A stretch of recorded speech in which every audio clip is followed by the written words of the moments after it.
So yeah, happy Friday, everyone. What's everyone up to? Got any plans for the weekend? I know it's a holiday, so some people might have some stuff going. I'm thinking I'm gonna try and stream on Sunday. We'll see. I don't know. I gotta clean up the apartment, take a bunch of stuff to Value Village, and I want to do some work stuff.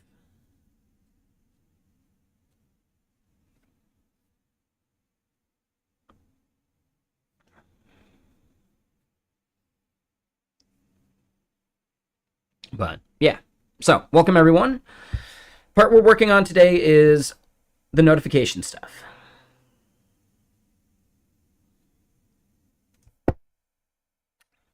And we started in on the front end for it.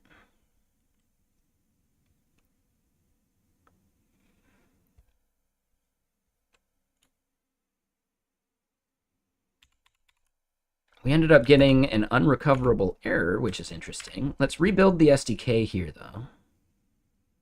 And hold on. So for the back end, we added resend verification. Yeah. So we should be able to get that now.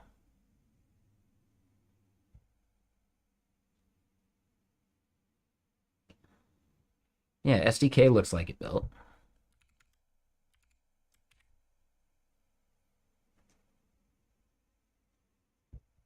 So then here in the front end, why are we not able to get this type? Let me get more music going.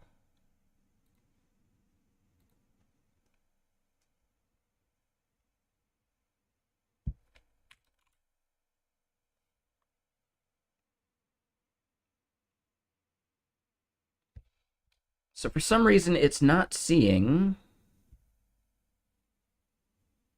this module. Resend notification verification response.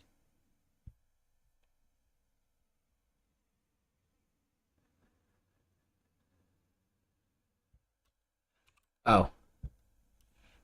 I think I forgot to save the router.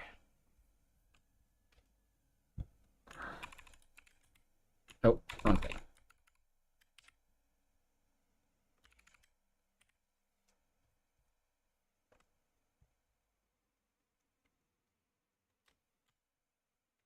Okay, so now it has that type, and we're good.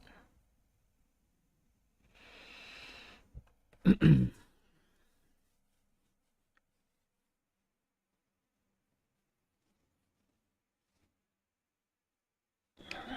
I get bit by a bug or something?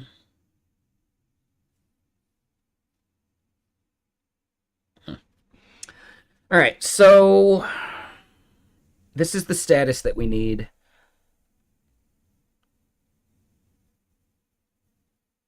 And we know what type it is. So count, last resend at, org ID, value. What we end up wanting to do then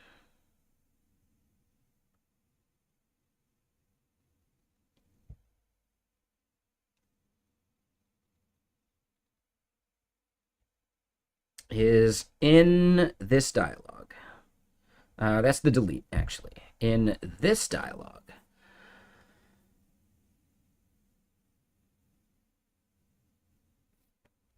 this text is going to go away. But technically,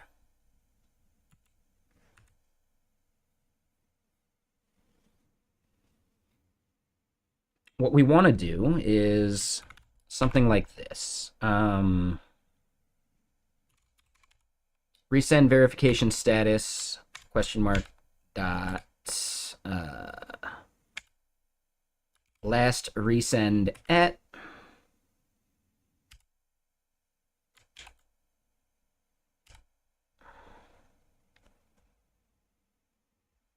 we actually want to do a boolean of this.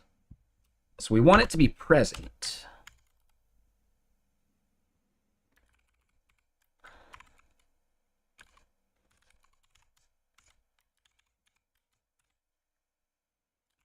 Oop. And then we want to make sure that it is less than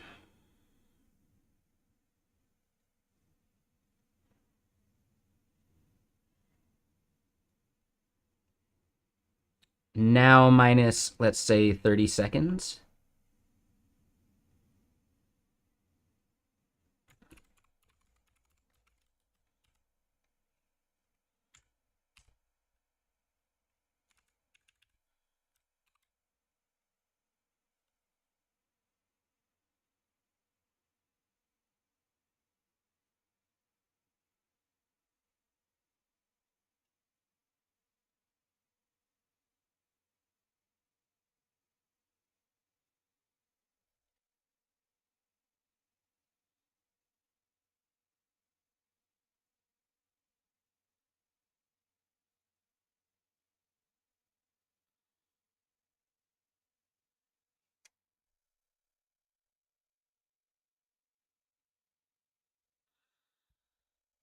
So we're checking that it's there, which means that this should be fine.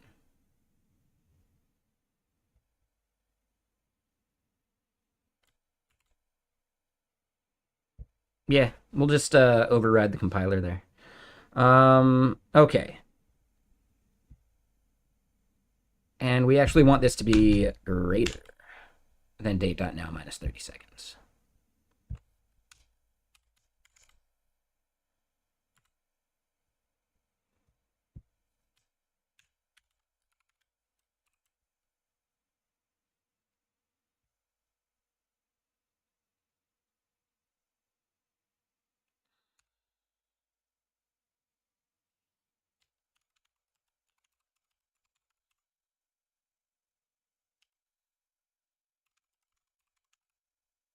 You must wait to resend the verification code.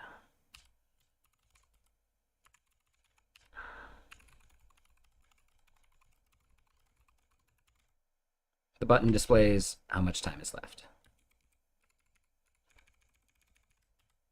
And then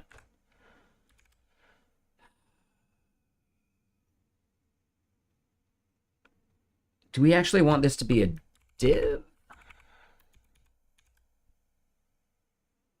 What are we calling it on the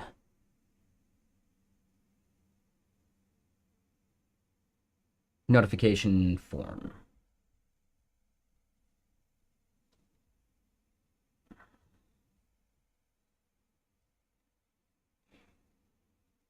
So in creating a new notification, right, we got to go over here and double check.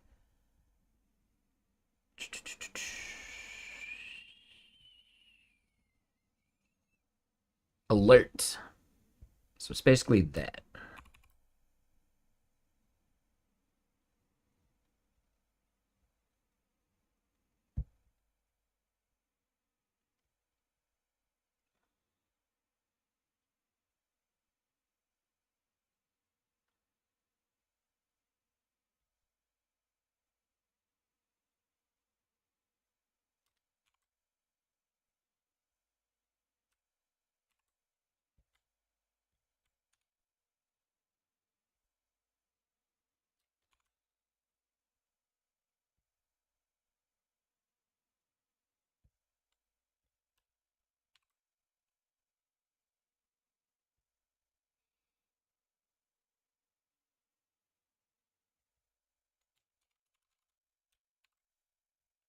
Okay, so then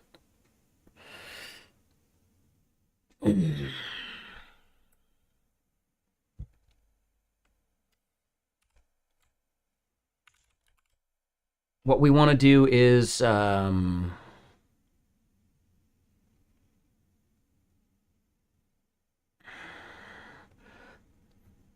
think we have to do this as a use effect, right?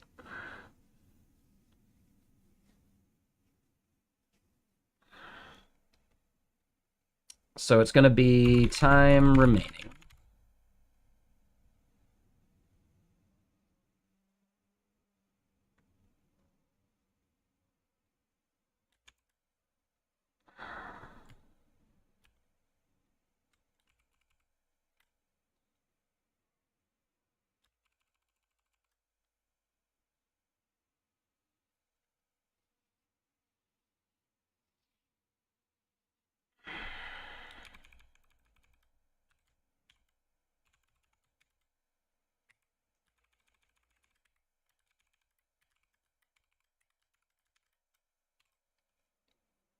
So yeah, we need to create some state for that.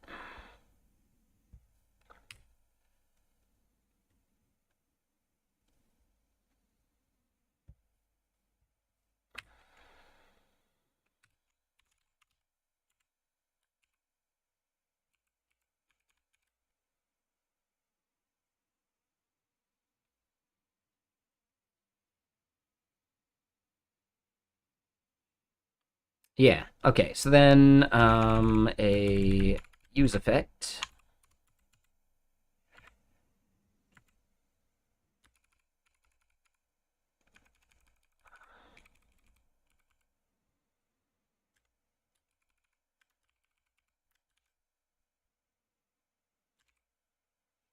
This is TypeScript.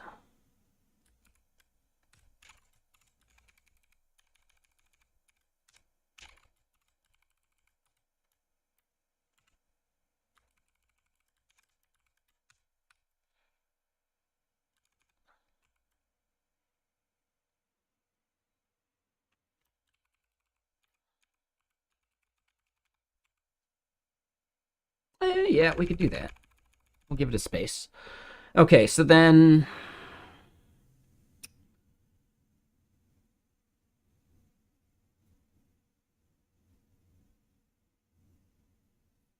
uh, there's a lot of similar things.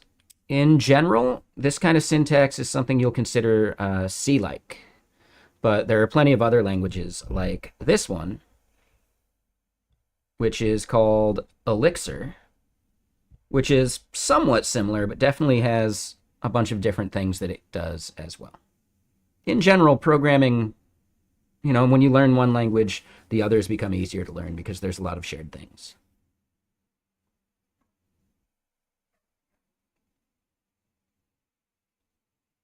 Tommy, VS Code is not a game development engine whatsoever. We did just find a new one earlier today, which seems cool, but you can probably just Google it and find a bunch because there is a long list of other things. But this is a new one we found that seems interesting too.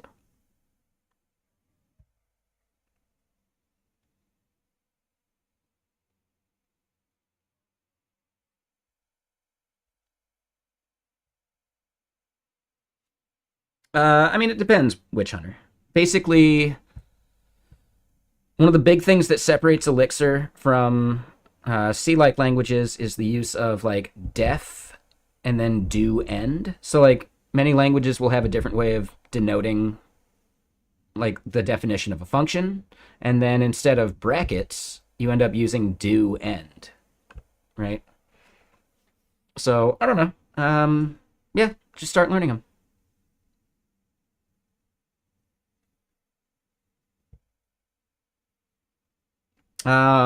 Where to learn Elixir? I personally learn languages by just building things. So I will often there are definitely things to do. So Elixir learning, right? Like they've got resources here. There's books, Elixir in action. I believe there's some like online getting started guide that would help. So yeah, this is probably the best place to get it. But in my opinion, I learn best by just trying to build things. And often you can just get a lot of syntax tips from looking at a library's like example code. So when I was learning Elixir, I actually just pretty much started straight up with with Phoenix, right? The Phoenix framework, and I just started hammering stuff out, you know. So personally, yeah, you can just start using like their example code and things that they generate for you and start fiddling with it and figuring it out. I don't I don't learn very well from books, like programming books. When I run into something I need, I Google for it.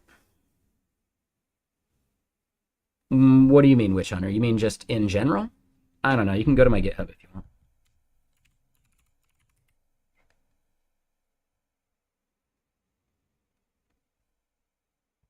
Lots of stuff.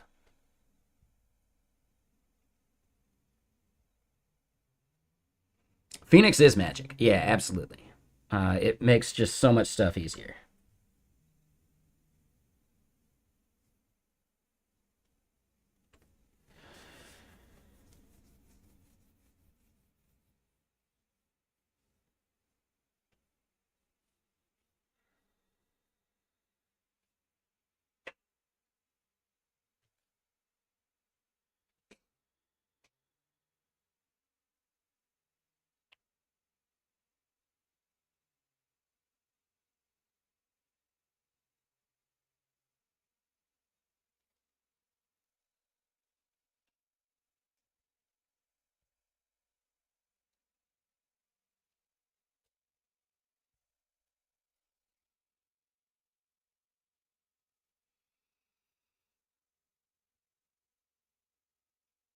Sure. Yeah, makes sense, Nick. Yeah, go for it.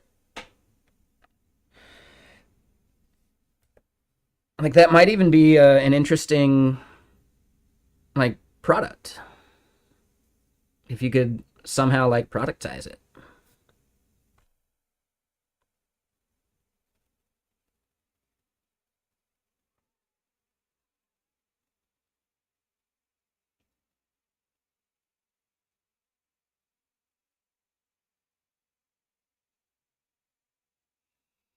Yeah, I mean, Witch Hunter, if you want to learn programming, I typically recommend people start with web stuff. So there's Free Code Camp. There's a group called 100 Devs that's worth maybe like checking out, just because as a group you can keep each other accountable if you start feeling like you're burning out or whatever. And similar to Free Code Camp, there's also the Odin project, which I probably need to create a command for. But this one seems pretty good too. In general, for programming, I recommend people start with web stuff because it's just so accessible. All you need is a browser. But once you've gotten some of the basics for web dev and like, you know, using JavaScript, it becomes really easy to migrate to other languages.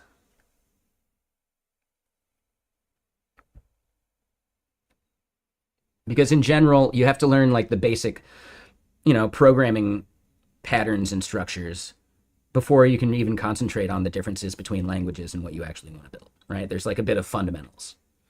It's also why I think, you know, you need to learn more like front end frameworks in general too, right?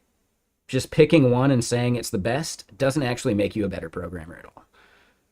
And often, your first one isn't necessarily going to be the one that you like the most because the next one you learn, you don't have to learn the basics anymore. So it's easier to apply that like general knowledge to your next framework and oh, it was so much faster for me to learn because you weren't forcing yourself to learn from scratch, right? You had a foundation built. So one second, a lot of language fundamentals are often, here's how to do thing A, here's how to do thing B. So here's how we do it differently for thing B. You find yourself going down rabbit holes. Yeah, I don't like language fundamentals books because it concentrates too much on the what rather than the how, which I understand is important in some cases. But for me, just building something that does something helps me understand how to use the language better. I believe the Primogen follows the same pattern. Like he will actually try and build something first, and then he'll go back and read through like the Rust book or whatever, right? In my opinion, you can't understand a lot of the like the definitions and verbs and nouns and like, you know, the basics of what Rust is without actually having like tried to experience it first. In an abstract way, the borrow checker doesn't help, right? Once you've actually started working with the borrow checker and seeing when it complains about things and what it complains about, then going back and reading through the definition of what it's looking for and why becomes really important. And then it becomes actually useful. Yeah, that's fine, Aubrey. Like, yeah, I totally get it. So you were playing with Go, you were reading about how it implements structs. If you weren't being shepherded by a disembodied voice, You'd be off going through doc pages, reading about union types and extensions and such, and ultimately forget what you were supposed to be figuring out. Yeah. Yep. And often, like, reading about that stuff doesn't help you that much because you need something that you can apply it to. Like, it's fun, like, to read theory stuff, but I don't think it's useful. Only when you're actually doing something where it would be useful does it become valuable. That's my opinion. Again, everyone learns differently, but yeah, that's my approach to learning, at least.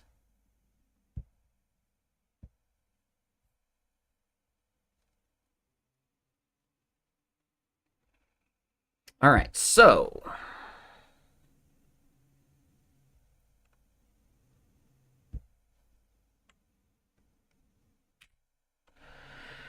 what we want to do here then, and hold on, why is that failing actually? Let's just double check this. Time remaining is not defined at notification item. Well, it is now. Yeah, there we go. Okay. We're going to skip this song. Get out of here.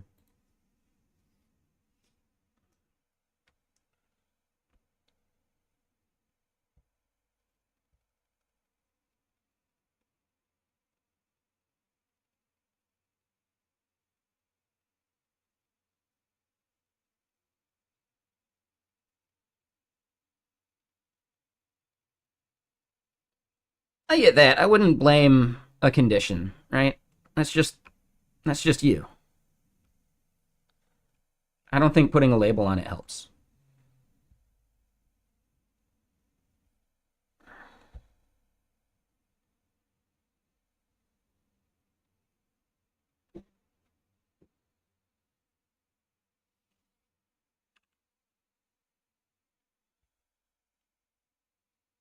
And in fact, I don't even think that's part of the standard diagnosis.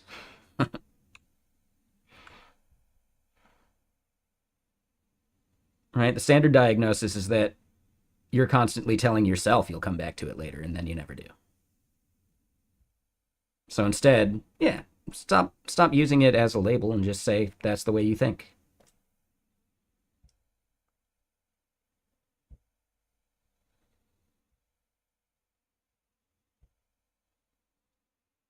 All right, so what we want to do here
All right, so now we don't want to disable that button.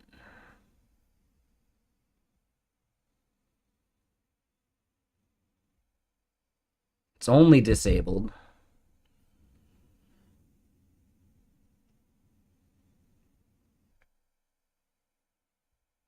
Yeah, what we're going to do here is, I don't think we need a state value. We can just calculate it.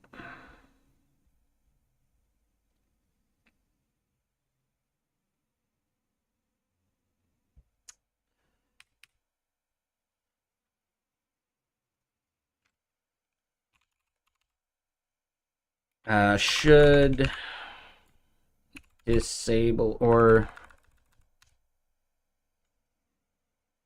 most recent resend to recent. I hate the name of this variable. Oh, I hate it so much.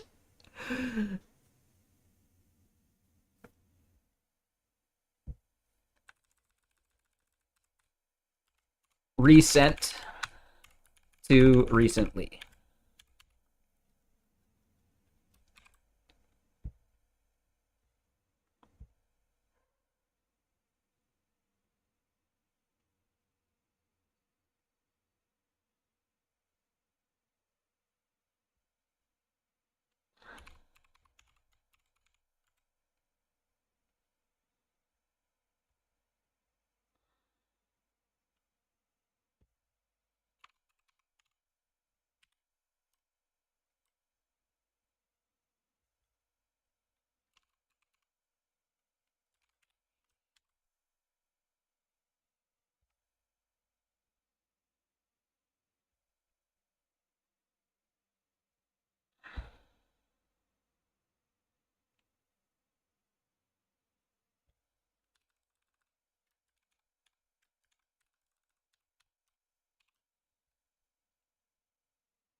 Okay, so then this button has an on click.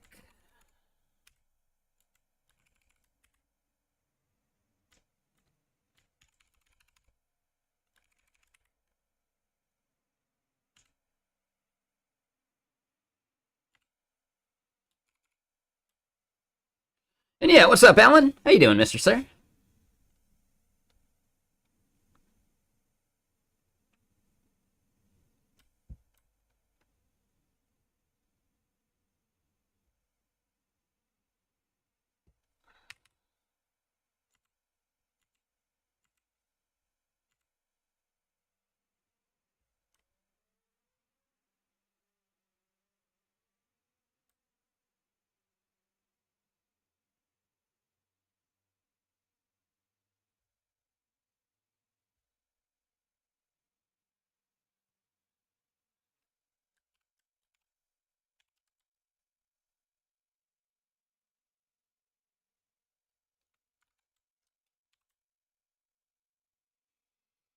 Took a little walk on the beach. Life is good. Nice. Yeah, I'm doing well. Concert yesterday was good. Yeah, polyrhythmics are solid.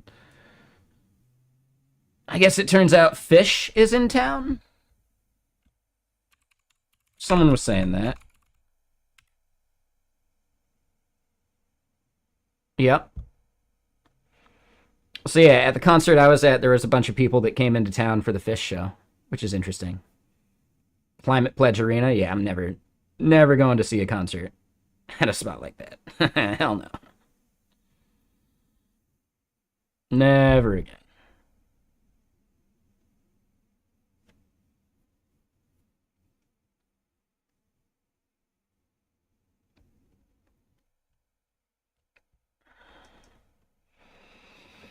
But yeah, concert was good yesterday.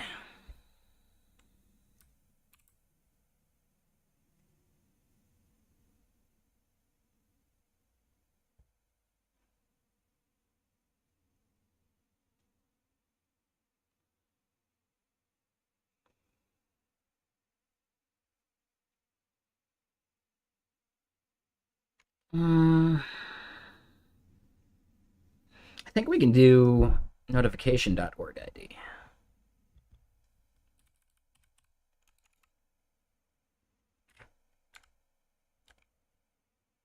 Ooh.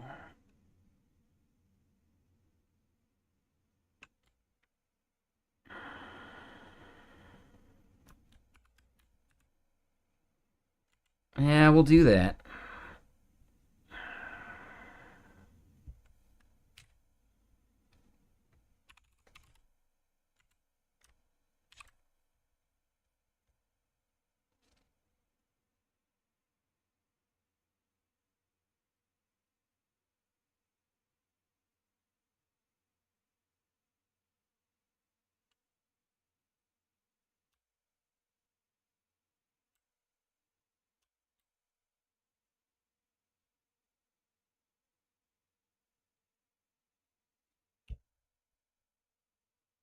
Oh, yep.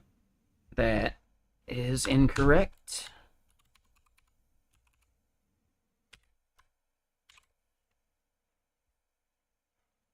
All right, so let's try this.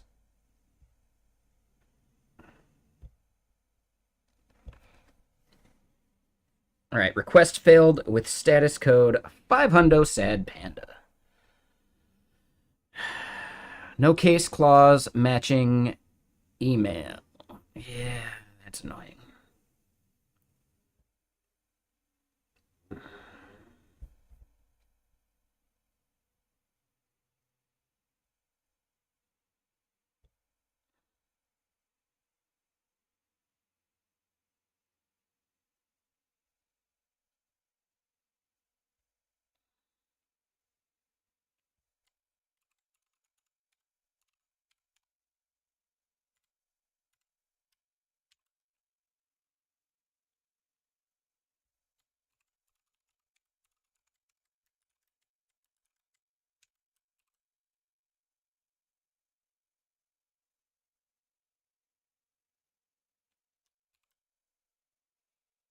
Okay, let me double check just one more thing.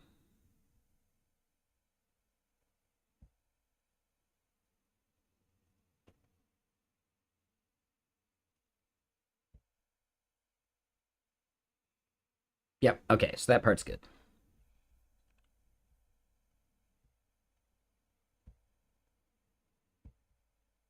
All right, another 5 hundo.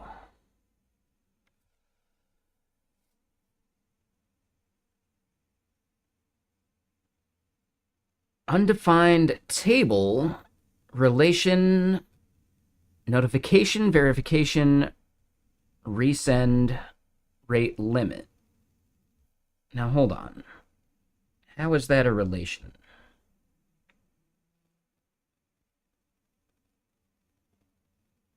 Okay, yeah. So we got that.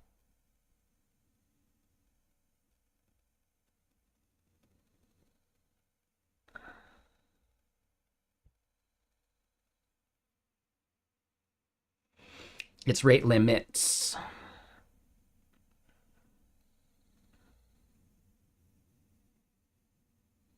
Yep.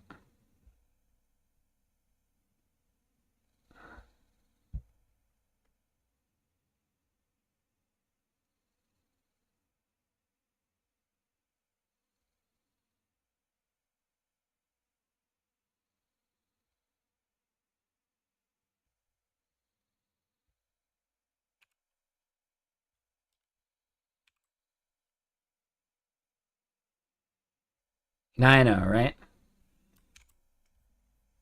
Damn neutrals. At least with our enemies, you know where they stand.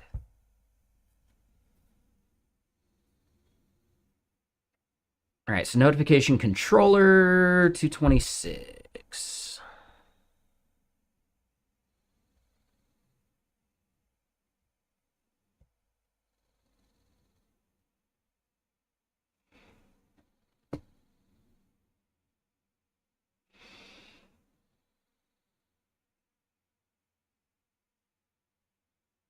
Uh, okay, so I don't like that it's not doing like the okay error thing. If it comes back, well, I guess it wouldn't be an error if it comes back nil, right?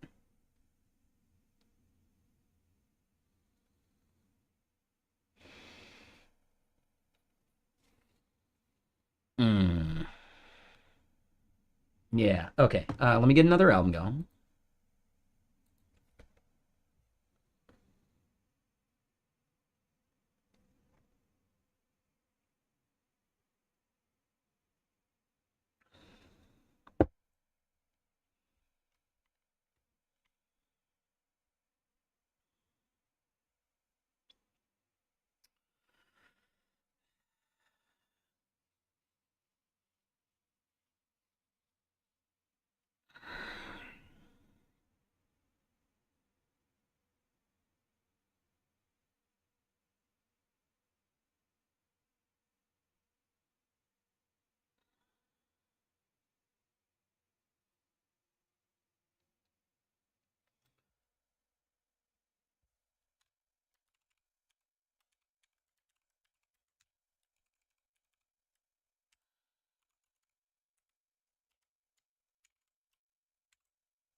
All right, so that should be okay now, and it should create one.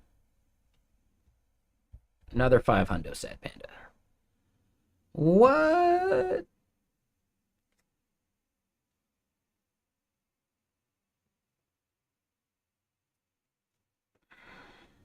So no function clause matching. Update notification email. Really?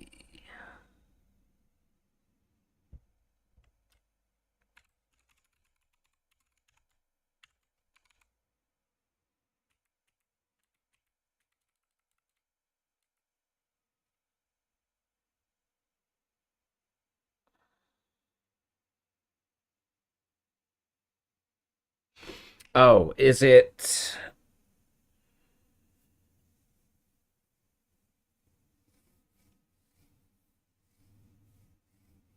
Yeah.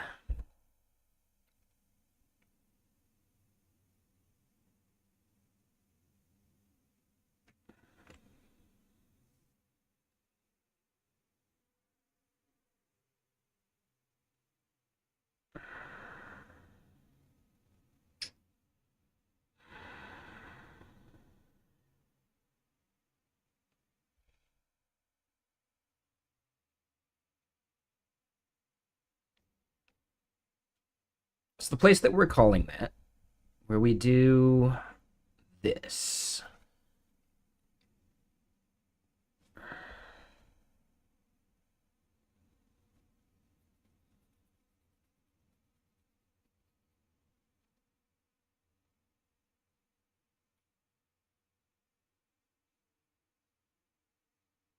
I don't actually want to do that.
Oh.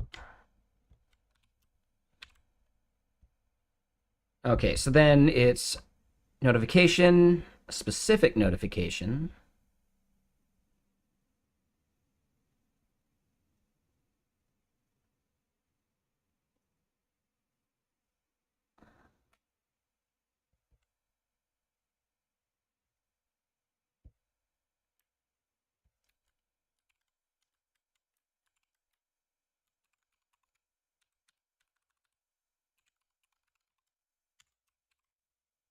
What's up, Will? How you doing?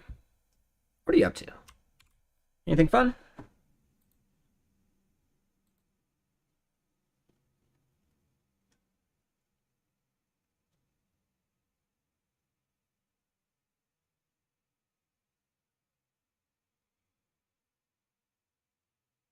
Seattle Jazz was good. You got back from a trip to Cali. Nice. Yeah, yeah, it was solid. I don't know if you know Melky. He used to stream here on Twitch. Did a lot of Go code, but front end stuff too. He ended up going, which was cool.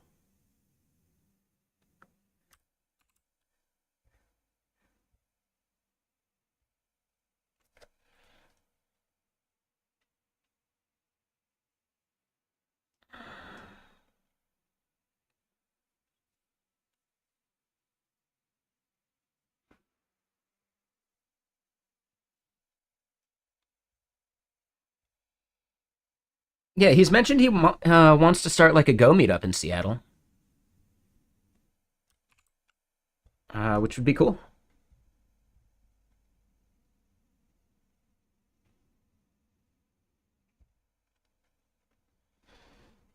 Like, I know there is a Seattle Go meetup, but I think they've only been meeting online. They haven't gone, like, back in person again.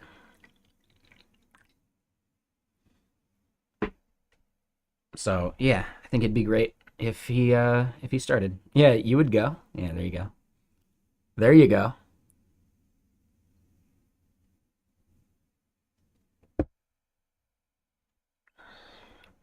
Oh, damn. I just thought of the name. You should name it Let's Go Seattle. I hate the phrase "Let's go," but it's actually perfect.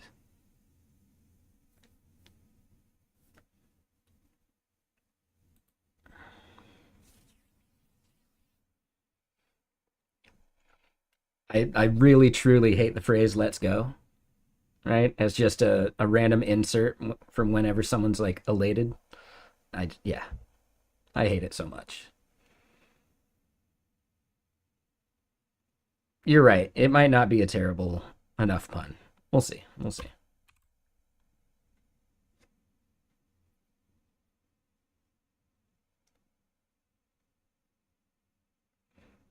All right, so that should be good.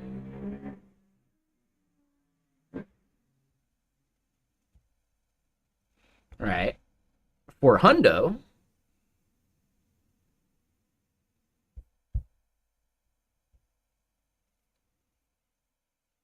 which means that oh,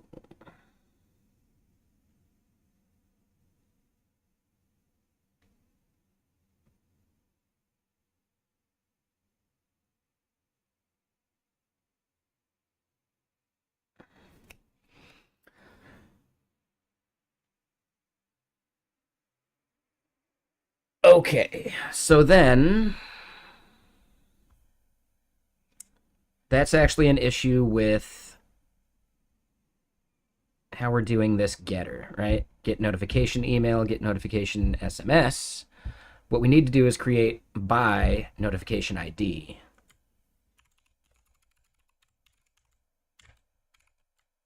Oh,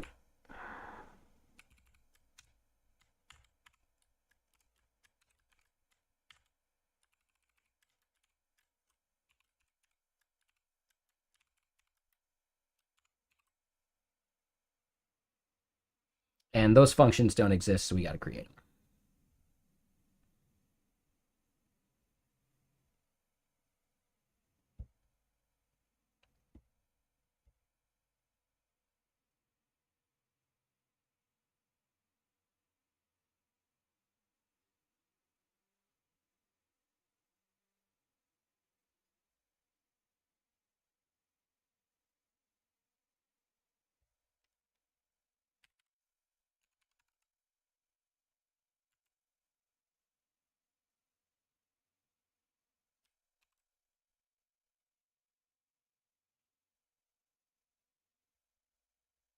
All right, so then beyond that,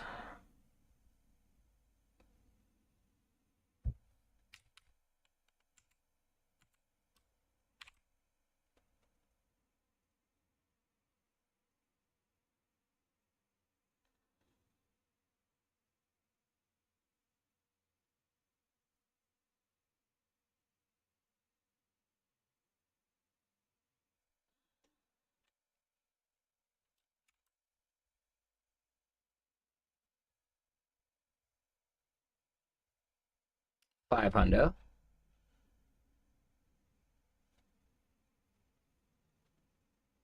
Key email not found in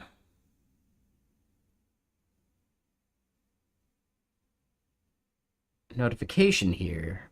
Where? Line 230 there. Yeah. I know what I forgot.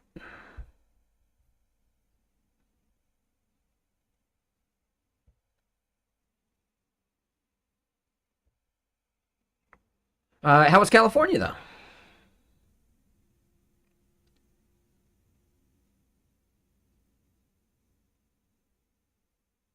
Yeah, so this becomes specific notification.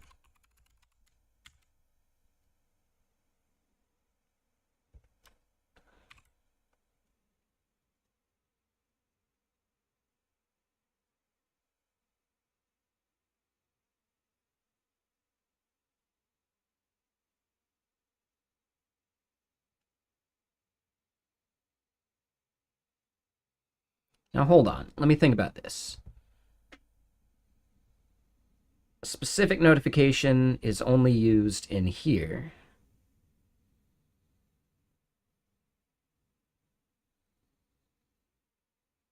Notification value. Yeah. No, I see. Yeah, so we have to get the notification value there. So we have to do this ahead of time. Got it. Just double checking. Trying to figure out like why I couldn't merge some of these case statements.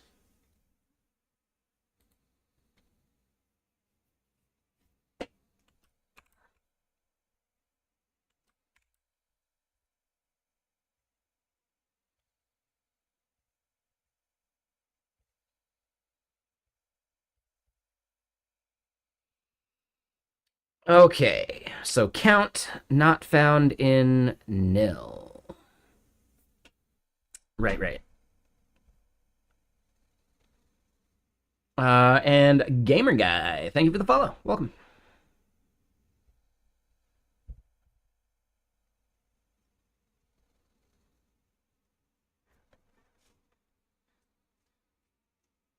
Um,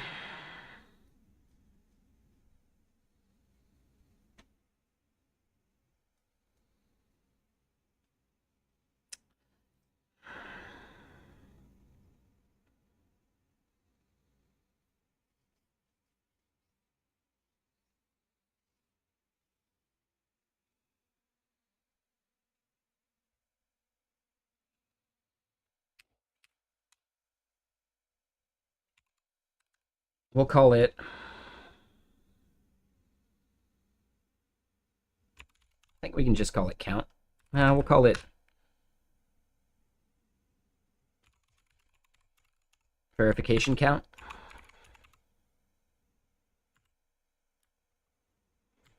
And this is where we do a case. There we go. So then this becomes verification count. Which means we can get rid of that.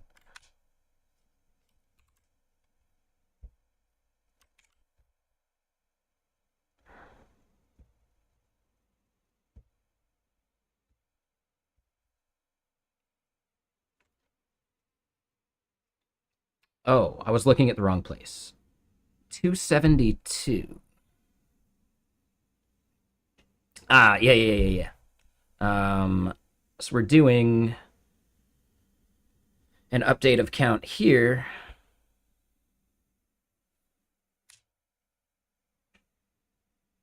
But this would just be verification count.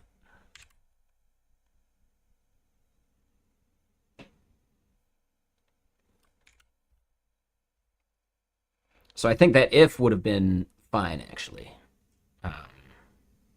But easy enough. All right, so then here,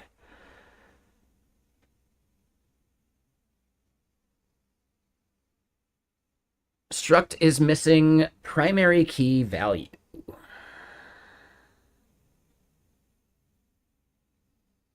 Ooh, where do we think that is? It's called neo-brutalism.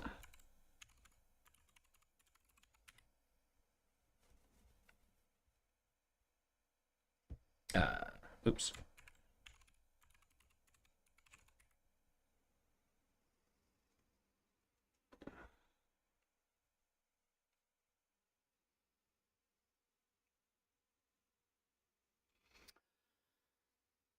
All right, so this is an update, and this is happening at line 269. Nice. Yeah, it's fun.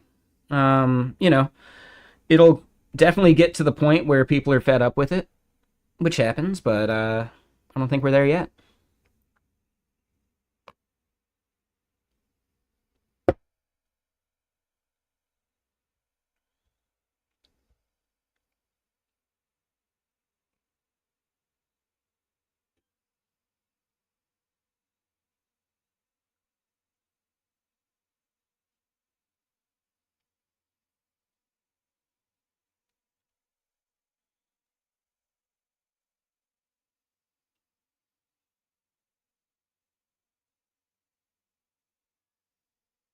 But yeah, I like the framework. It's nice. Okay, so they're saying it's this update verification rate limit.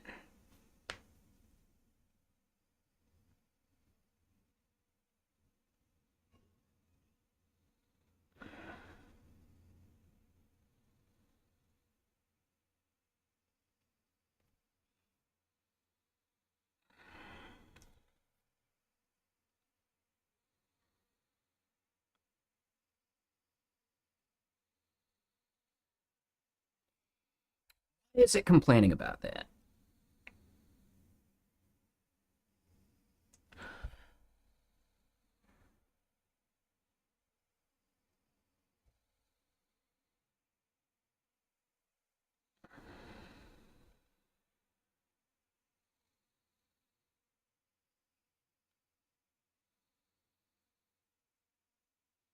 So that's get, that's create, and then this is update. We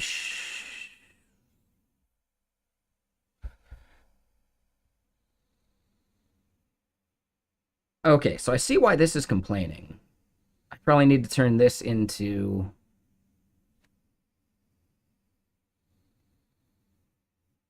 just like a raw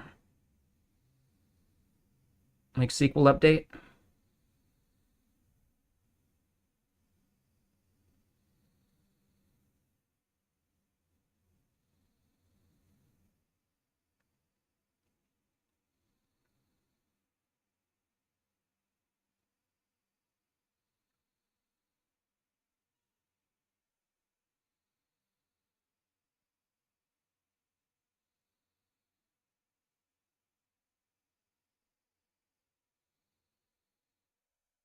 Yeah, I basically need this pattern.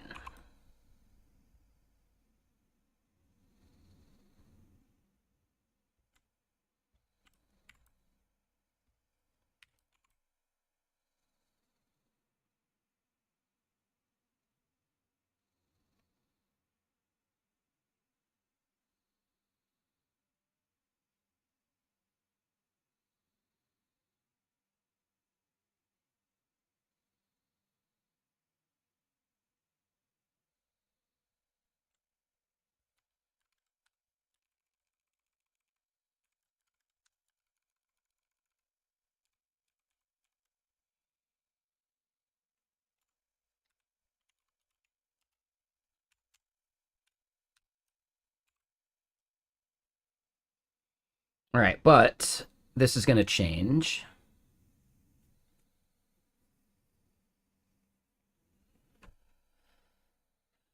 So instead of notification SMS, this is notification verification rate limit. Let's see. Will it just no, so we don't want to do a select. We'll get rid of that part.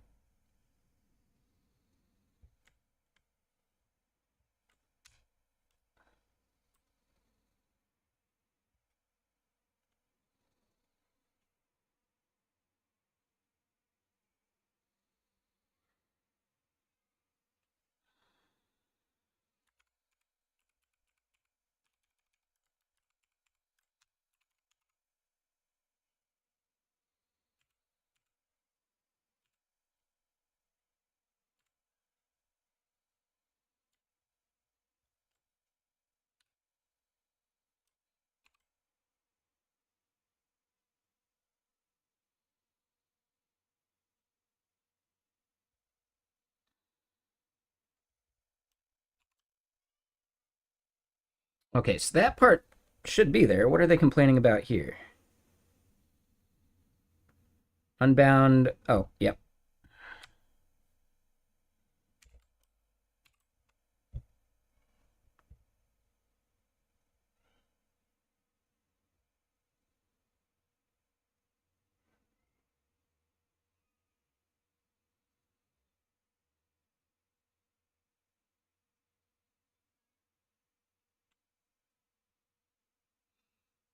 Right.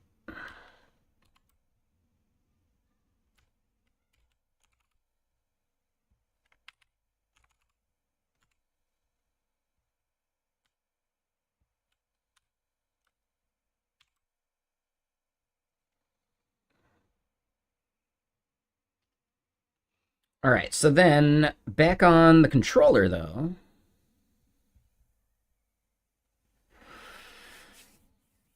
Hmm.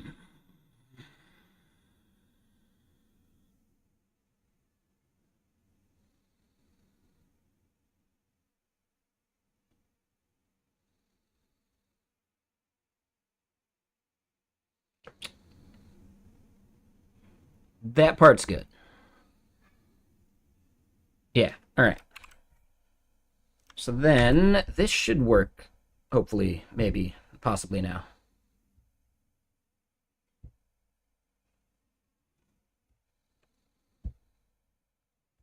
All right. Another 5 hundo sad panda. All right.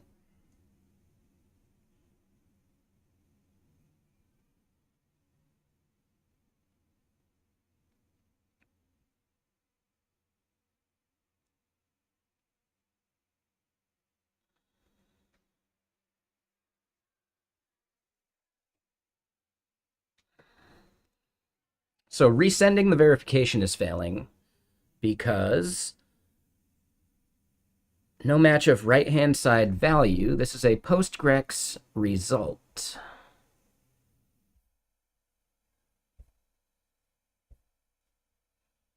which is most likely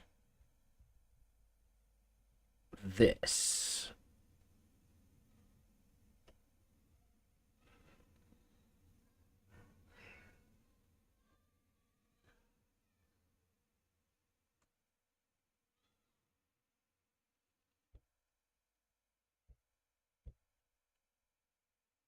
Okay, yeah, no, I see. Um,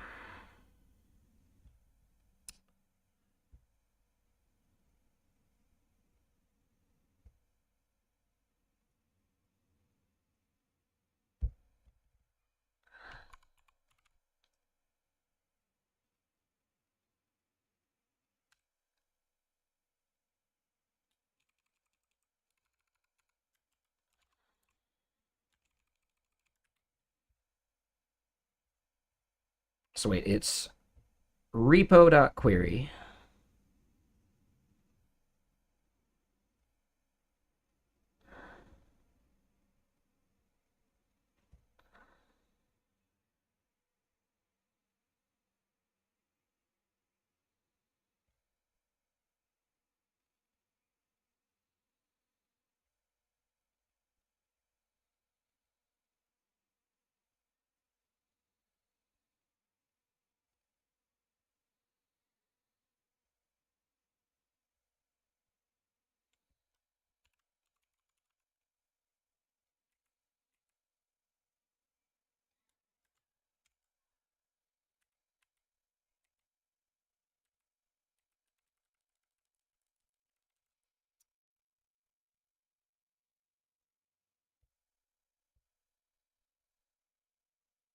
Wait, really? Hold on.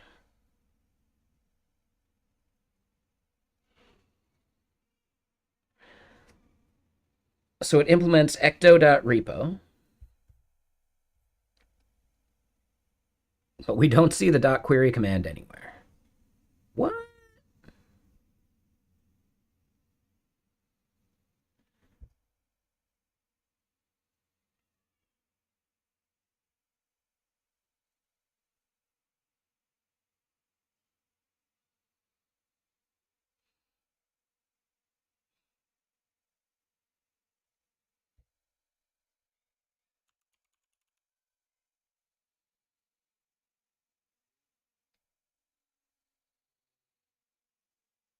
Where did we end up finding that? It should be right here in this list.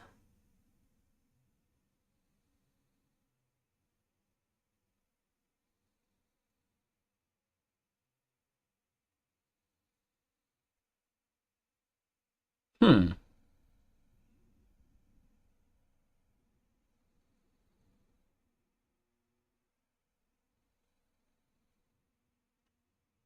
Well, now I'm a little confused.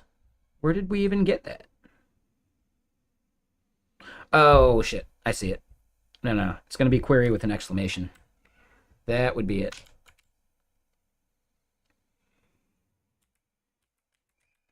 Oh, we only see one reference to it?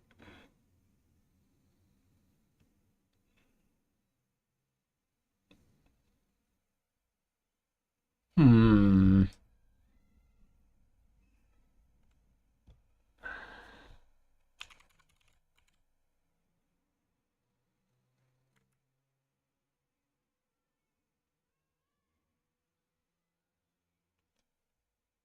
Interesting. Okay. I was just trying to see what the return value for this is, because I feel like we're doing this query elsewhere, but we aren't. Well, no, we totally are. However, we don't care about the response on this one.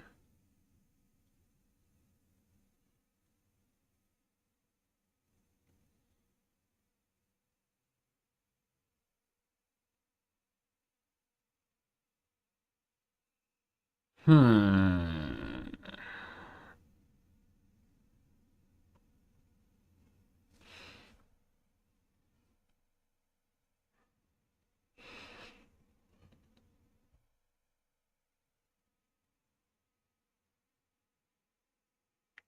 You know what?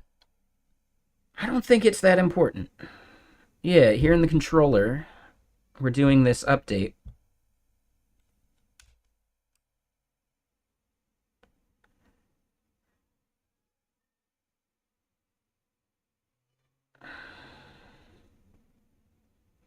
Oh.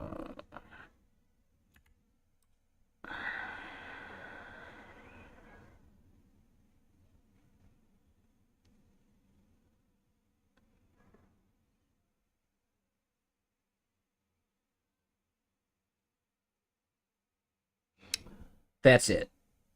Got it, got it, got it. So yeah, we haven't actually created the verification rate limit.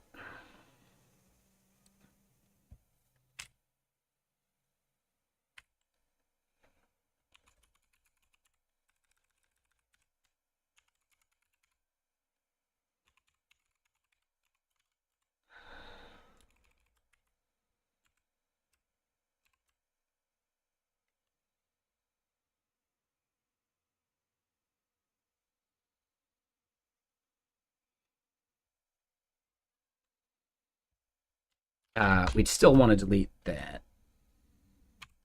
because it wouldn't match. But yeah. Oh, wait, wait, wait. No, no, no. So this still isn't going to match.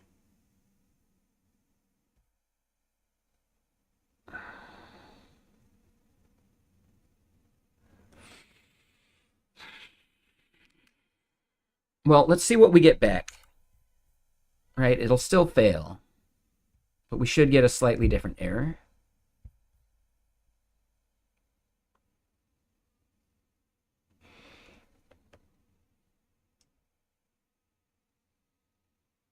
Oh, interesting.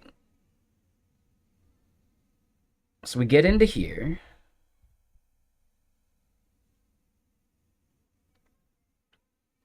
I did save this. So we should be creating the rate limit.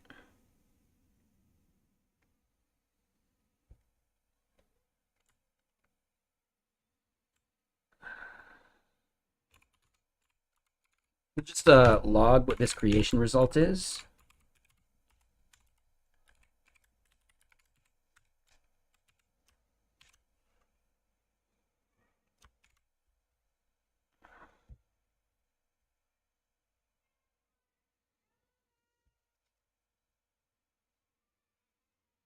Okay.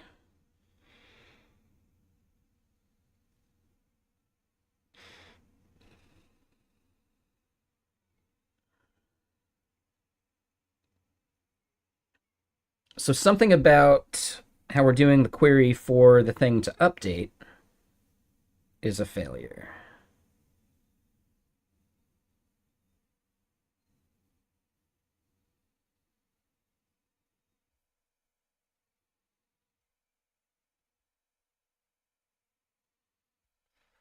But you know what?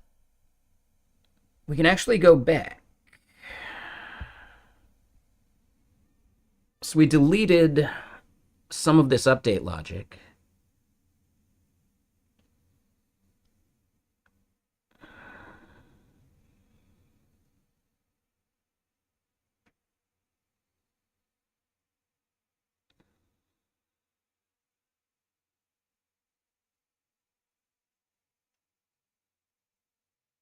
We can go back to the convenience function instead of the raw query.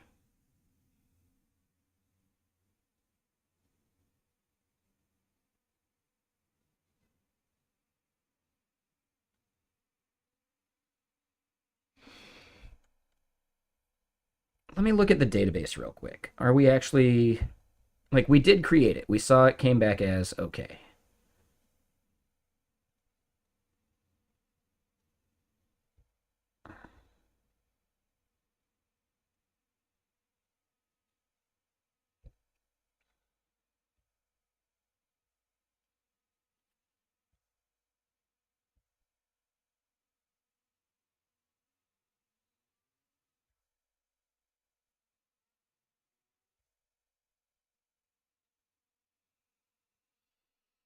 Well, that would be one part of it. Org ID and value are null,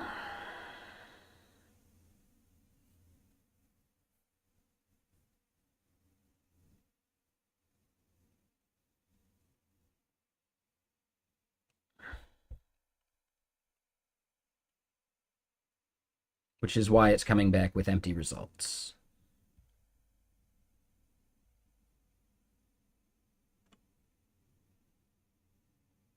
Org ID notification value.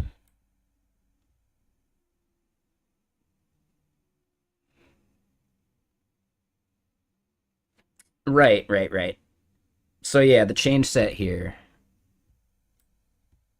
we're missing the cast.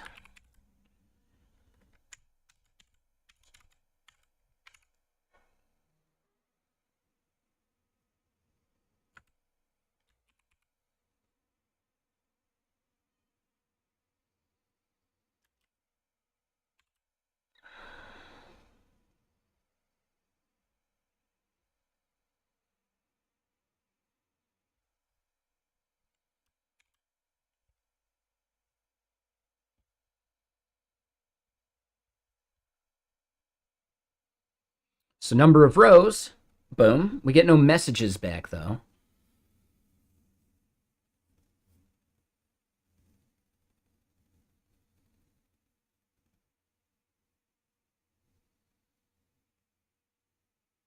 Which is interesting because we're not trying to match that right side value. I thought we removed that.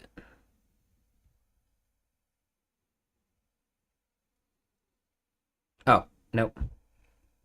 Oh, because we want the result though. Yeah, because we need like the last resend at. Hmm.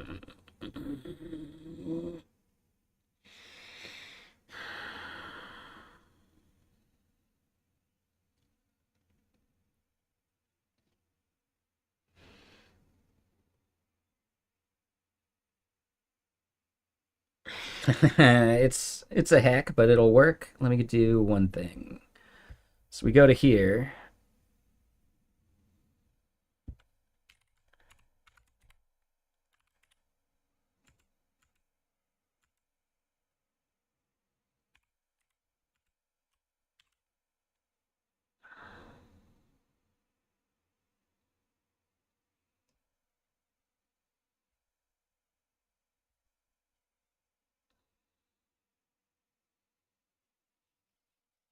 So then over in the controller, this is update result.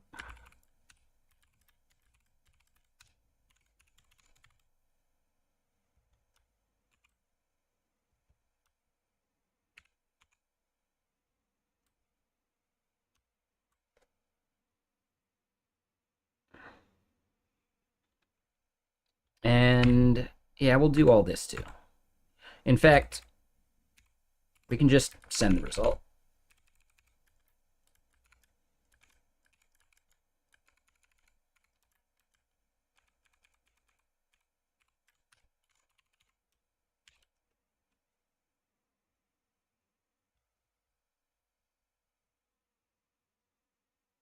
Oh, update result though.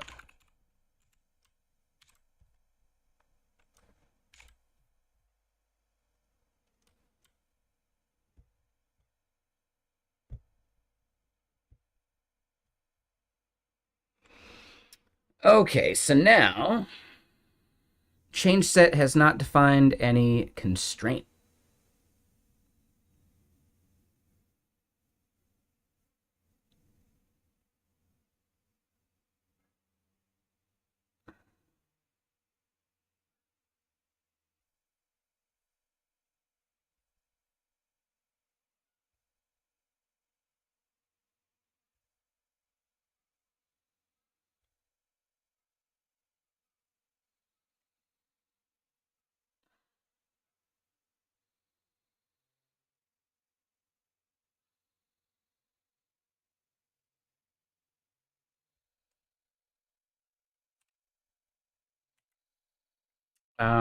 Let's delete all of these.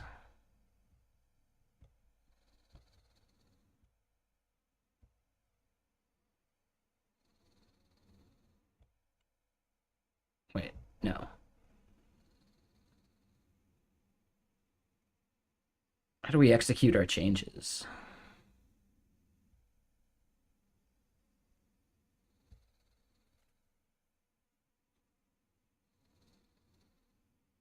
Ah, there we go.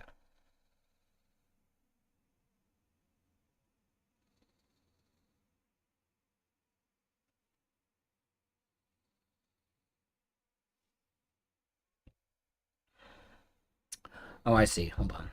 How do I reset it?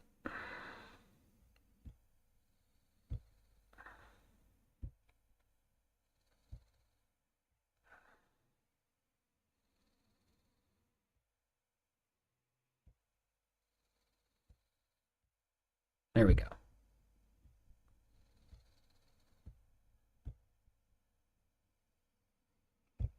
All right, so empty list.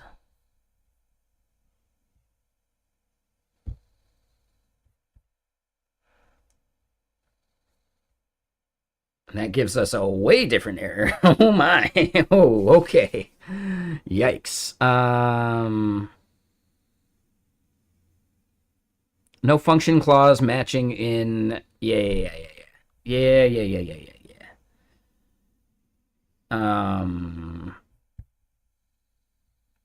So they're complaining about show, but it's not matching the right thing because we want to call it rate limit.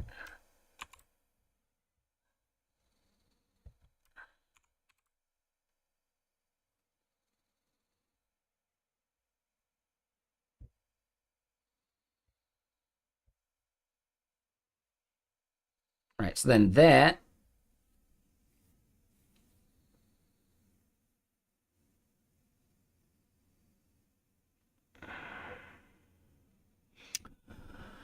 oh, interesting.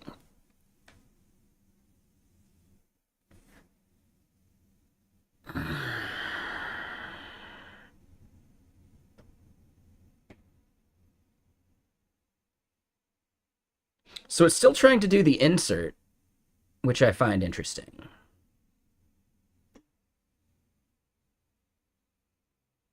So we've got a flaw in our logic that it's inserting when it shouldn't.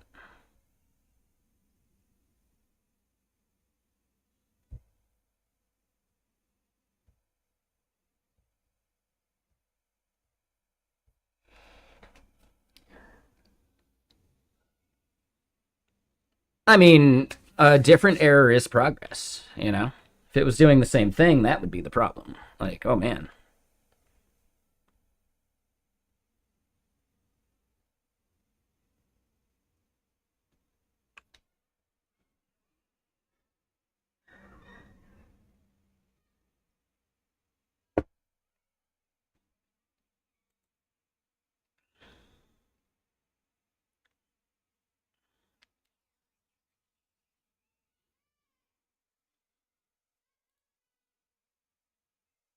But yeah, what's everyone up to? Anything fun this weekend?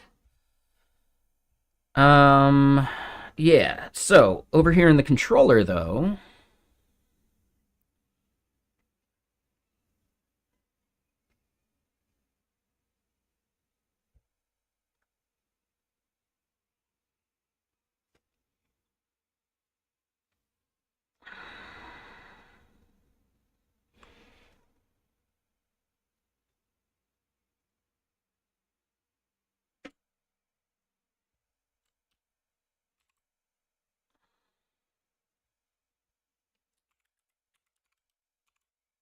can do that.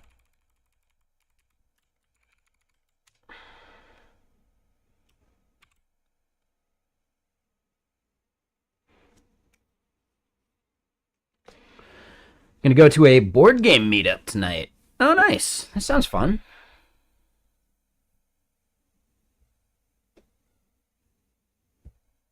Any particular board games or just more kind of general? Is there one that like you're specifically like a fan of, or does it like change, uh, like on a weekly basis? Just general. Okay. So Candyland.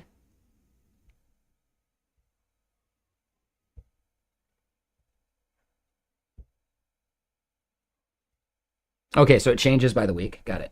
So it's typically like everyone plays the same one. They said no, dude. Yeah, yeah. I mean, people fight over Candyland.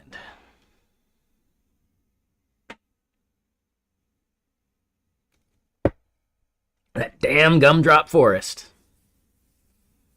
I don't actually remember if that's part of it. Hold on. Let me look. Too many people for one game, so it breaks out into groups. Gotcha. Hold on. Let me double check. Candyland. Images. Show me the board. Show me a higher res board. Gumdrop Mountains is what it was. That was it. Peppermint Forest. Okay. Man, I haven't played this in ages. For some reason, I don't remember it having a card component, but I guess it had to have.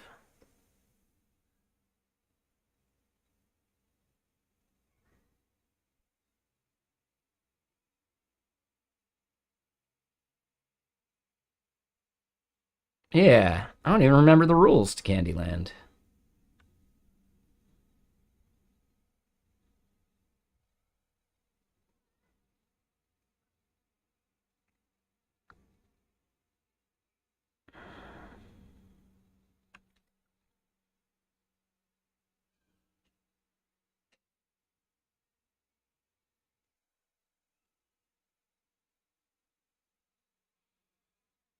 The licorice guy always scared you? Dude, that is the classic one, too.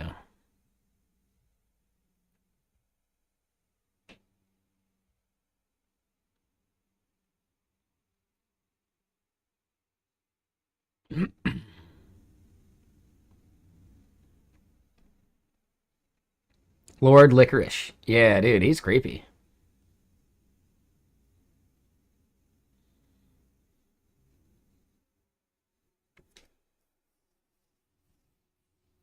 I mean, red licorice is good, but it's not technically licorice, right?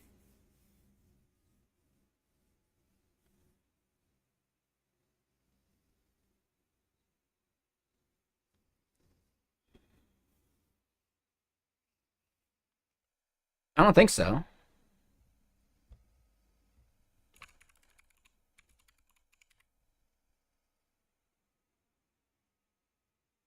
I'm curious about that now. Hold on. It does say red licorice candy. I thought licorice candy required like the annatto seed stuff or whatever.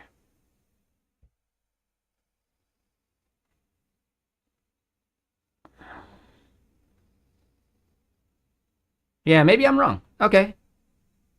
Like fennel or annatto seed or something like that. Yeah, yeah, yeah.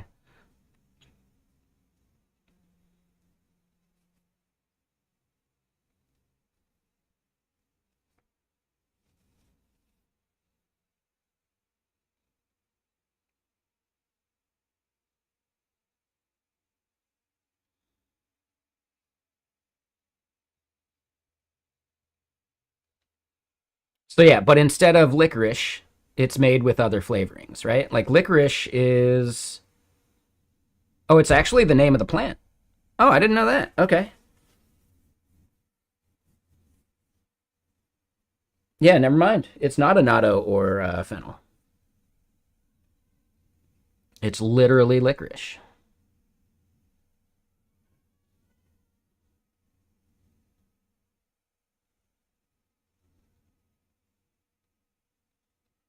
Right? Like that's why I always said it's not technically licorice because it doesn't have like the plant.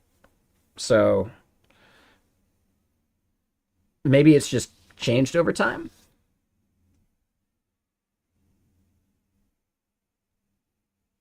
right? They do not have the taste of licorice because there is no actual licorice in them, right?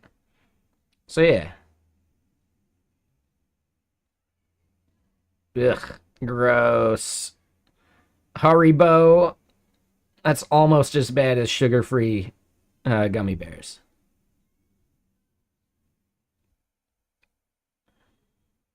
Do not eat sugar-free gummy bears unless you're constipated.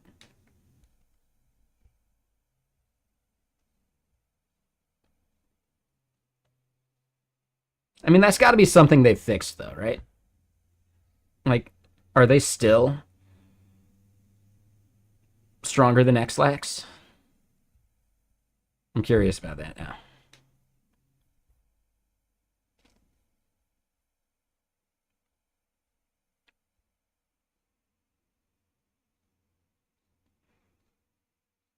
No function clause matching. Notification JSON rate limit with an arg of 1. No?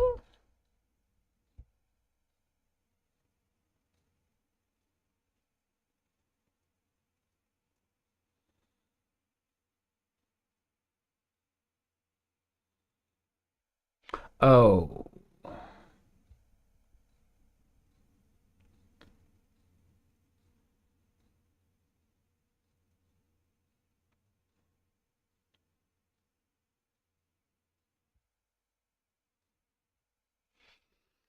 Hold on.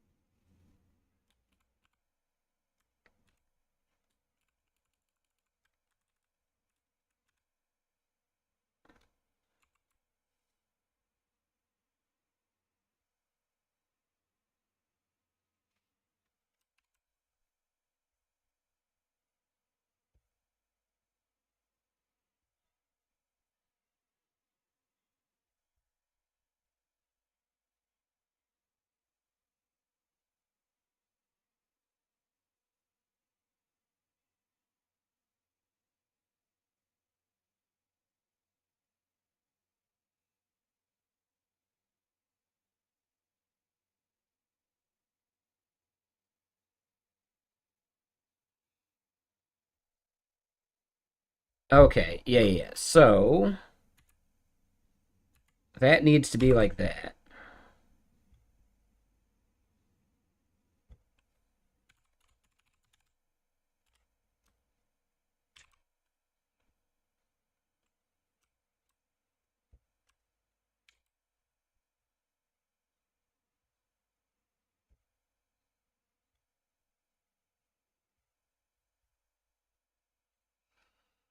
So that got us a 2 hundo.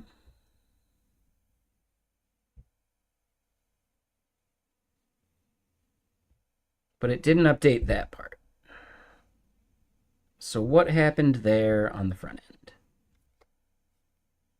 And technically, if I do it again, we do get an error. 403 forbidden.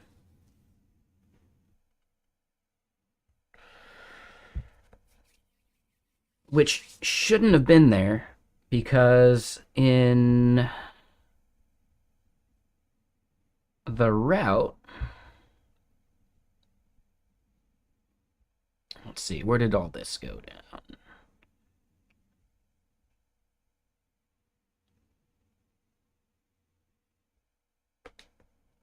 I think I needed this maybe.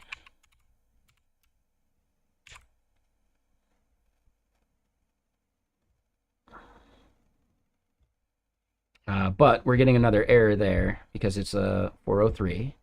So what I want to do now is just clear this.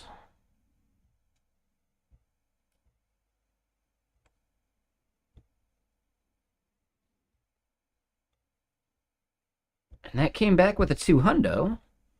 Am I not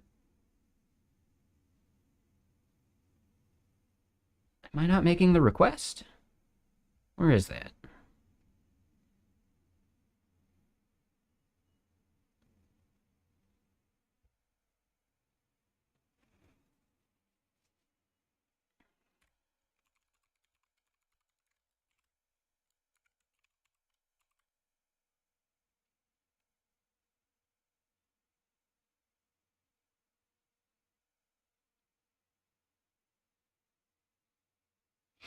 Oh.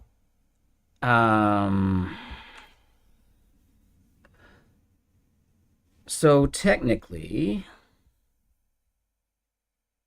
this use effect is wrong.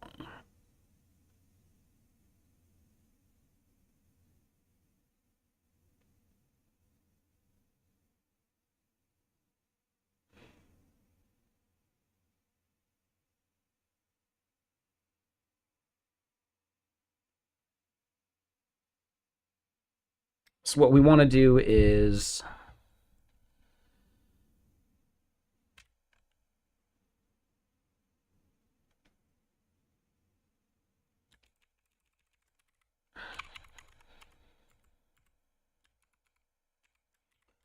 we're going to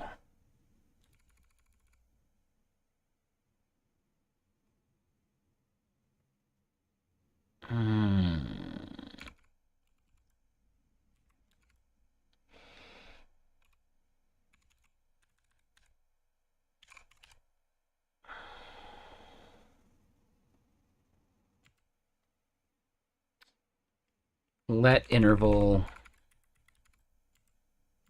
equals every second we do that.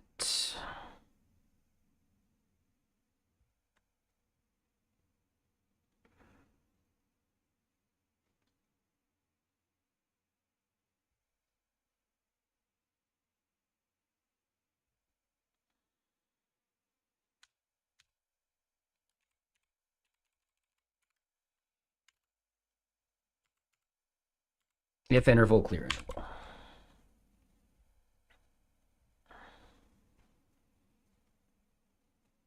All right. So let's reset this.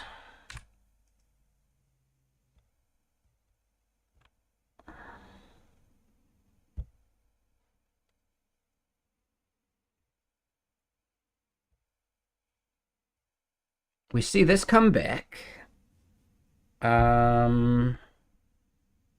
Yeah. Oh.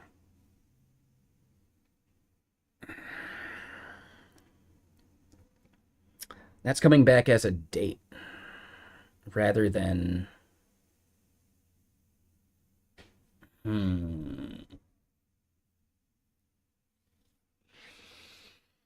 almost want it to just be a timestamp.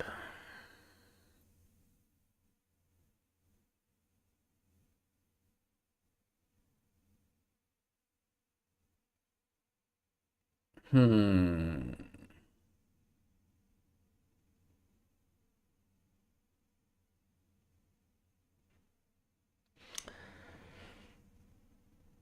Hmm.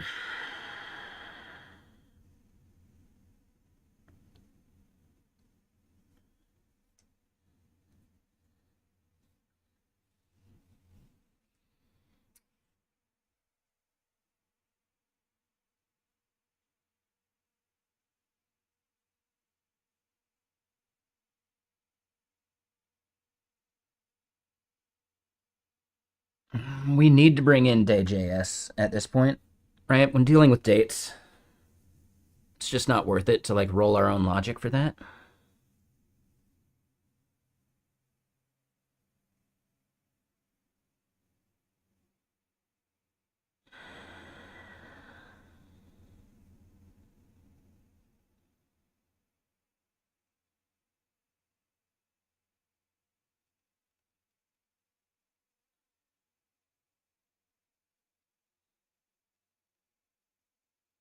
Yeah, we need to get day.js.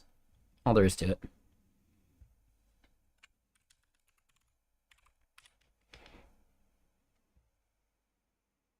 Right, we're gonna want to do formatting stuff, etc. Yeah.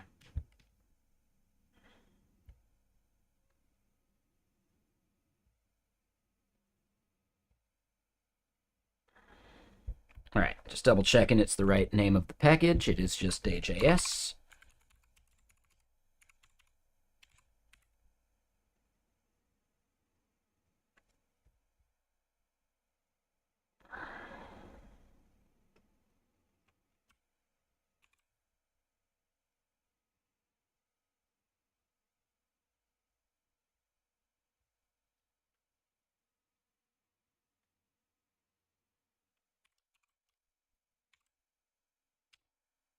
Um, do we have to add UTC as a plugin? I don't think we do, right?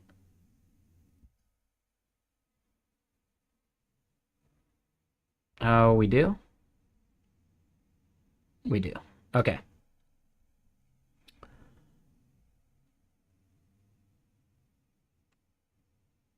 What's the right way to do it for TypeScript?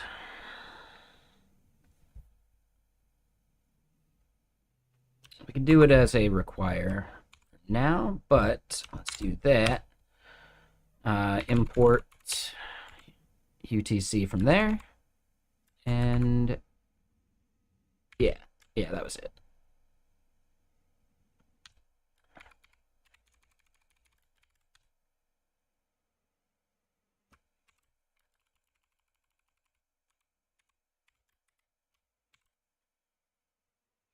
But yeah, how you doing there? Mr. Z?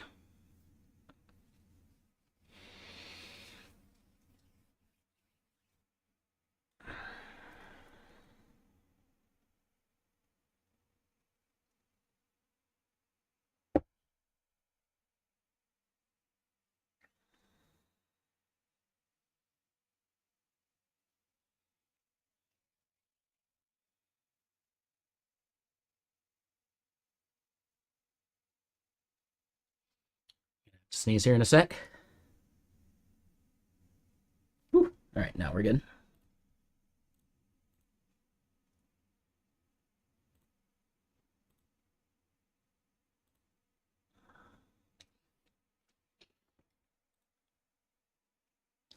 No, maybe not.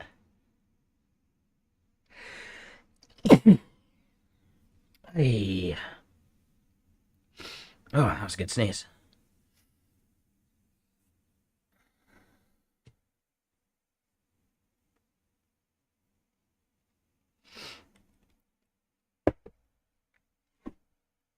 All right, let me pour this. Oh, not good. I think the handle on this thing is going to fully break here soon. So I'm gonna need a new pitcher at some point. Thank you, Will. Appreciate that.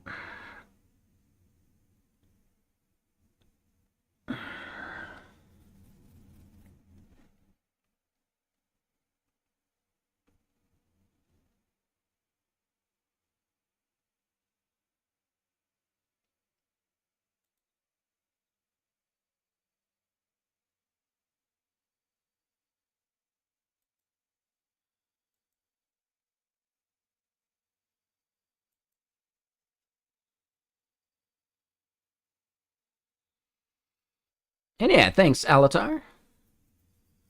Yeah, what's everyone up to? And you know what? It's basically 5 o'clock.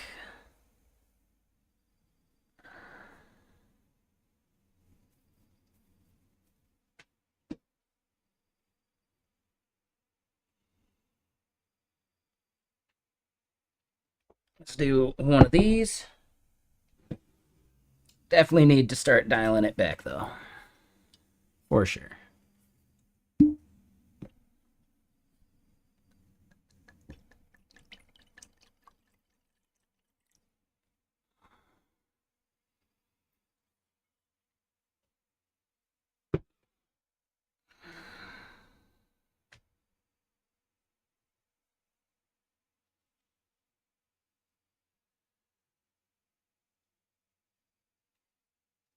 And yeah, anyone got any fun plans?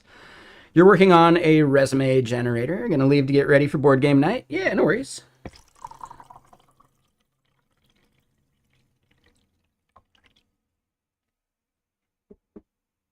Oh, yeah, thanks for hanging out.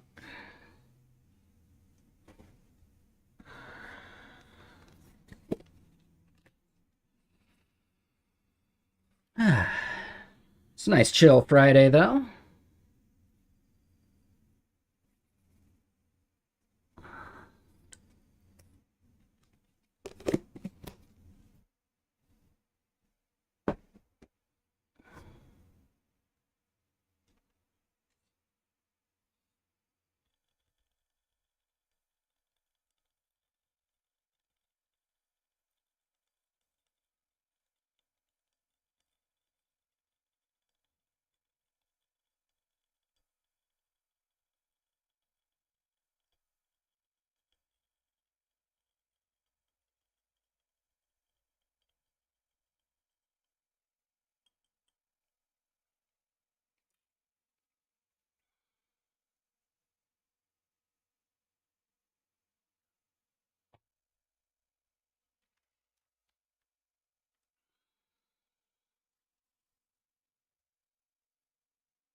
Anyone here giving Last Epoch a try?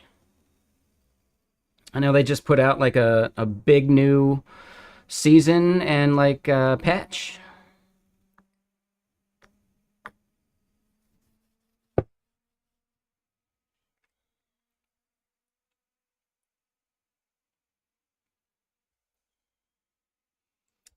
Last Epoch. It's like a Diablo clone.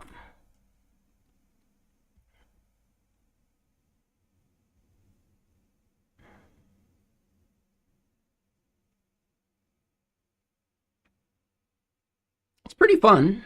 I would say it's definitely in a better state, or I don't know about the new patch, but the PoE2 state of things is pretty brutal.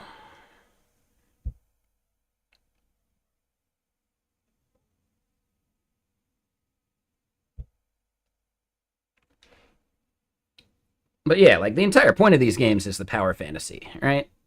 So it's just really kind of crazy that the Path of Exile team just doesn't get it, you know?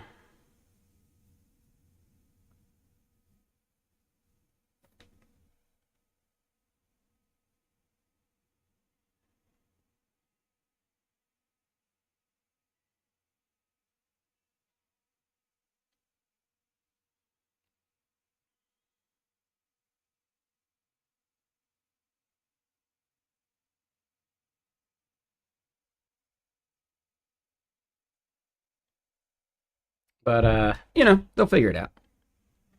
I'm debating on if I want to play that or if I want to keep grinding my Path of Exile character because I finally got to a point where I'm like smashing shit, you know? It's just so crazy that they made like the beginning of the game so much harder when normally like you want the difficulty to ramp up as you go through. But instead the game gets way easier once you unlock like other abilities and stuff. Yeah, I wouldn't necessarily call Path of Exile an MMO. It's an action RPG. Like way more so than like the standard MMO, right? Like the open world, kind of like, like World of Warcraft.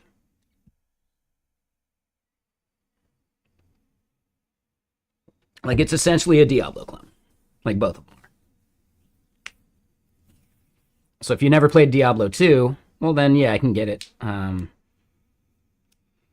Like Diablo 2, at least as far as I know, or Diablo itself even, basically they created this entire genre where it's like all about like loot, you know?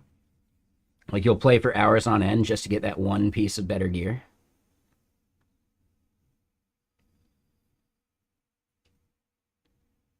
Like so much so that like a looter shooter is just the evolution of like Diablo, basically, right? They just brought shooting into it. So, yeah, all of those looter shooters like Borderlands, etc., they're just the evolution of I think like the entire genre that Diablo created.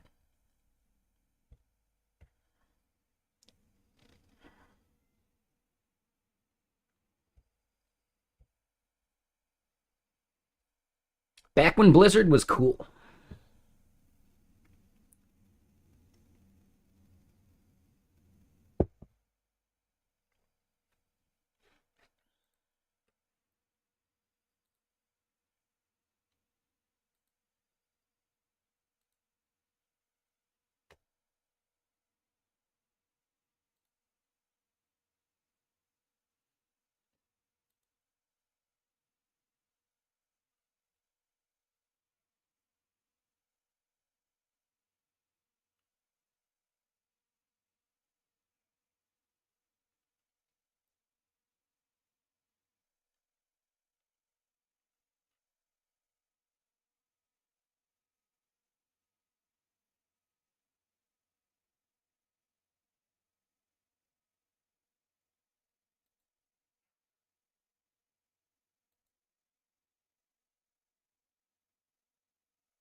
Oh man, yeah. Hold on.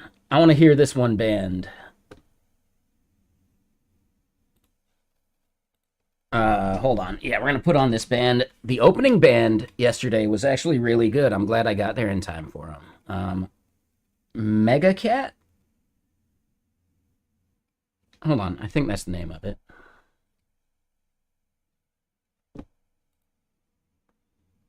Mega Cat.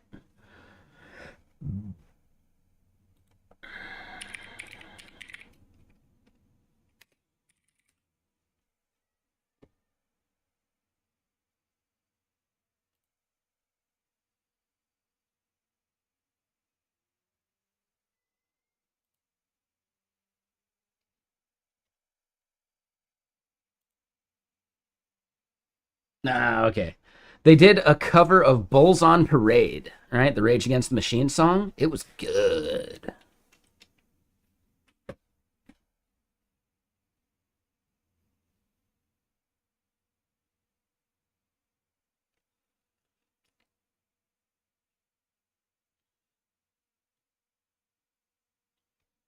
Their drummer's a bit meh, in my opinion.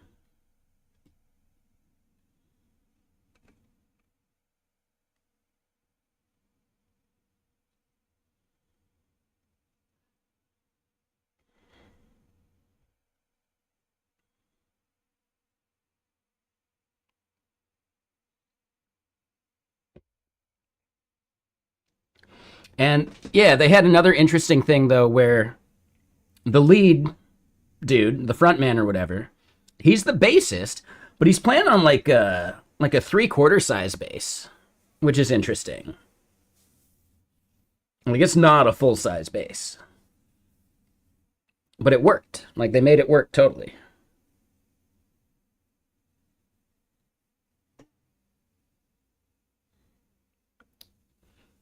So yeah, I almost want to see them like live again at some point.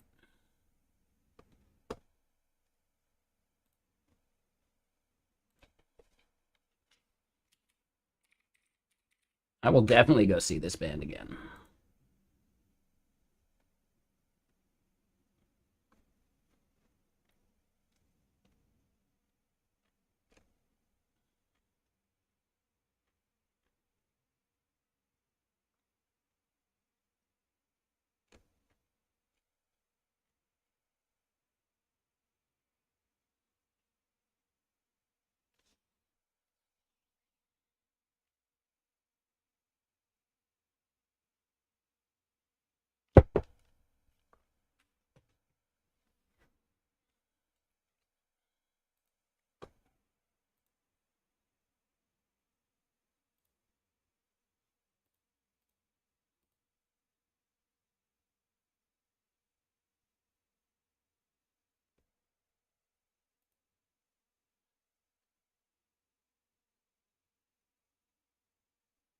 Okay, cool, cool, cool.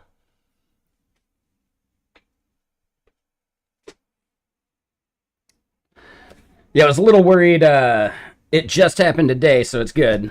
But like, I did my taxes the other day, and I hadn't seen the money come out of my bank account yet. So I was actually like stressing just a little bit. Like, what do I do? Because yeah, I had to pay $4,600 in taxes on top of like the taxes that like automatically came out of my paycheck, right? I'm like, dude, that sucks. Fucking capital gains. But technically, what that means is I made enough in capital gains to justify 4 grand, you know? Like capital gains, Twitch, and some of the contracting like stuff I did content wise.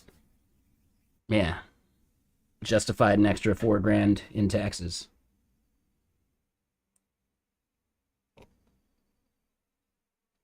Which I'm okay with.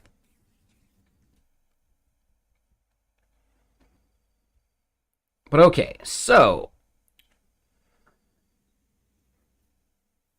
you got money back from taxes? Yeah, no, I get it. Typically because of Twitch, I'll end up owing some money at the end of the year anyway. It's definitely down from like COVID, but I make around like $400 a month from Twitch, which is cool.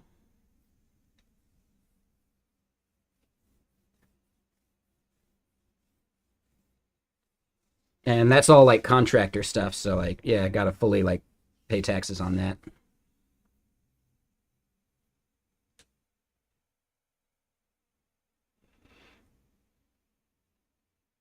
Yeah, I mean, I probably stream too much, you know.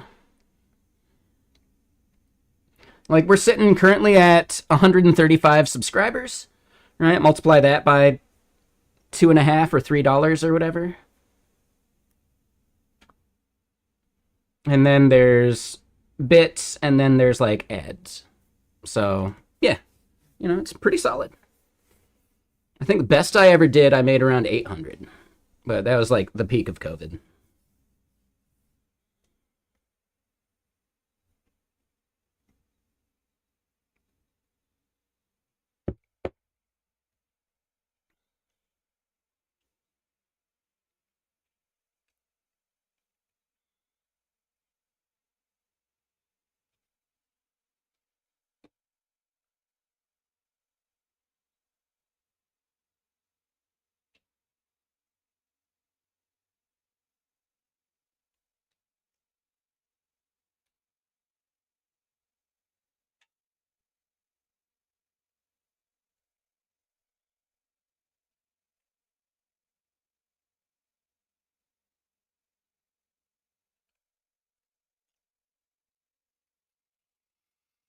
Yeah, no worries, Kiddo Kibo. Yeah, thank you for hanging out.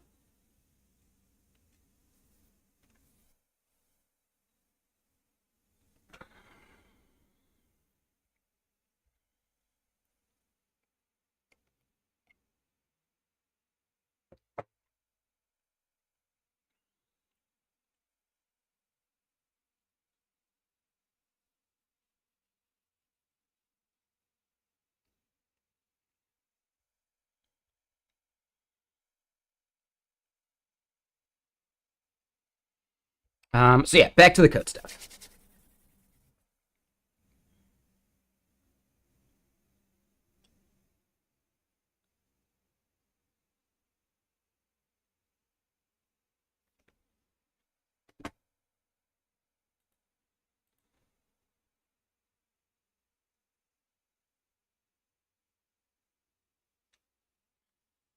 Someone buy this drummer a fucking metronome.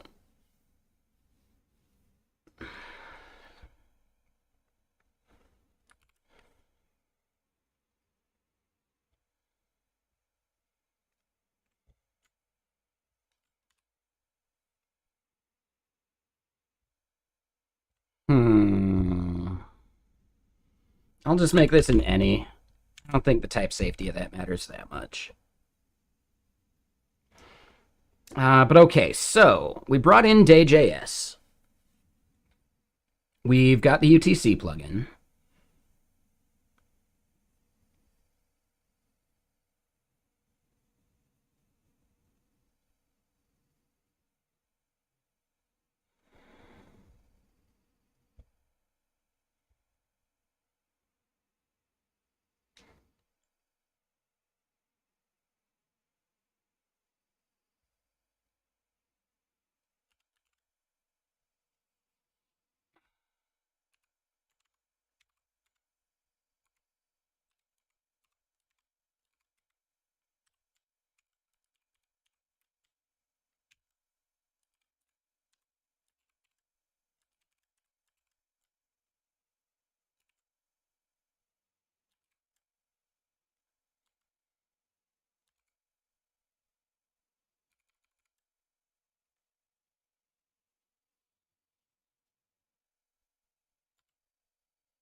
Okay, so resent to recently then.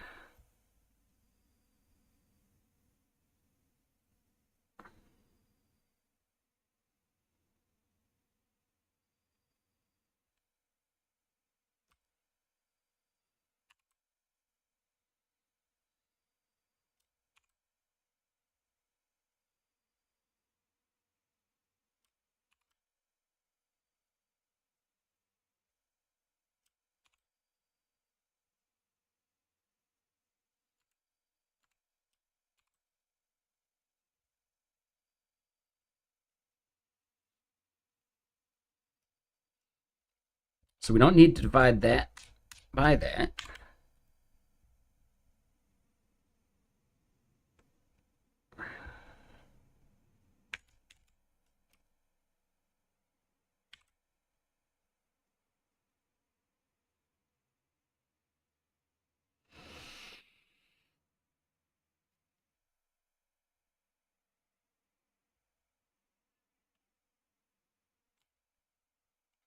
We do need to do this because we got to format it.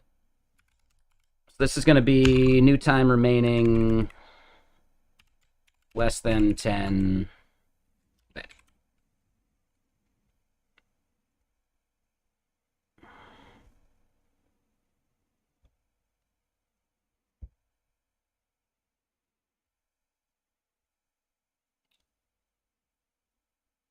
WebSocket connection failed.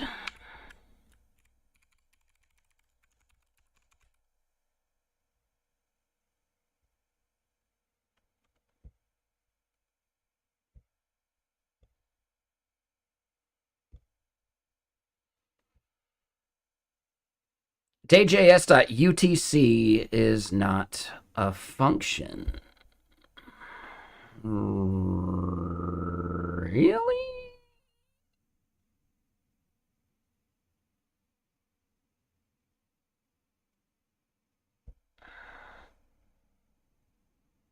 All right, so now I got to double check those docs.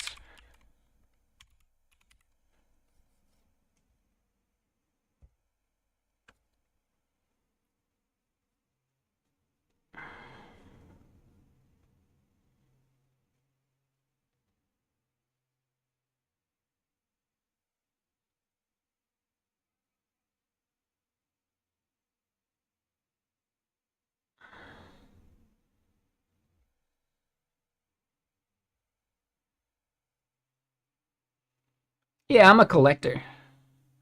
Some of those tabs are vintage, man.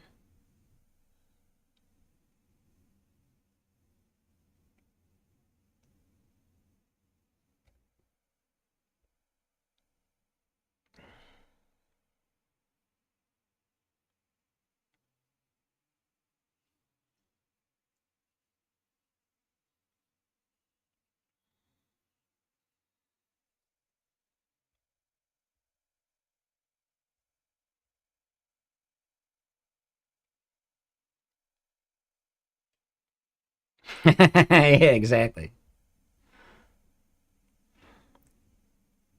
I've known some of these tabs longer than I've known most of the people in this chat. They're family now. So import UTC from day.js plugin / UTC.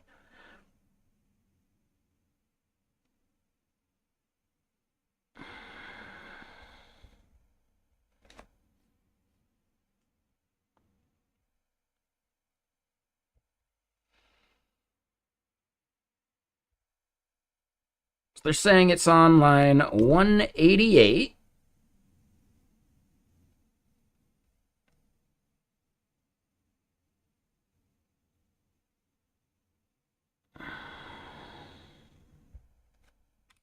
I don't need that anymore.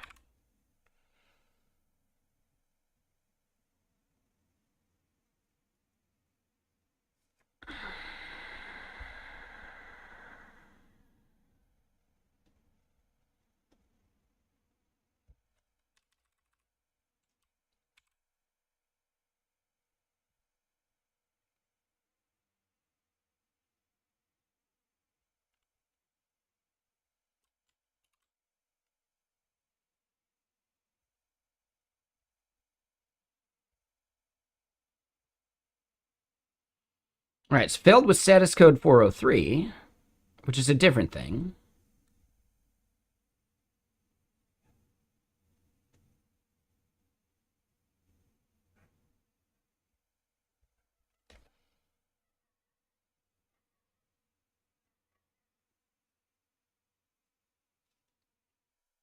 But yeah, instead of, or maybe with the 403,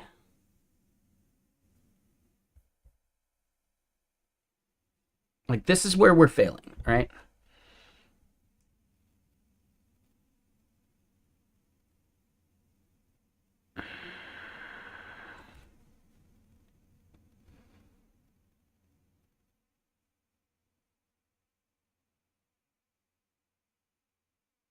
Instead of a 403 error,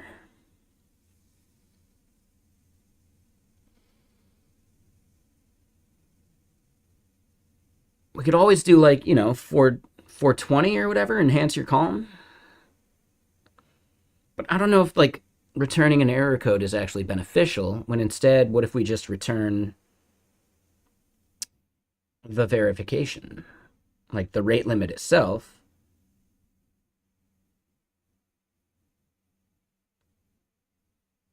Oh, and hold on. Wait.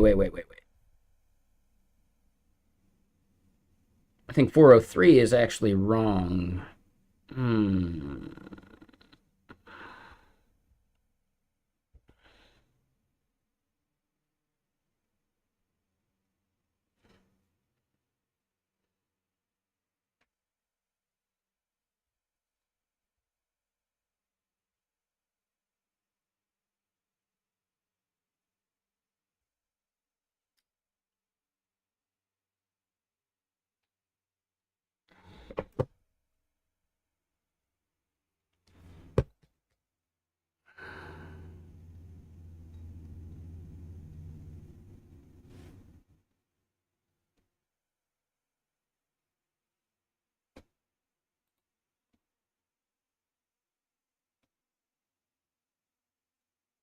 Hold on, let's skip ahead. Here we go. This song's good. I see it now. Okay. Too many resends. So, yeah, hold on. The count is at 300. So, what we want to do, we need to notify the user when they have hit that limit.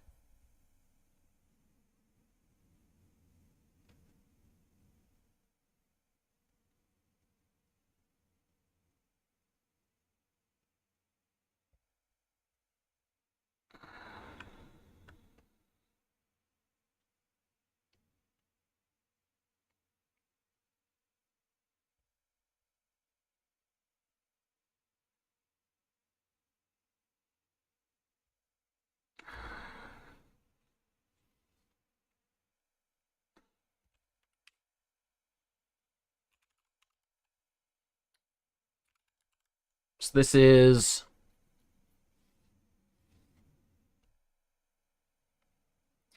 yes, that's the one with Tom Arnold and Rick Moranis.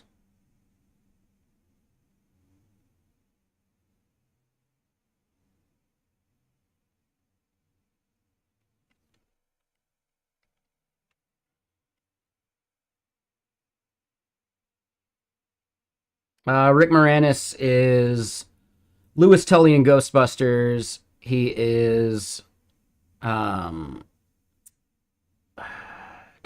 he's the dad from Honey I Shrunk the Kids. You know Rick Moranis. Seymour. Yeah, Seymour and Little Shop of Horrors. I can't believe I forgot that one. Yeah. Fun bit of trivia about Rick Moranis. He improvised that entire scene in Ghostbusters where he's like walking around the party, like introducing people. He came up with that character too. The original character for the neighbor was going to be like a German, like the original actor for that role was going to be John Candy, and he wanted to be a German guy with a couple like little dogs or something.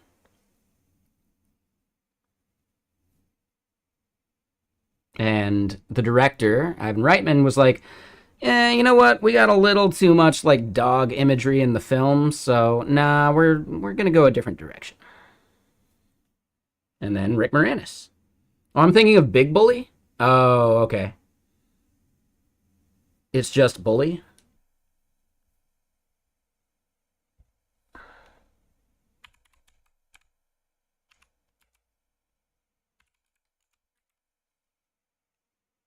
Oh no, this one's gnarly. Yeah, yeah, yeah. No, no, that movie's terrible. Yeah, yeah. It's actually based on a true story. Yeah, no, that movie's gnarly.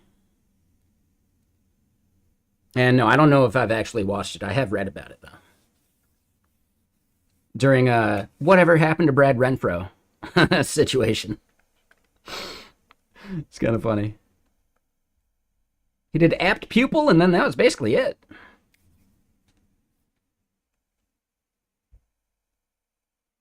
I think he just had child star syndrome. You know, some weird stuff. Yeah, whatever. I'm thinking of Big Bully though. Yeah, you're right. Different film.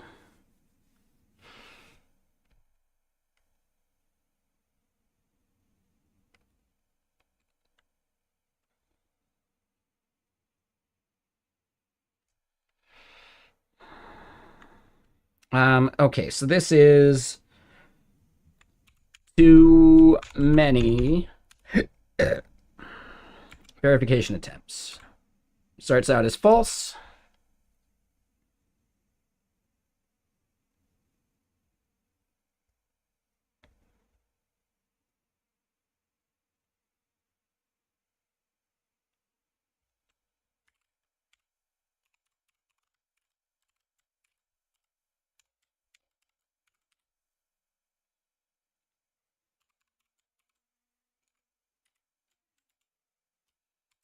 All right, so we set that to true.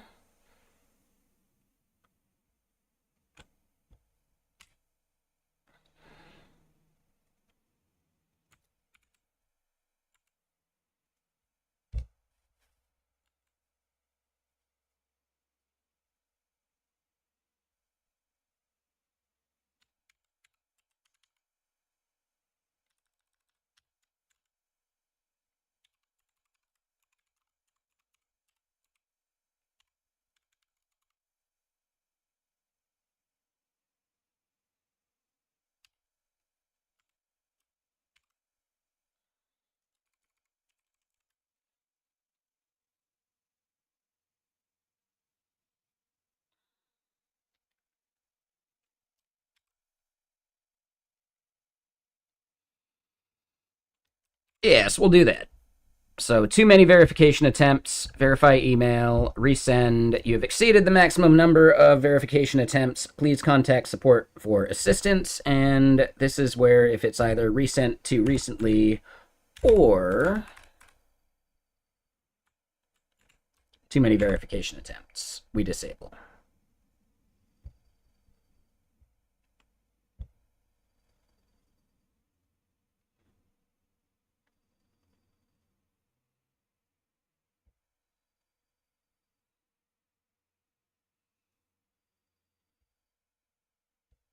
So we did that one for.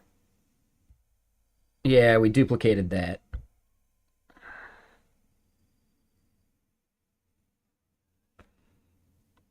It's disabled forever, right? Basically, if you hit too many like resend attempts for a certain email or phone number, we actually assume that you have malicious intent.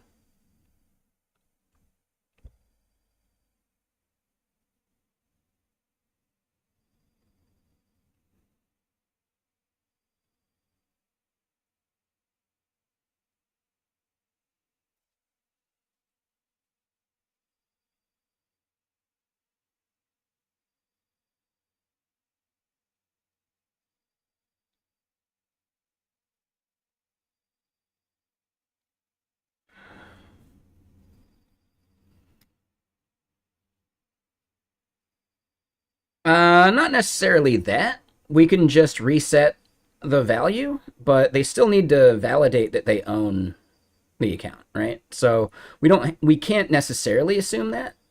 We can just change their counter or something if we want.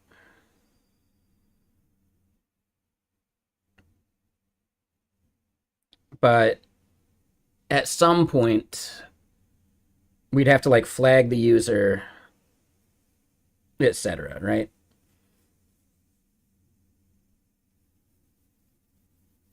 Some other kind of verification. No matter what, we gotta have you like validate the email or validate the phone.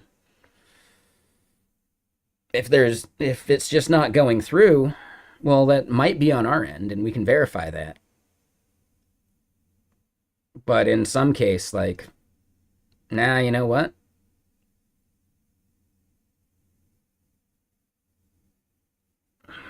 Yeah, there's just something wrong there. Like, I don't know. I haven't necessarily thought too far ahead for what what we might do in some cases.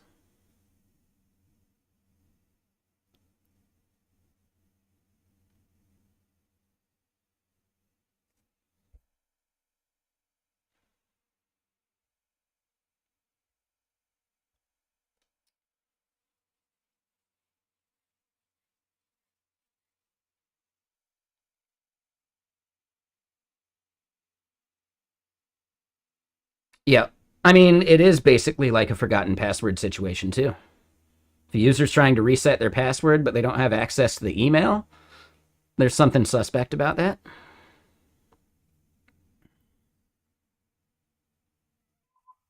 And I don't know. Yeah, that's not something I'm trying to solve at the moment. That'll be a problem to solve if it arises, but I don't know, man. Like,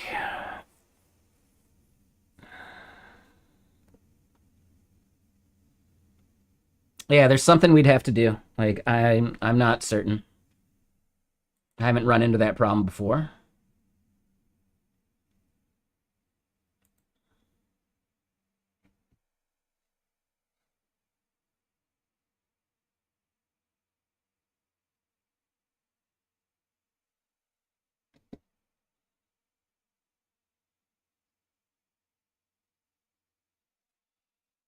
So yeah, I don't know.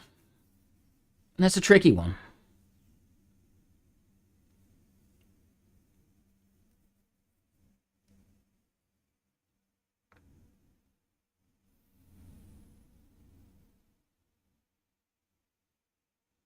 And yeah, I'm not sure I actually want to show this.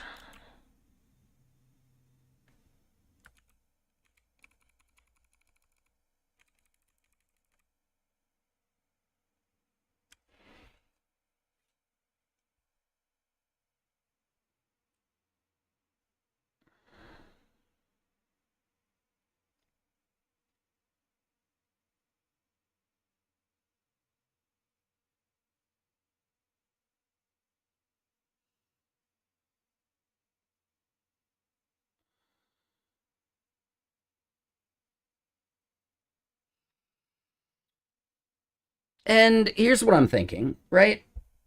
For the front end, yeah, we wouldn't show this error. And just in some case, right, like the button's not going to be able to be clicked anyway, right? So if you resend,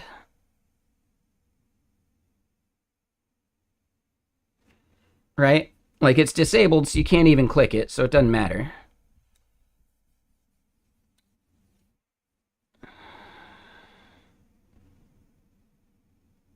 In the case of a user, like going outside of the app and using the API, we can just let them increment that.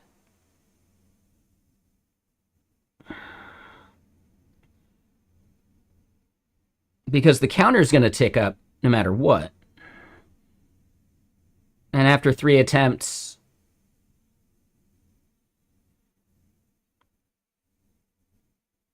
they get locked out anyway, right? So I don't know if we need to show an error there, right? The only error we care about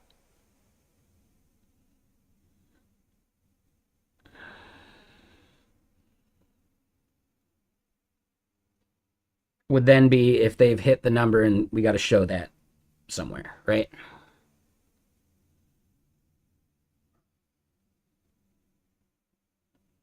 Yeah, thank you. Yeah, I like it too.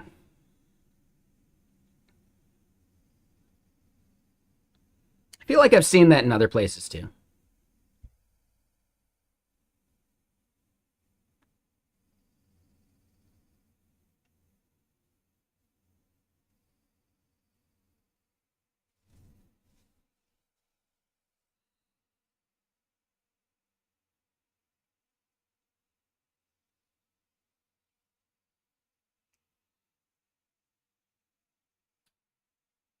Yeah, I think I like it. I like this implementation so far. I think this is good.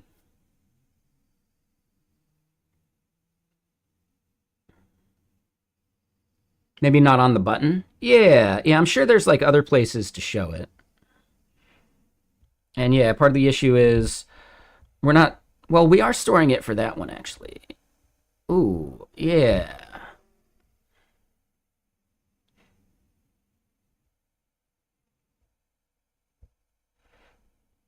No, yeah, I like this. I think this is nice.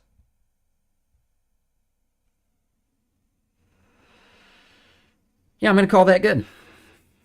Right? And because we're doing it based on value, it's not specific to these, right? Like, so this one's going to be reset, but we click it and they get the error no matter what.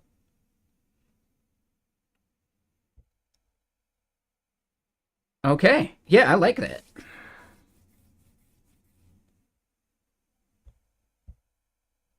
So then here, yeah, I think we're at a point where I want to commit what we got because it's been way too long.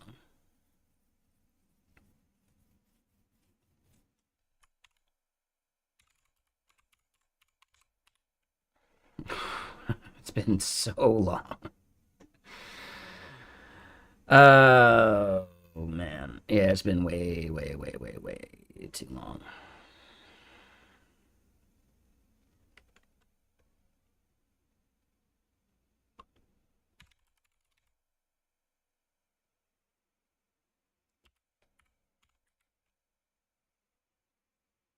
All right, so GK work.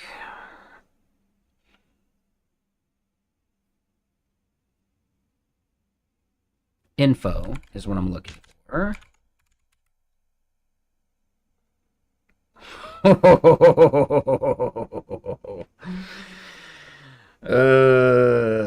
52 files.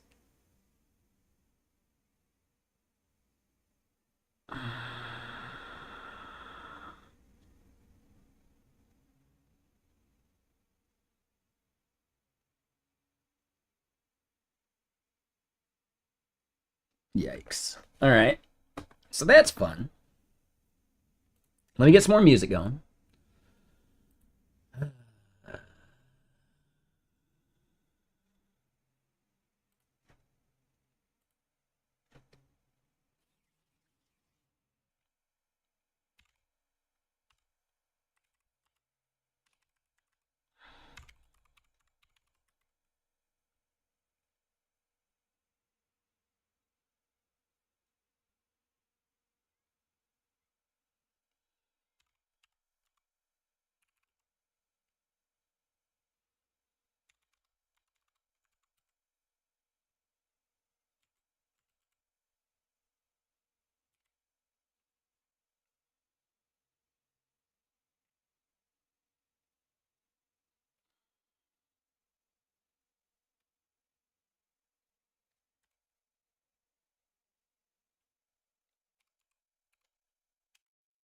Oh, yep. Yeah, thanks for hanging out. For sure.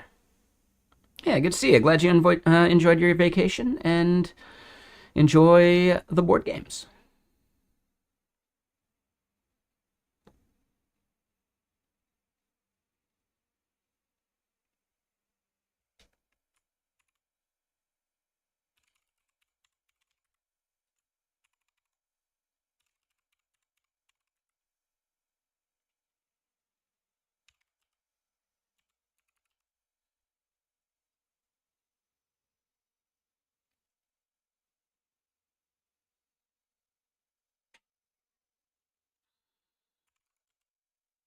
So we want to add build.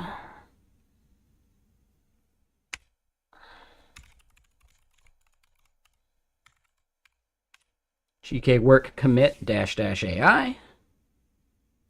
Cool. So then GK log.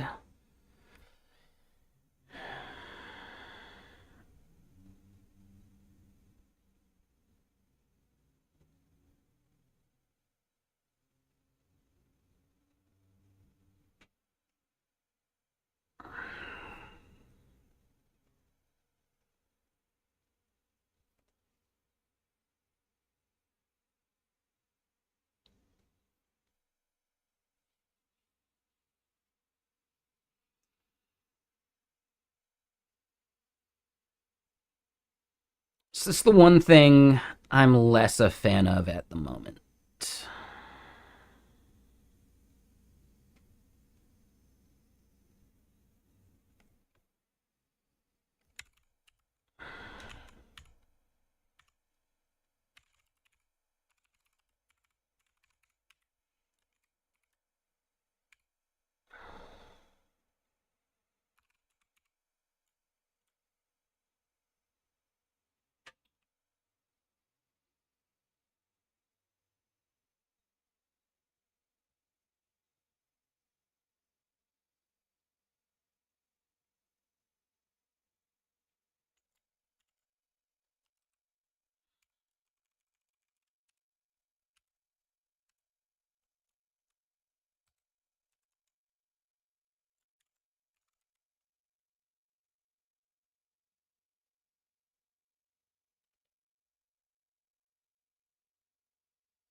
Interesting. So I think our add is broken.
Interesting.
Take it easy, Mikris. We don't need that negativity here.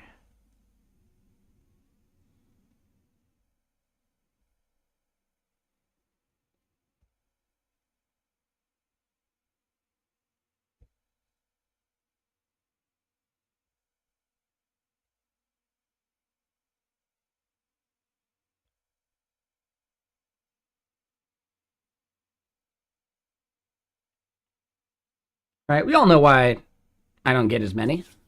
It's because a lot of people find just straight up coding boring, right? It's not content they choose to watch. It's fine.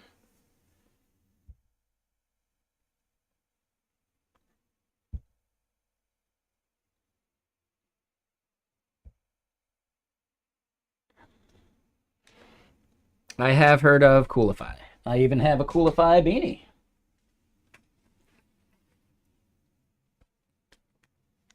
Boom.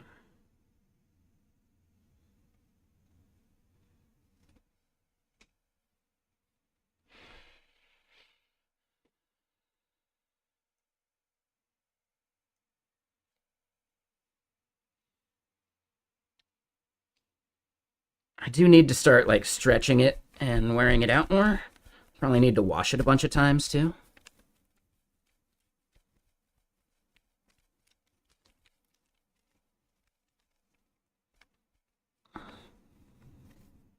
I'm not a big fan of the seams. Honestly, the seams are about normal. It's just hold on. Let me put it on real quick.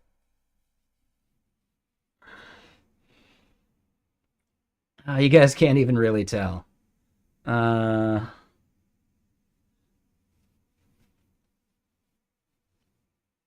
it gets like a weird like shape at the top. It's a little like reservoir tippy.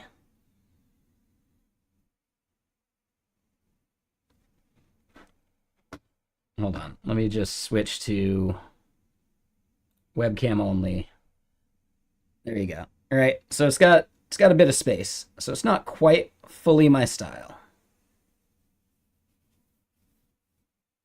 I could do this,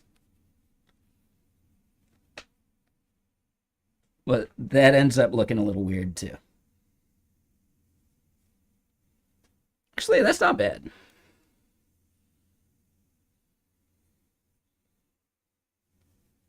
But yeah, I just wish it was a little shorter.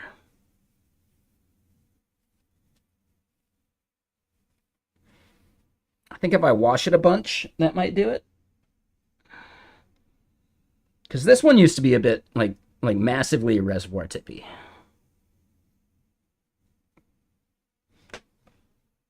Yeah, yeah. I don't know. I really appreciate Andrus for giving me a free beanie though. It's really cool. Very cool of him.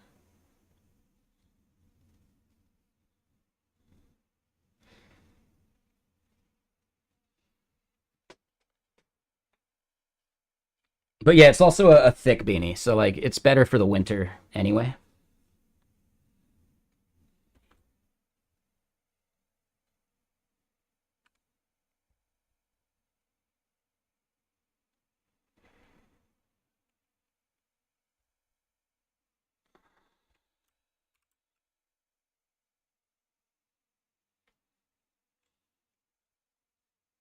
Um, hold on. I did screenshot that, right? Let's do it here too.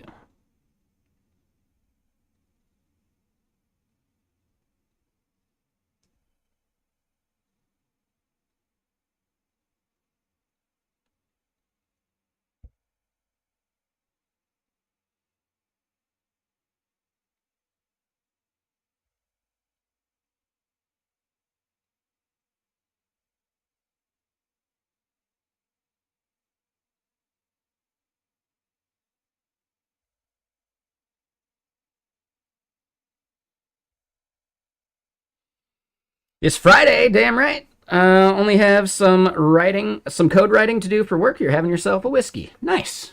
Yeah, I'll probably have another here in a bit. I'm trying to pace myself a bit better these days.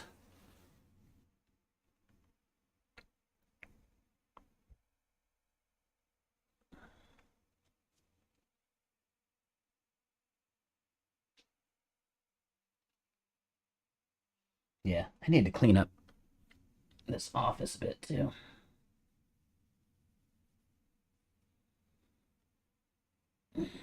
Yeah. Yeah, we'll do it eventually. But okay. So yeah, I need to send this to myself. I'll just put it on the desktop here for the moment. Because I need to pass that on to work.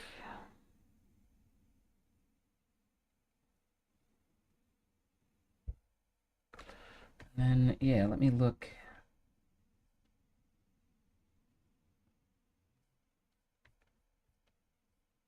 Yeah, we'll deal with that part later. Okay. So we merged in these changes, even though that was totally wrong, right? Like the name of the pull request and all that. But we got this stuff pushed up now.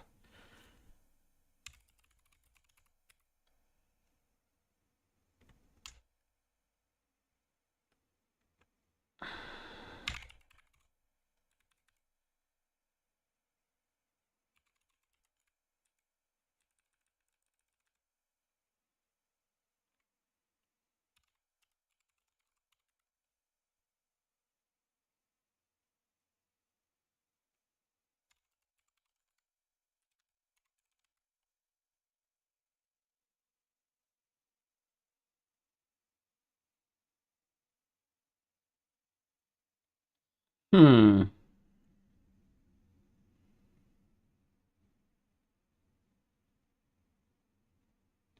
Why do you say that, Mikris?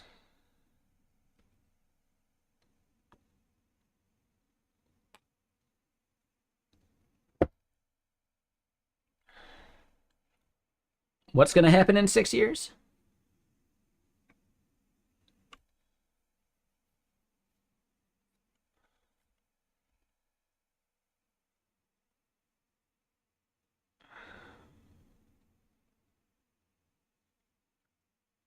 Yeah, I'm 40.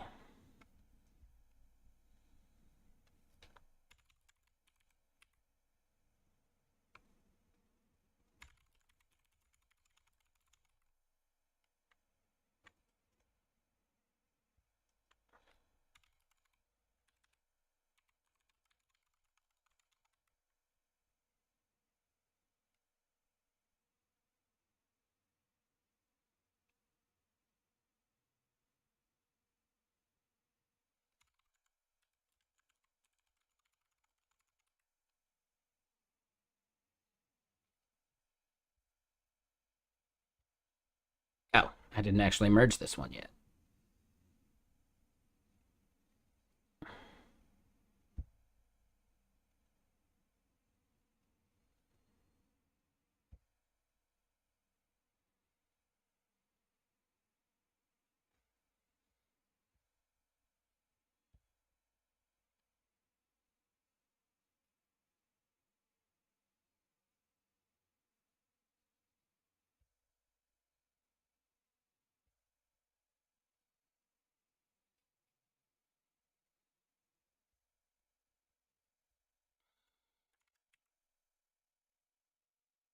Okay, cool.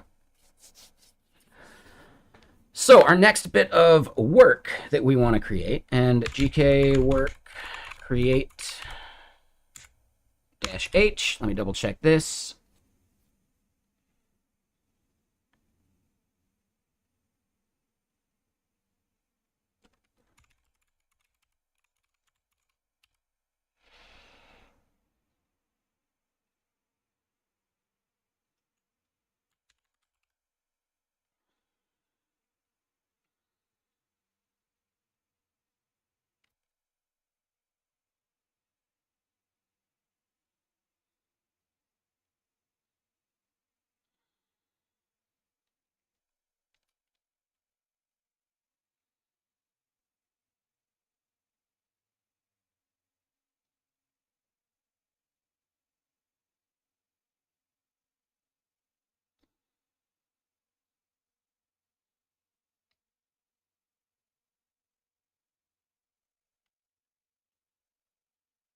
So yeah, what do we want to call this? This is going to be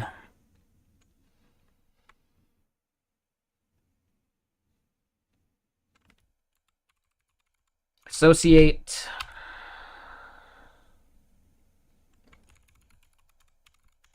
notifications. Oh, shit. I forgot about that. My bad. Good catch. Sorry.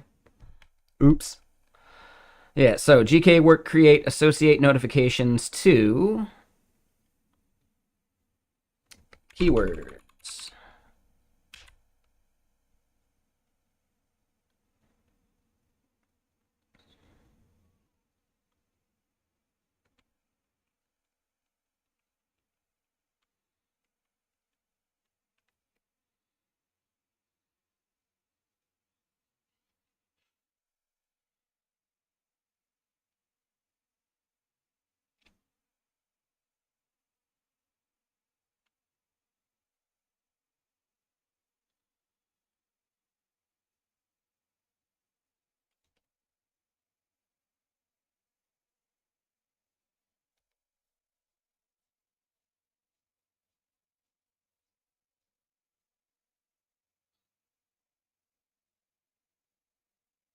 Yeah, all right. So now we kind of like finished that. One thing I want to start doing. I've never used linear. Have you guys used linear before?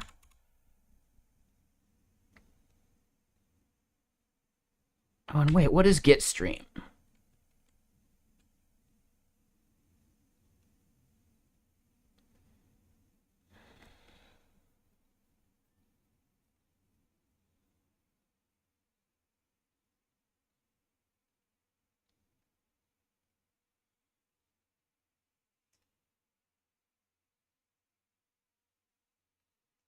Hmm. Yeah, anyway, linear.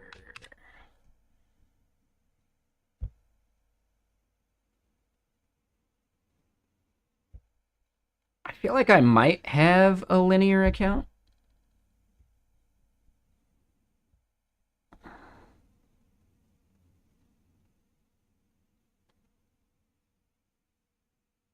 Oh.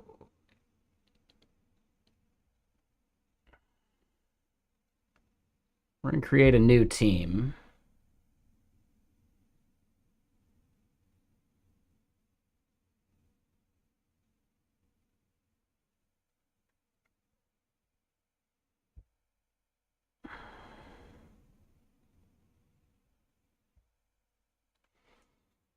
And hold on. Yeah, let me do this real quick.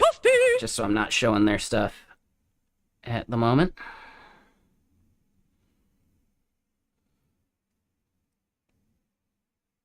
Okay, so yeah, we'll call this Sky Funnel for now. Okay, so now I can show this again. Saddle up, partner. So yeah, no parent teams, no copying settings.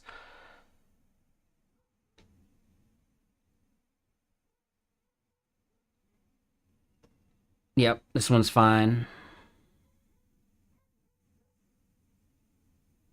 We'll call it Sky Funnel, sure.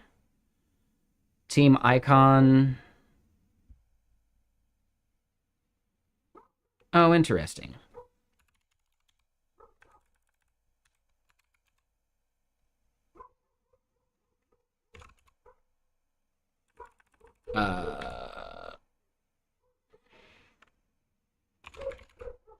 Sure.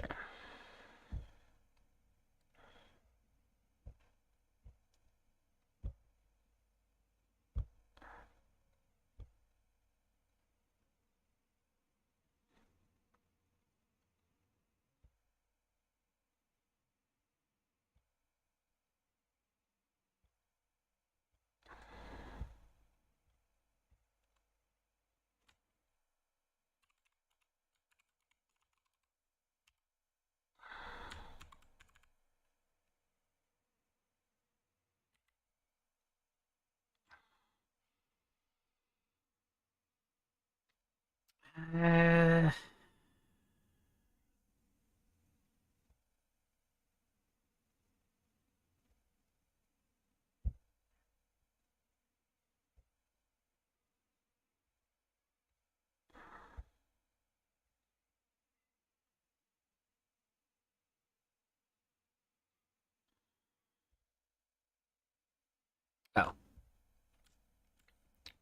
that in the wrong place.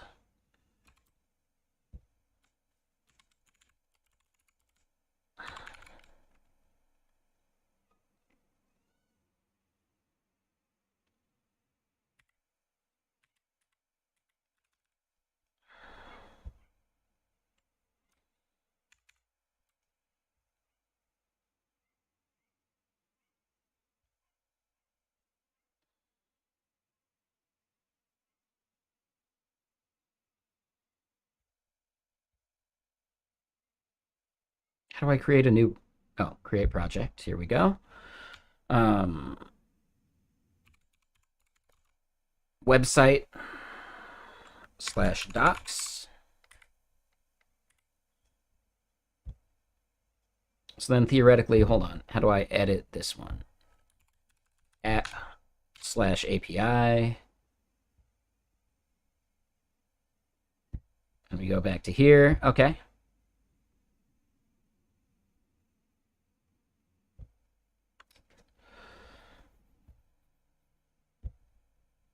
Okay. No. Okay, so this is kind of nice.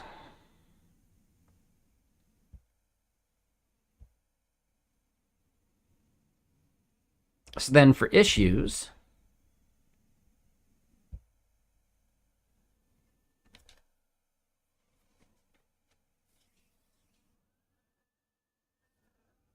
oh, and you can set the project.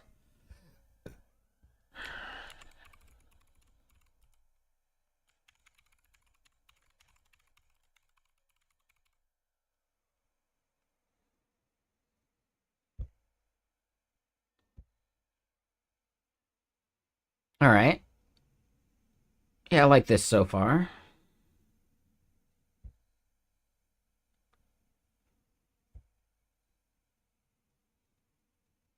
That one's in progress.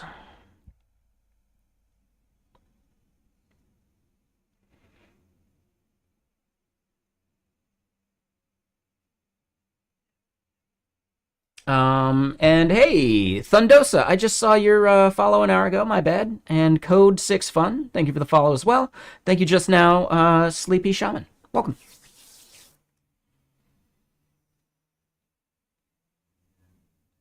I find it interesting how they're inconsistent where they put like the create button here, right? So it's create project up here in the header, but then to add a new issue is down here.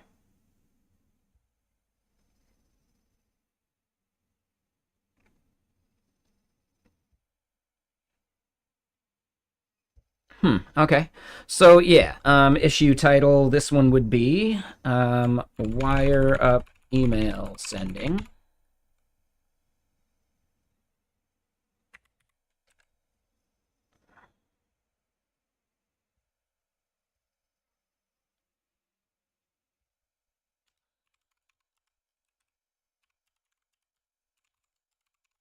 Wire up SMS sending. Yeah, I don't know. People seem to really... Oh, and shit. I didn't want to do that. I wanted to switch workspace. Damn it. All right, hold on. Leave that team. Wait, hold on. How do I delete this team?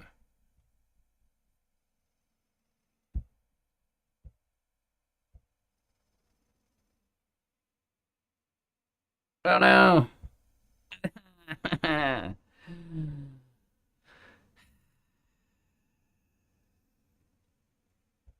So I can't even create a team that I created. Or that I... Yeah, I can't delete a team I created. I don't like that. So now we got to redo this. Because I ended up doing it in the highlight org.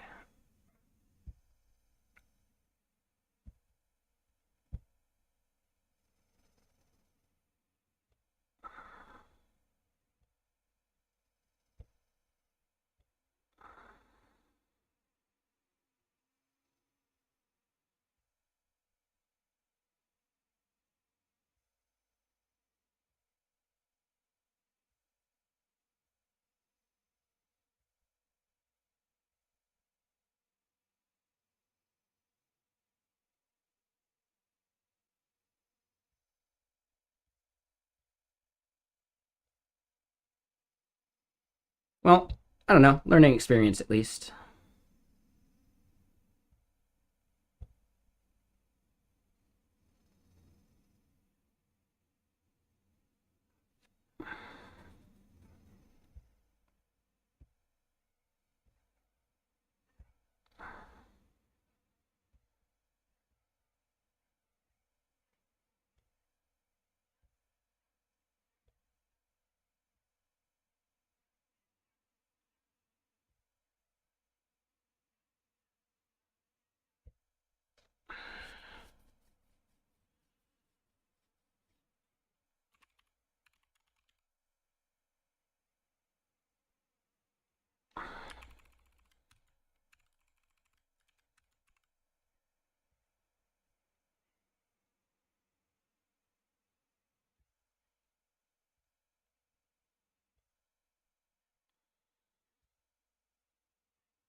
Yes, this is my first time fiddling with linear.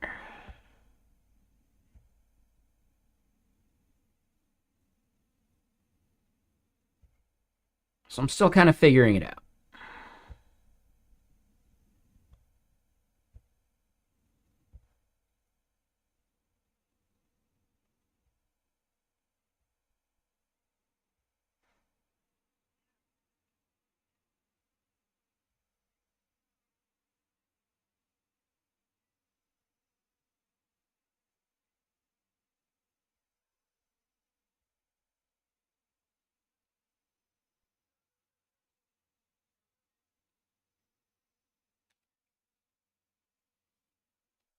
Well, I don't even have my logo. All right, we'll just leave it.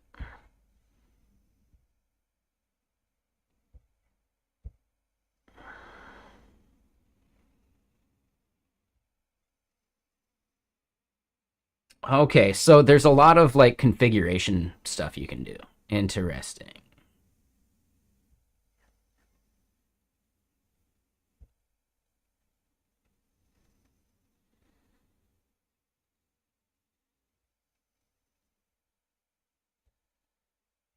I don't need notifications for this.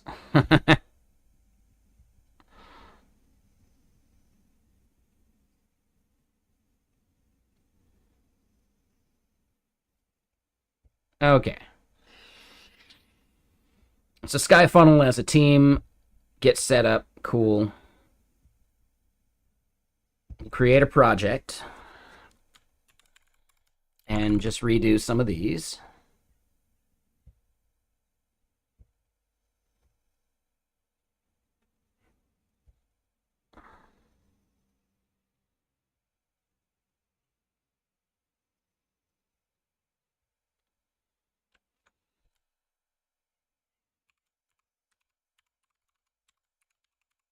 Website/docs.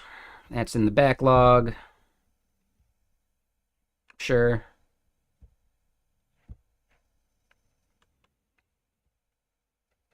So then, yeah, let's go back to issues.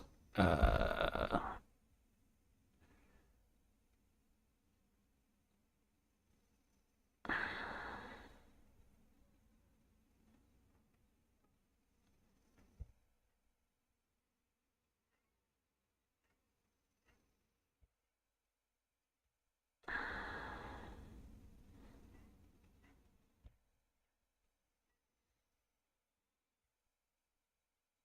I find this a little annoying.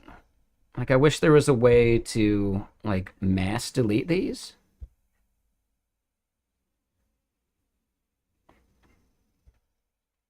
Hmm.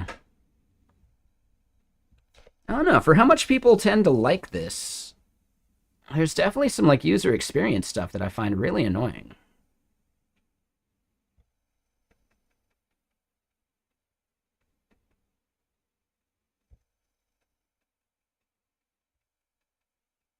Hmm.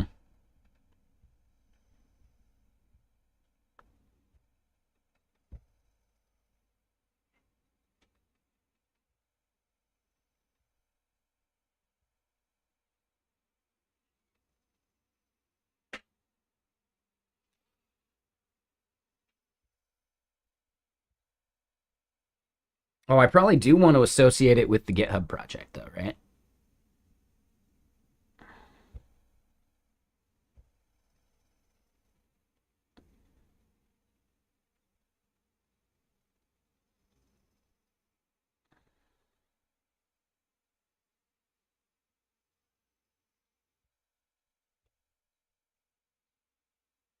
Hmm.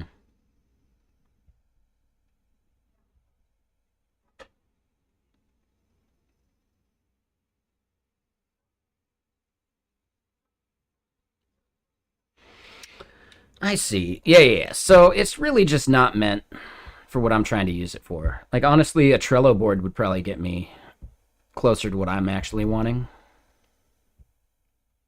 Like, I could just use GitHub projects as well.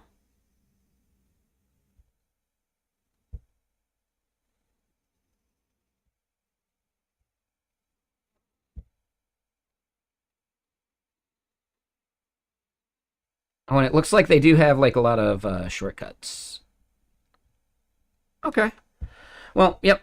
All right. So then this is associate um, notifications with keywords.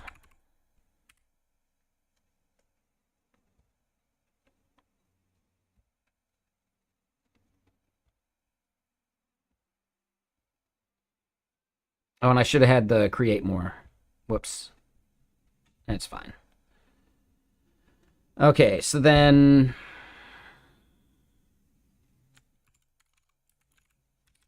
wire up email sending, backlog, or it's just, I don't know if it matters. Sure.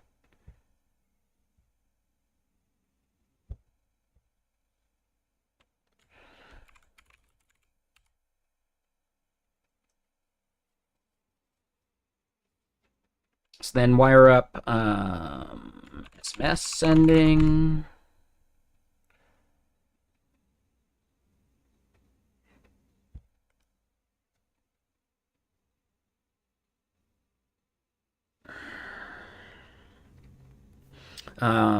Add Slack notification support.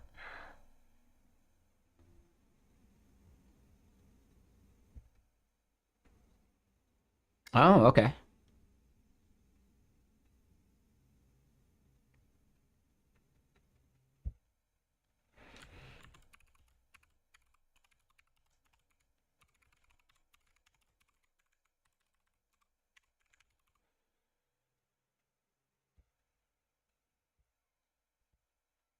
I find it interesting that the background isn't updating.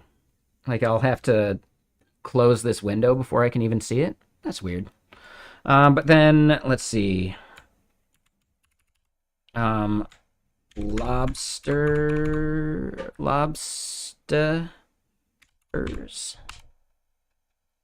listening.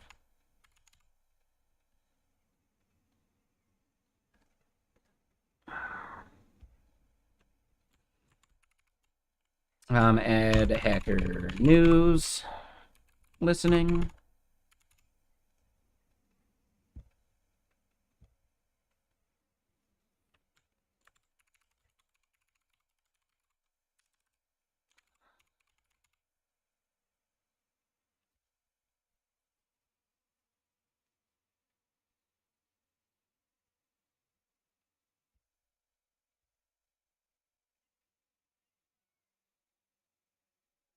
Oh, that just seems like, dude, that's a huge bug. Oh wait, no, no, no. So it's filtering for active. Ah, got it, got it, got it, got it, got it. Okay. So that's why it wasn't updating behind the scenes. That makes more sense.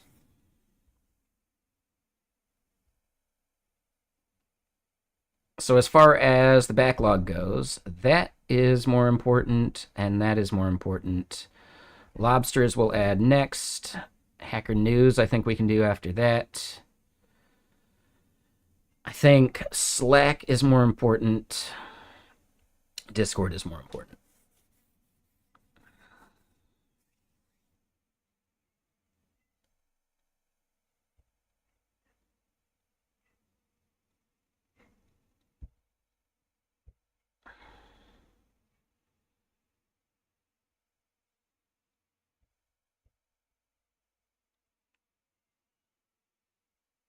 And these are all features.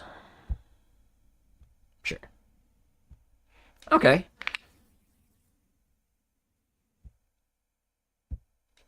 All right, so now we know what feature we're working on. Let's pour a beverage. Project management BS. Ugh. Just the worst.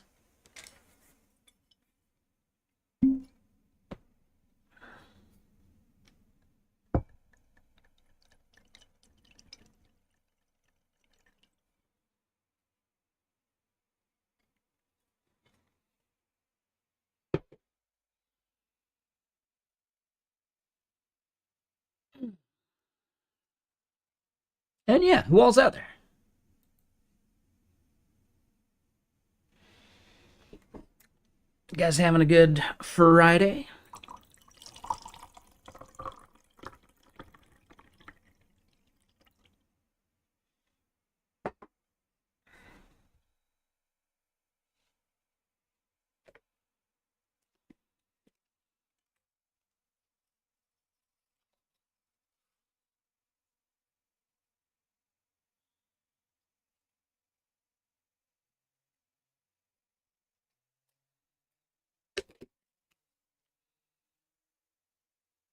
You made an image editor in React. Okay, what kind of image editor? Like pixel style or layers?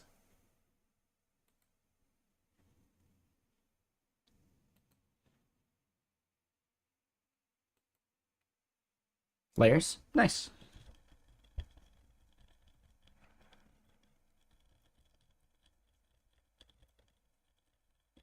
I know, right? Yeah. And yeah, technically, like, there's pixels as well. No, so what I was getting at, Bob, is more like a bitmap editor, where you're like modifying like pixel by pixel in a column thing, versus just like layers that you drag around that can overlap, and you do like the stacking order and all that stuff. So not necessarily vector. I meant layers as in like more Photoshop like, versus pixels, which is more like old school Microsoft Paint. So yeah, Photoshop like.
Alrighty.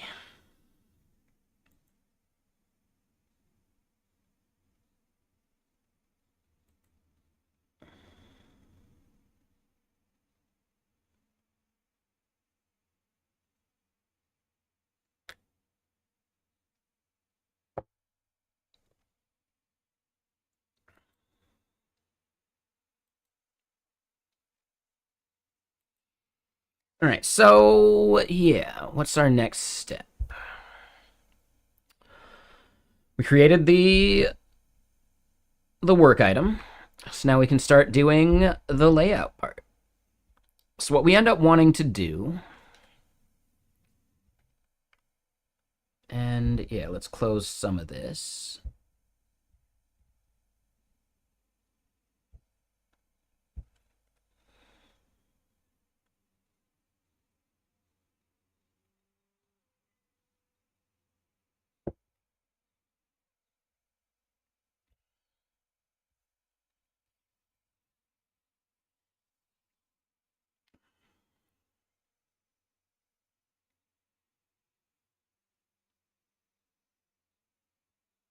And that is a shitload of events. Oh my god.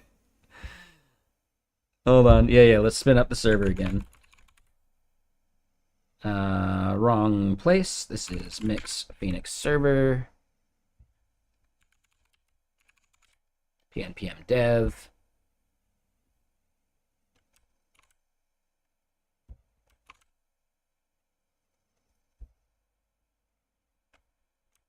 Why you no blend? There we go.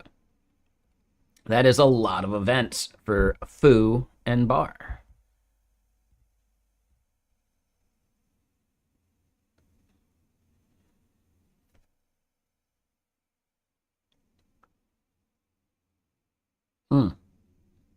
So I just thought of an issue.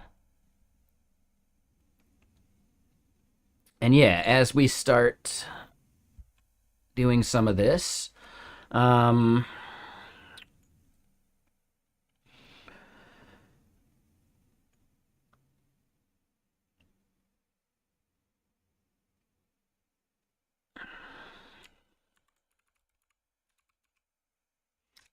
do I want to do this? Basically, I want to look for whole words, not portions of words.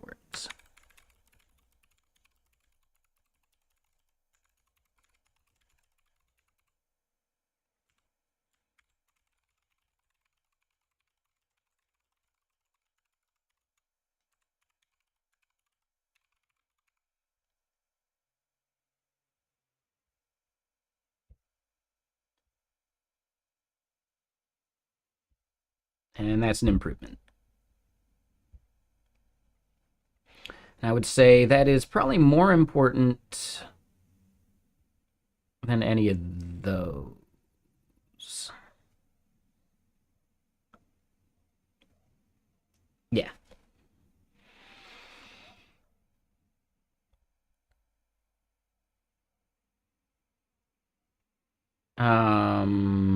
Yeah, so hold on. We'll go back here. We're going to do another feature.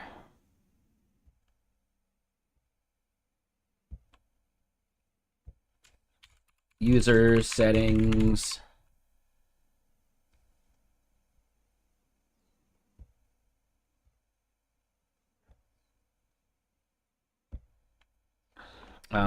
Org settings.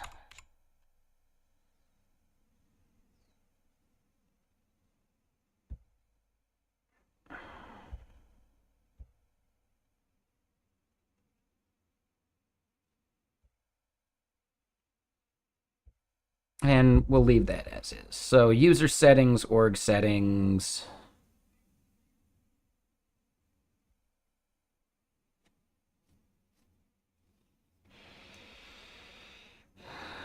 Probably more important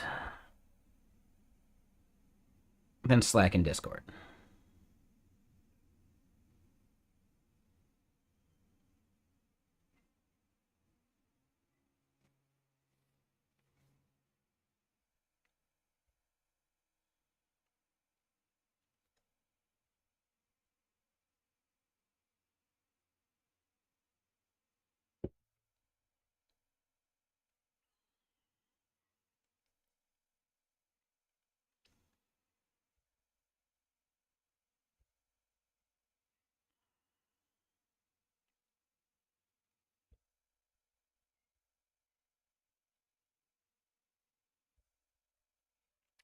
And before I get too far, for the website, we want to be able to add support.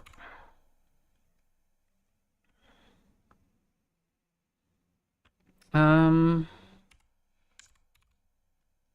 support page.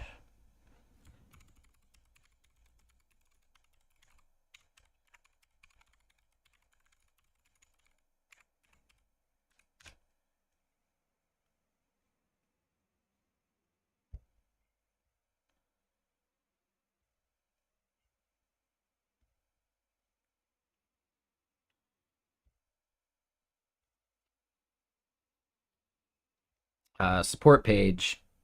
Yeah. Like a lot of the website docs stuff will come probably before that.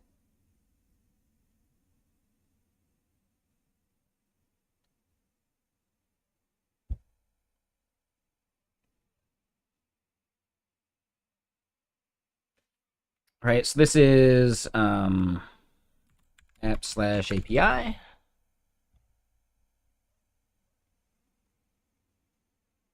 The filter will be for a specific project.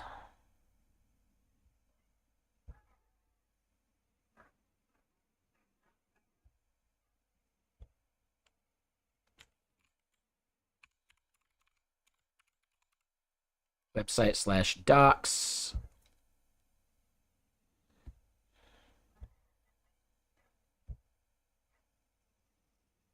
Cool. Yeah, this is nice. Yeah, I like linear so far. This is cool. Okay. Yeah, I've never used it, so I mean, I've barely used it before, but I wanted to give it a proper college try.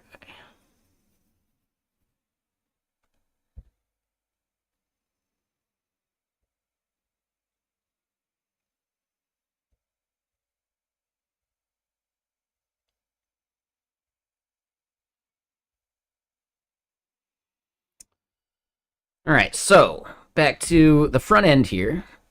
What I think we want to do then is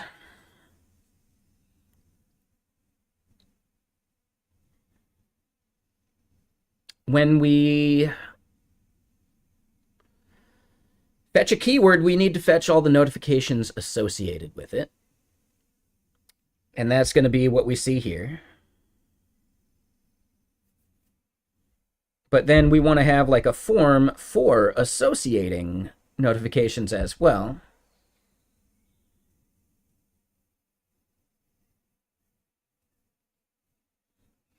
When we create a new keyword, yeah, this is where we're probably going to have like a selector for like the notifications that we have available.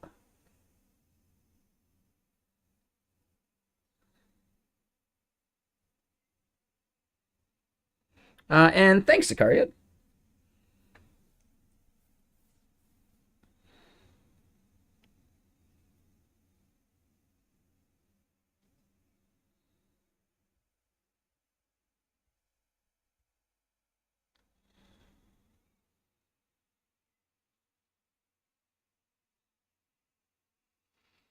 So let's go look at neo-brutalism real quick.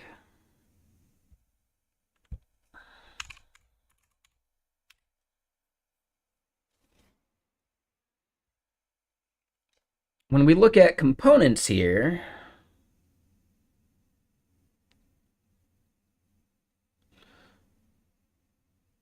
how do we think we end up wanting to do selection stuff for notifications? And honestly, like, how many notifications is someone going to end up having?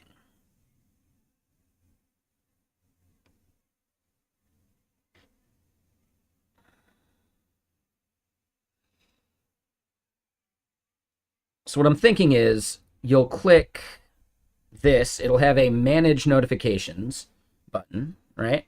Or link. You click that, it does a pop-up, and the pop-up would have maybe just like all of your notifications in a list.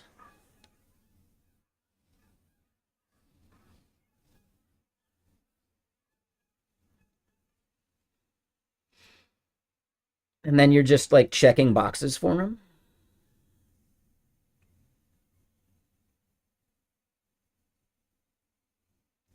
But maybe there's like a select drop down thing. So hold on.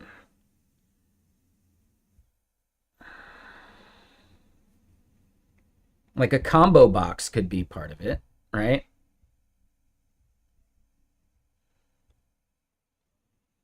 Okay, combo boxes for like searching and stuff. So maybe not that.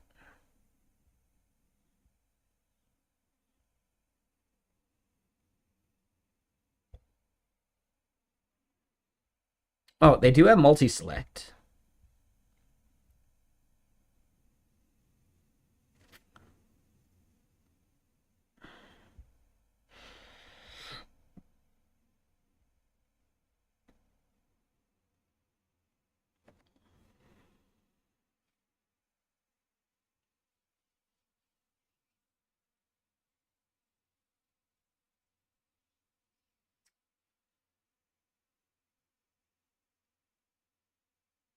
Okay, I think I like this. So yeah, combo box might be the move.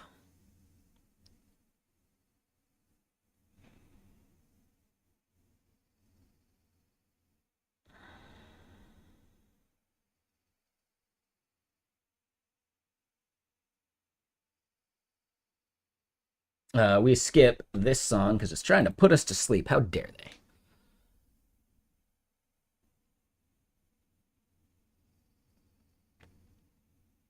Combo box is what we're looking for sure.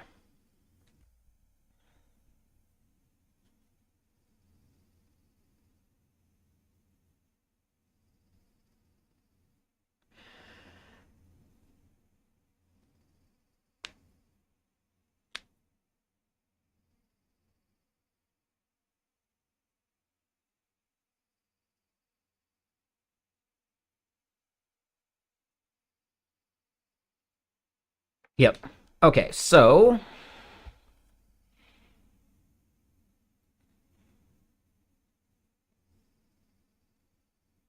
combo box is actually just pop over and command. Wait, is command not what I thought? Oh, interesting. No, it is what I thought. All right.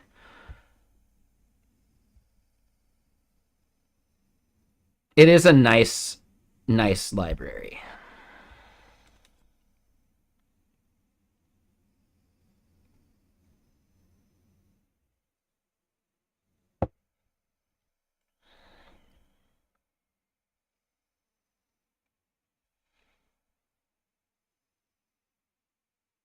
All right, so pop over and command.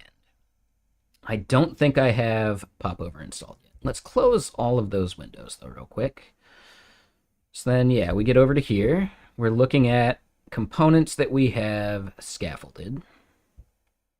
Here in UI, I do not see pop over. I do not see command. Yep.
Would I like to overwrite dialogue? I'm going to say no.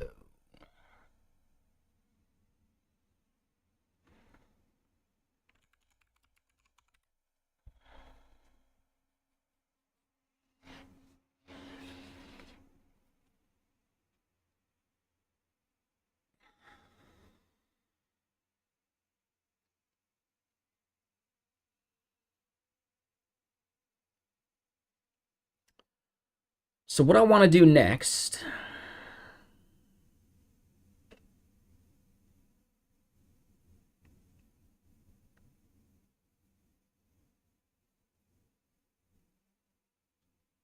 we want to create a component for notification like selection.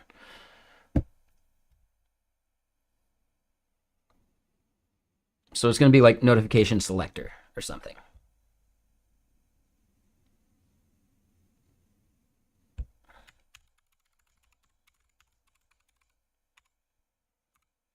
Notification select .tsx. Yeah.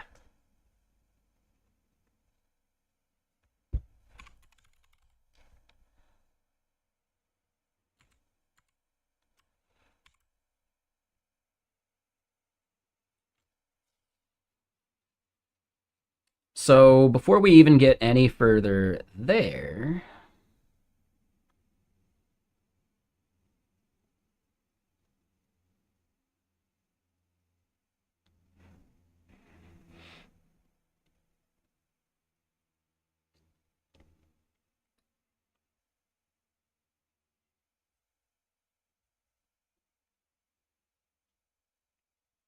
yeah, we're gonna do two separate things. And what's up, Cotter? How you doing, Mister Sir? Oh, music's a little loud.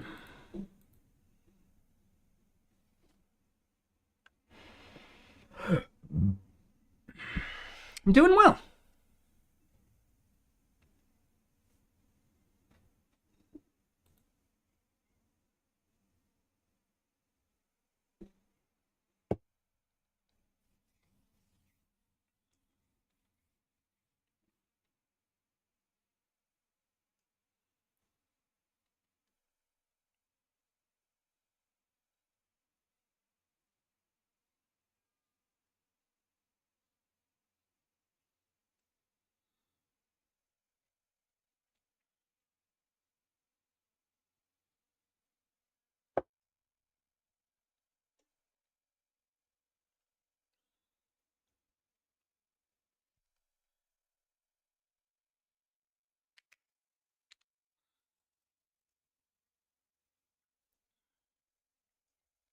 Yeah, I'm doing all right.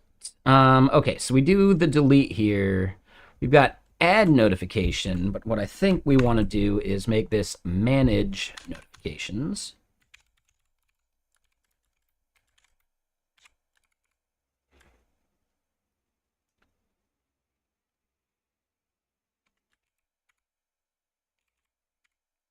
And instead of circle plus,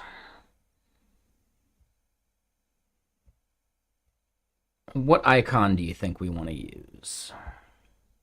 So let's go look at Lucide.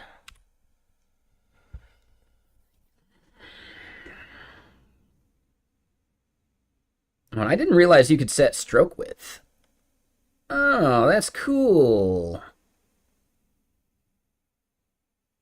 That's kind of nifty.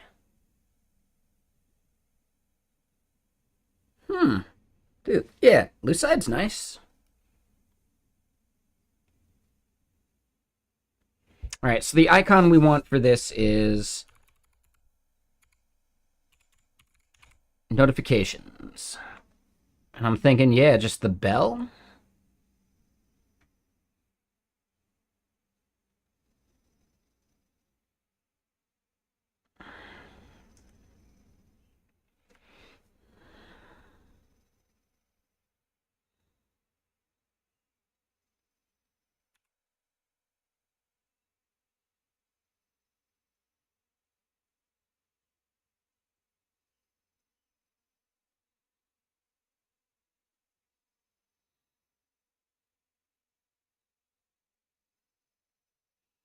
Yeah, I think bell.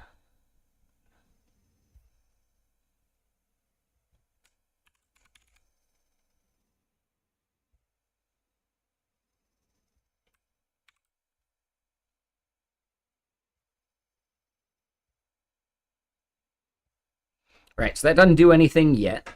On click, though. And what's up, eCoder? How you doing?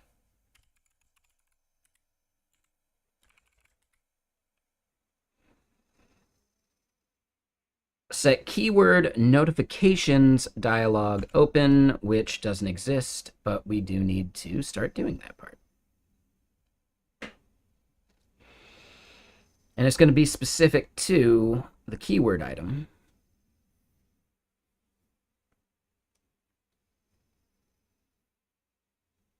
And I was thinking ahead. I'm glad I did this because, yeah, keywords and subsequently notifications will be some global state because we're going to need notifications here. And what up, Themby? How you doing?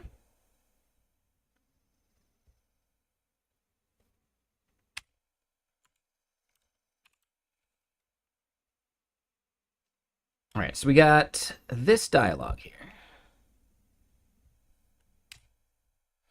It was a holiday where you're at? Nice. Is that Spain? Because I think our Spain team had a holiday on our calendar. And I feel like maybe you've told me that before. Actually, it's probably all over. It's called, this is Good Friday, right? So yeah, like Italy, Spain, bunch of those countries probably have it, right? Brazil. Okay, I could still see that. Makes sense. So yeah, sorry I forgot that.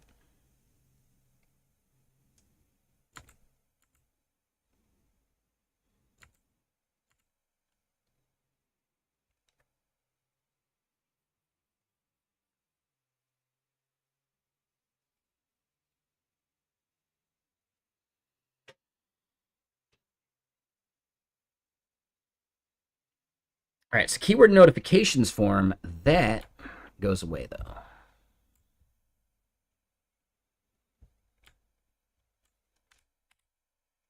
It is. Yeah, it's part of power mode.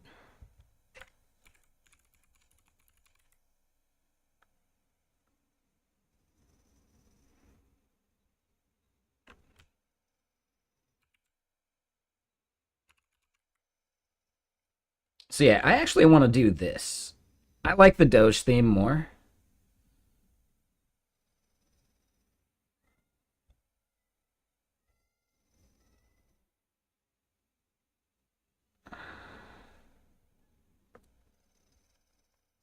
Let me do this real quick. The Doge one is fun. Like, you know, Clippy's good too, but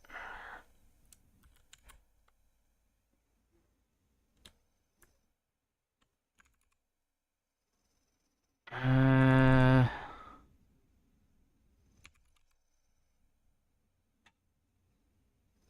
they made fun of you. That's fine. You just have more fun. Cincy, thank you for the follow. Welcome.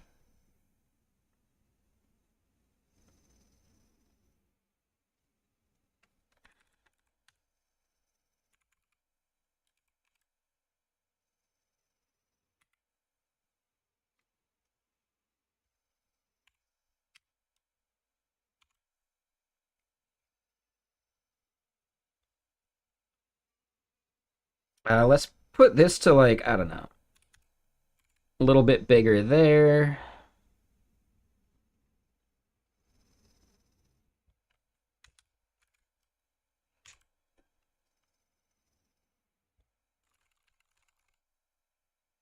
Yes.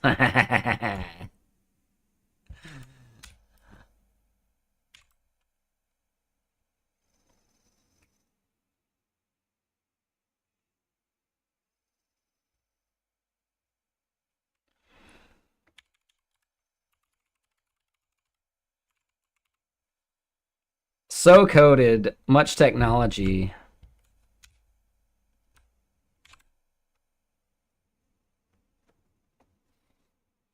Gamifying syntax errors? What do you mean by that? No, it's not about syntax errors, it's just any typing. So this does a bunch of stuff.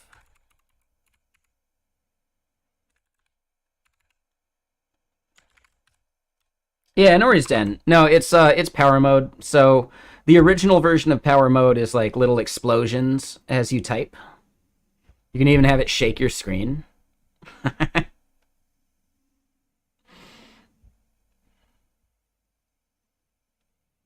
right, let's crank this back down to 42 though.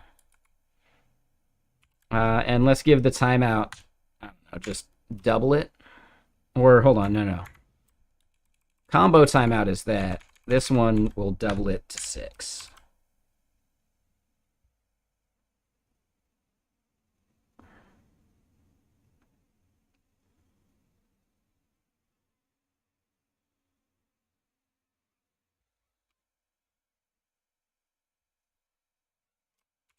No, that sounds kind of fun too, though.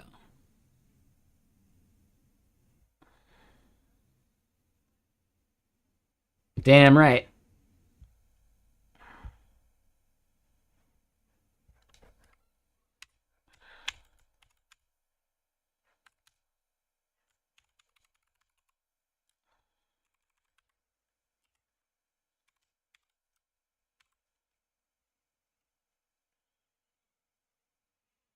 All right, so then we do this, manage notifications. We get the notification select.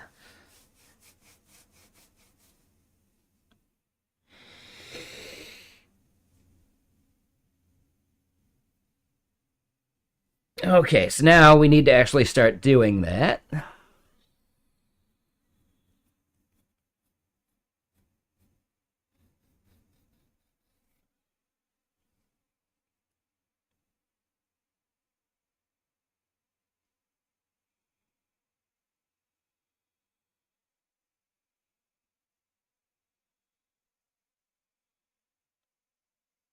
And Handley, thank you for the follow. Welcome. How you doing?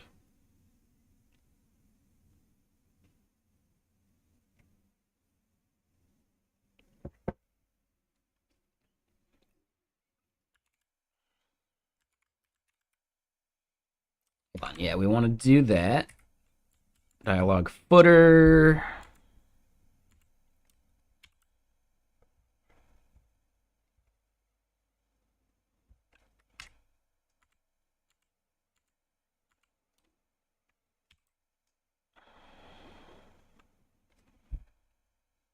Okay, so we see that. And yeah, that's updating now, which is good. But yeah, so we get to this notification select. It's going to take in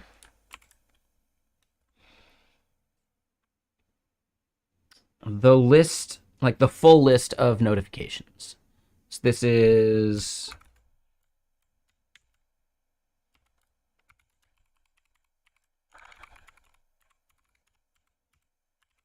this, and then here we do that, and this is notification response.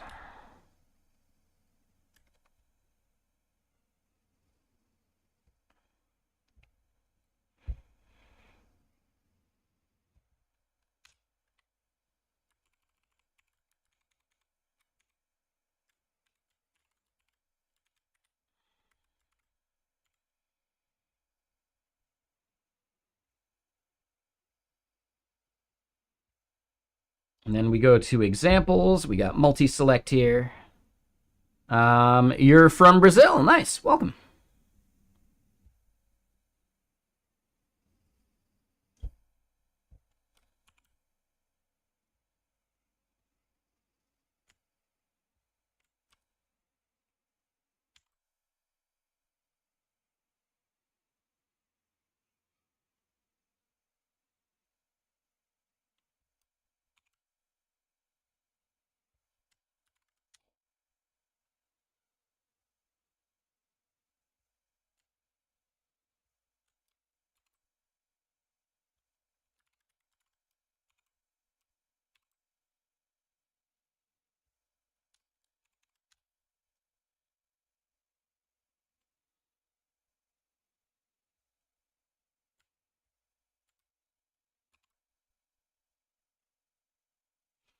There you go.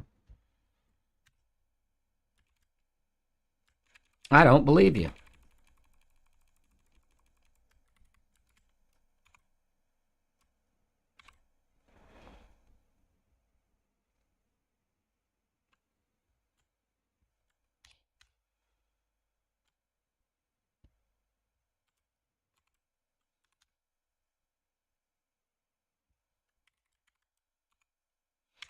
All right, so we at least bring that in. So then we go to here, manage notifications. Yep, we see that. Okay.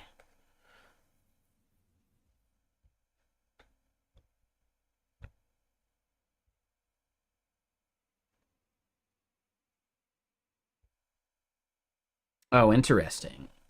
Why would that be closing?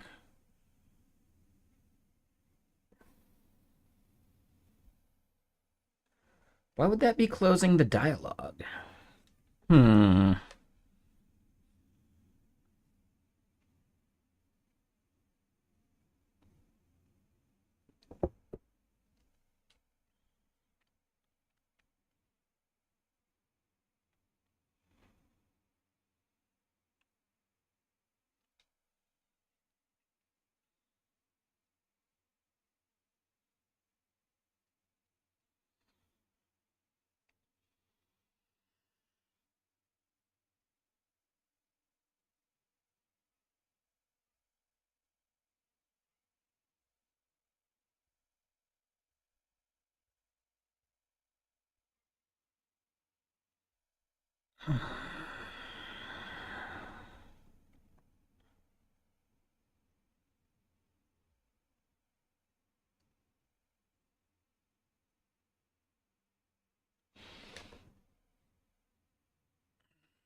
So we might not be able to do this.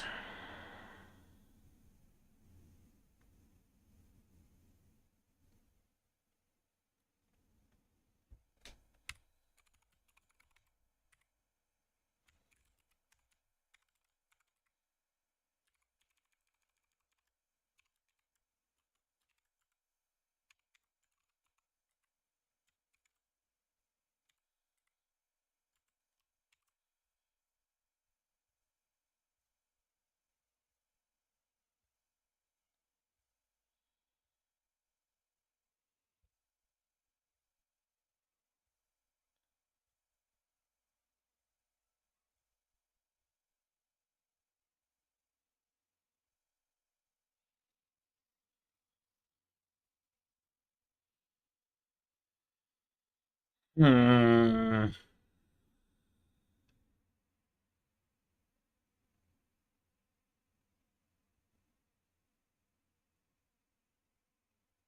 No, it's not Z index.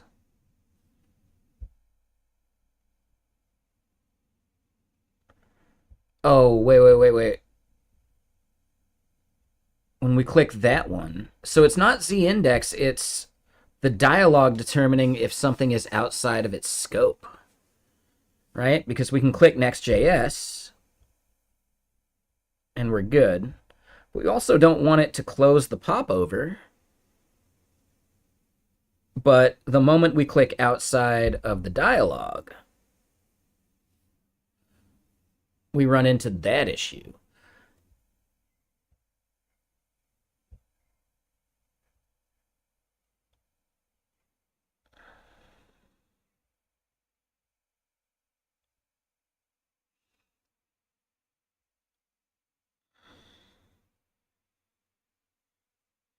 All right, so yeah, the first framework doesn't close it. It's not Z index, it's the way that the dialog is determining if a click is outside of itself.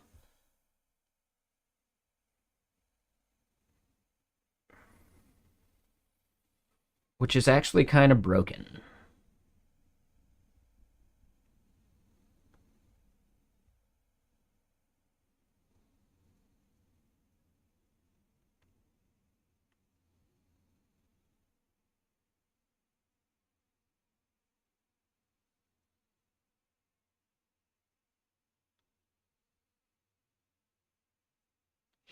So maybe I just want to disable being able to close it by clicking outside.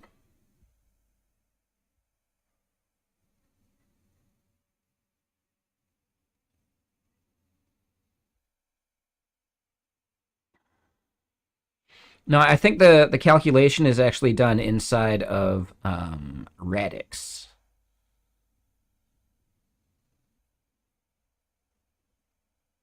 So Radix must have something that we can pass it.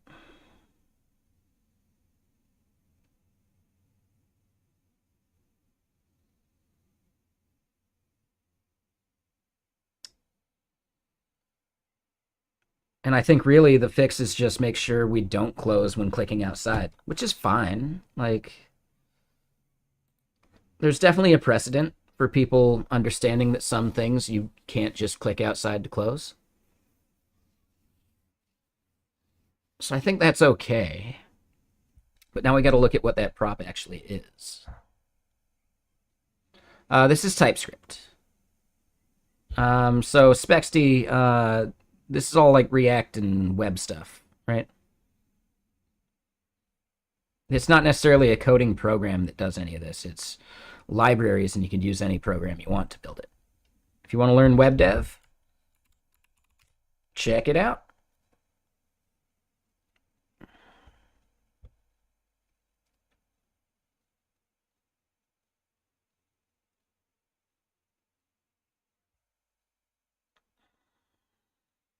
Okay, so it's not that one. The component we want to do this for is the dialog. Oh yeah, this is a component library. That's what I did. Right, so for the command item that we're clicking,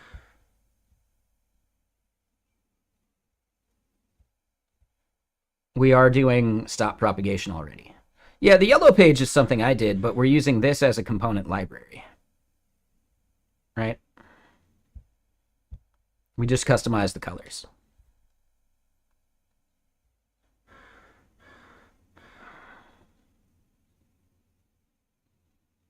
Thank you for the follow there, Spexty.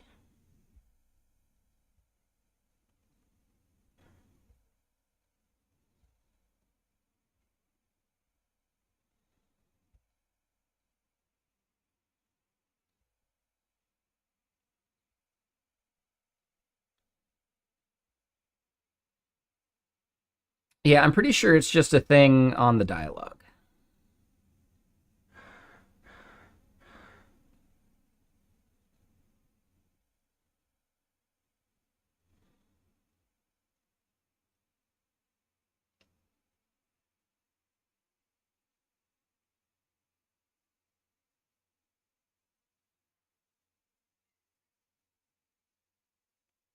Dorama Sands, it's even better.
Yeah, you like that? Yeah, I'm pretty proud of that.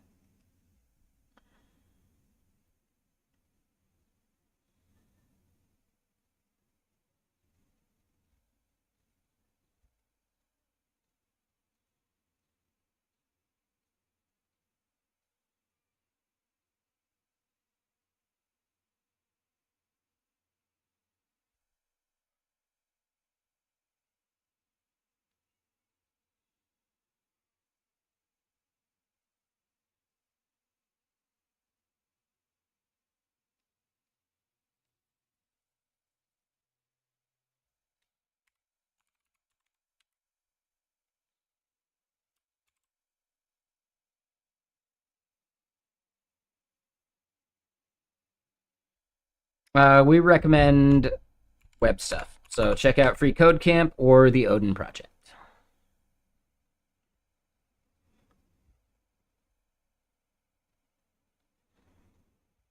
Even if you don't want to be a web dev, the languages for building the web are a great intro because all you need is a browser. You don't have to worry about setting up compilers or any of that BS. I don't think there's enough. I'll create a couple just to spite you. How about that? Deal with it.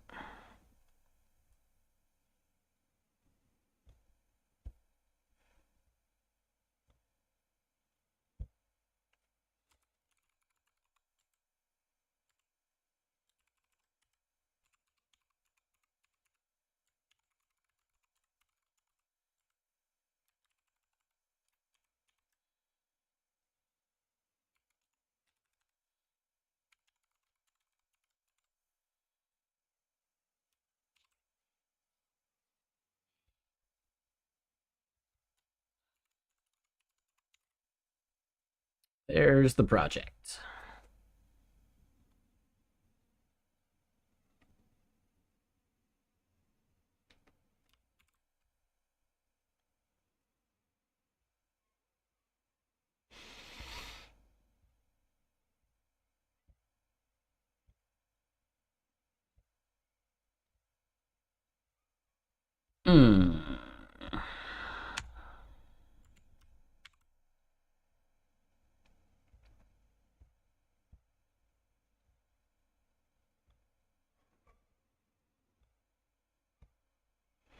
Hmm. So modal doesn't do exactly what I wanted either. Hmm.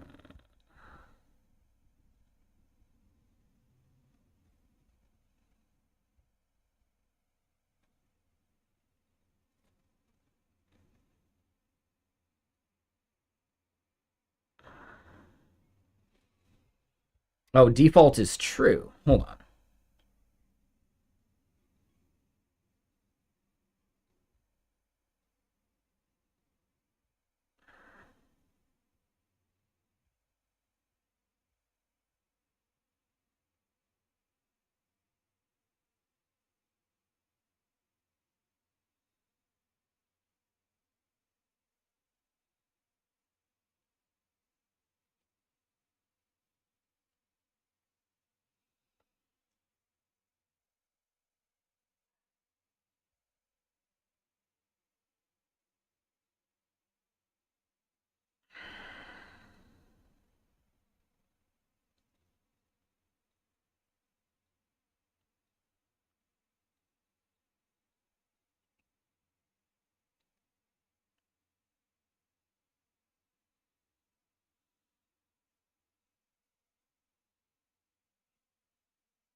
So maybe there's a different way we can do this. No, more like for brands to interact with people on social networks. You know, someone tags your brand and says something, you can get notified so you understand it. And not necessarily tags, but just even mentions your brand.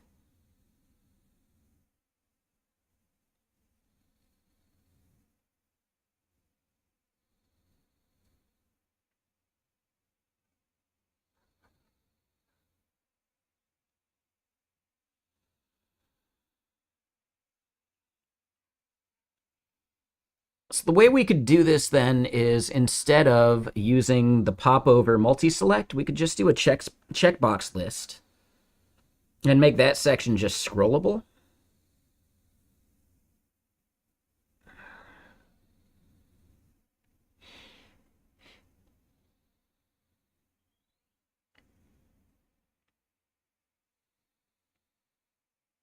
That would get us past the current issue.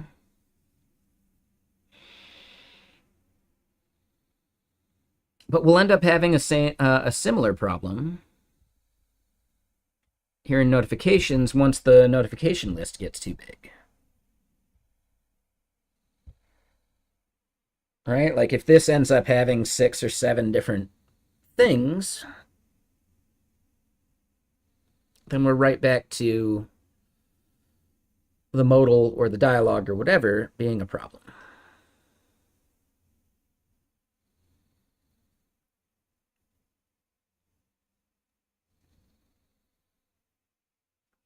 Now, what we could end up doing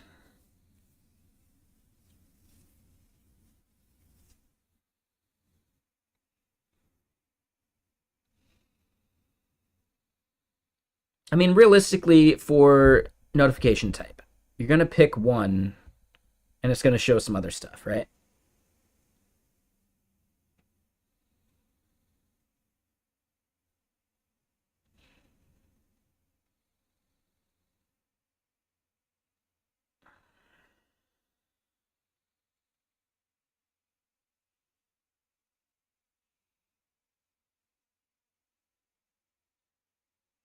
Hmm.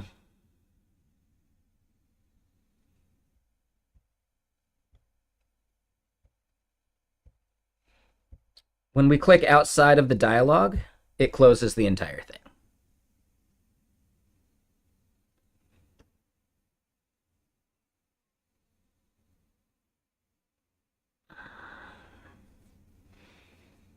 Right?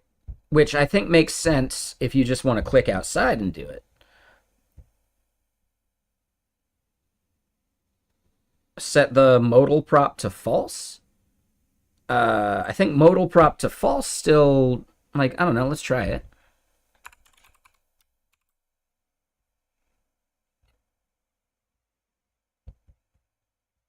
Okay, so, I mean, that does do it. I still want to maybe get...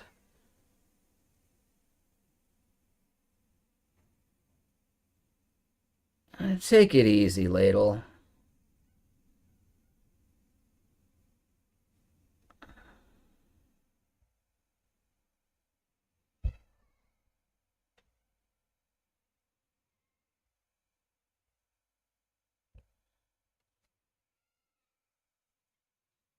Oh, it's on the dialogue content?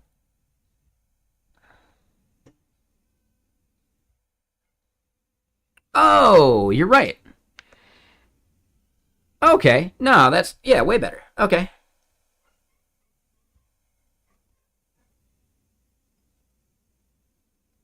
Oh, that's way better. Yeah, good catch. No, I like that.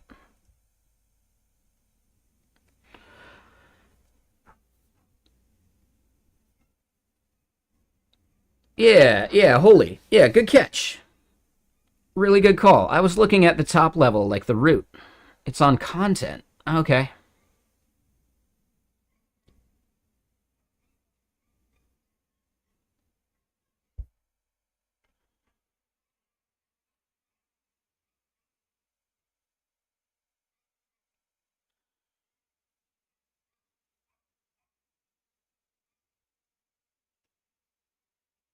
You hate Shad CN? Nah, it's not that bad. Yeah, so modal false was not it, because I still want the overlay.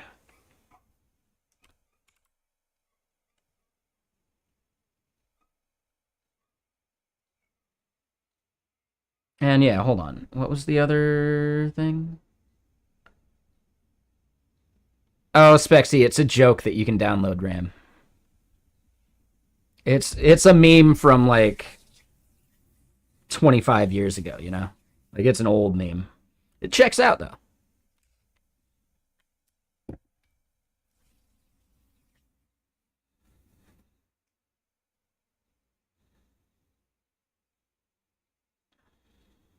Yeah, so on interact outside. Okay. Yeah, I like that.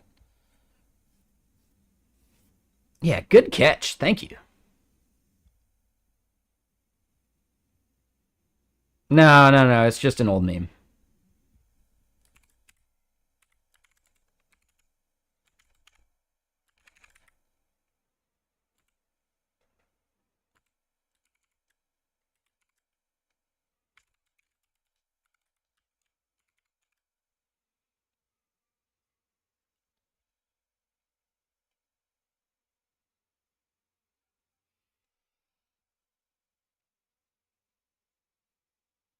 Mm.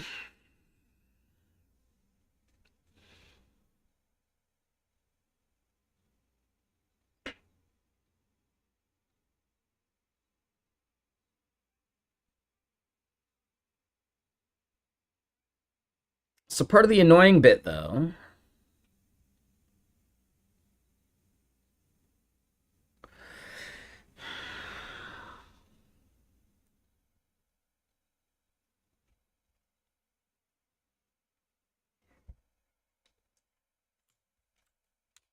we'll just do prevent default.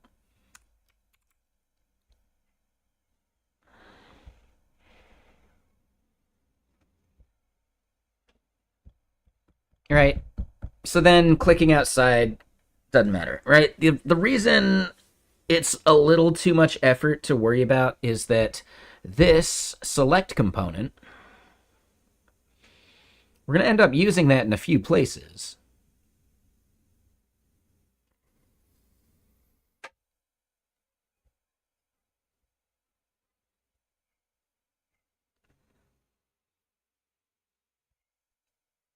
So this select component isn't part of like where we see the dialogue, right? So managing whether this is showing or not isn't something we can control.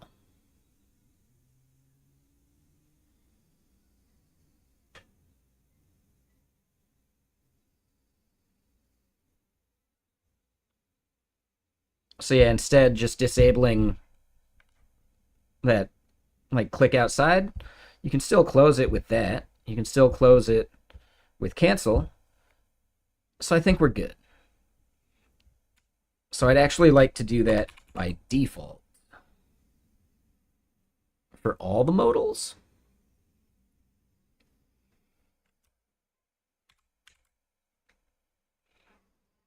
Which means I want to do that at the Shad CN level.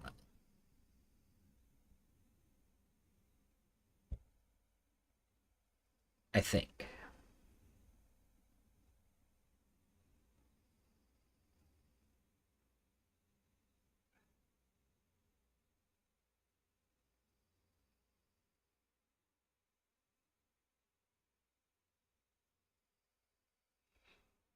I forget what I'm doing bare dialogue content for.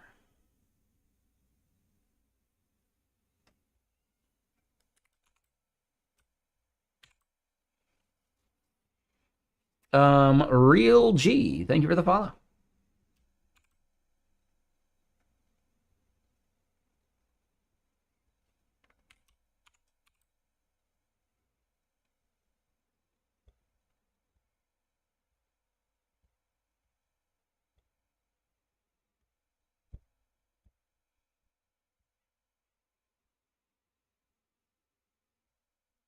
See, I'm just double checking that all these work. Yep. Yeah, I like it. Delete, same thing. Verify, same thing. So you can close it with escape and that'll be fine. You can close it with the buttons that are there.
Seven Deadly Seas, like maybe you were doing it, but the foam that they were using, right? Like the styrofoam might not have been okay for it.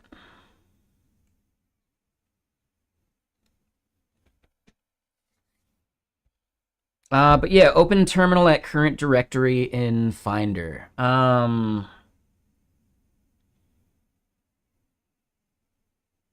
pretty sure there's a way to do that.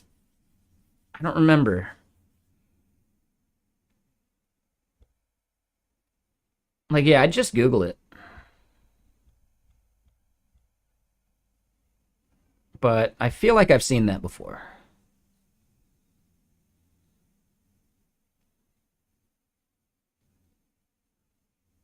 Yeah, I don't remember.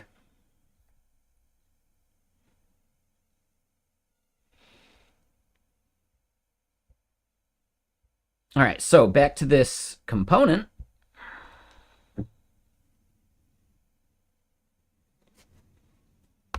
Actually, let's pour one more of these. So we're pacing ourselves really well today.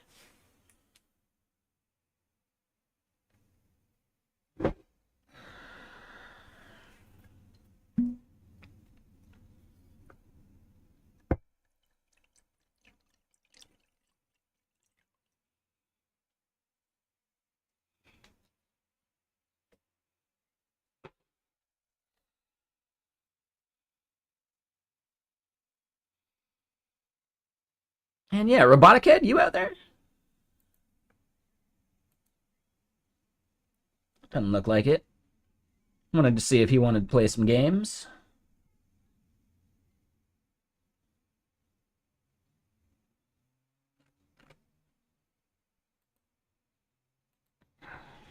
It is whiskey. Damn right. Canadian whiskey. Technically, it's bottled in Oregon, but I think it still counts.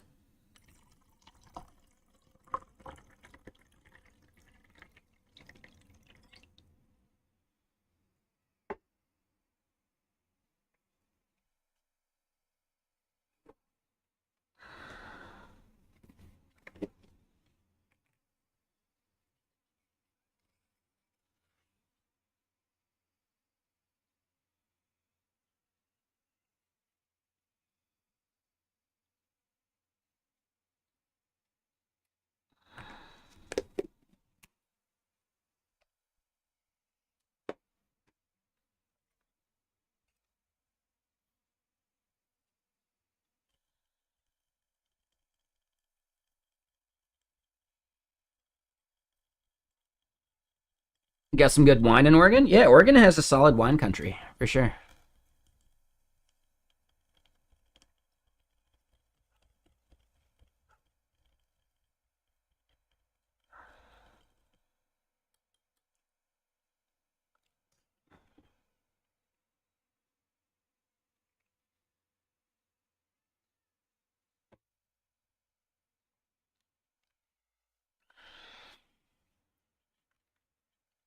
Yeah, yeah. I mean, yeah, the Napa Valley, California wine country is some of the best in the world.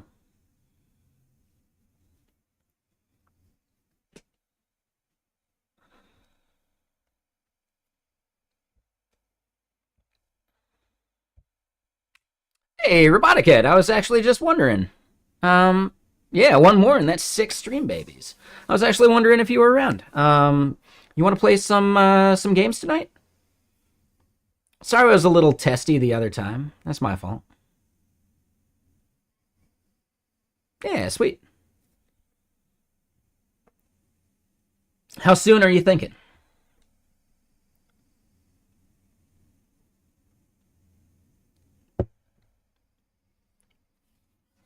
Okay, just double checking. How late can you go as well?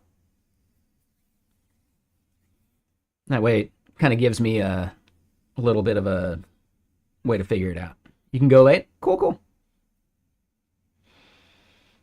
Um, yeah, you thinking some Path of Exile? I'm thinking if we get Ethan, there's a game called Last Epoch, which is pretty cool.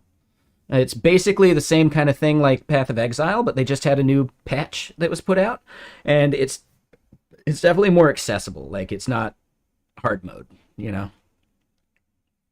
So definitely another option there.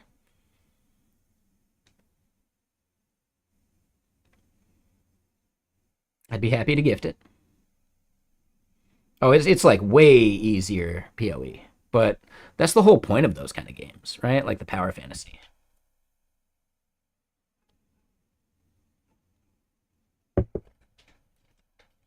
Yeah, let me gift it because I think I'll be trying to play it at least at some point, whether it's tonight or whenever. But I like supporting them. More games, the merrier. And honestly, like the way they do the leagues and stuff, you might burn out on one while like a new league is going for the other with like changes and different stuff. That it's nice to juggle them. But yeah, one second.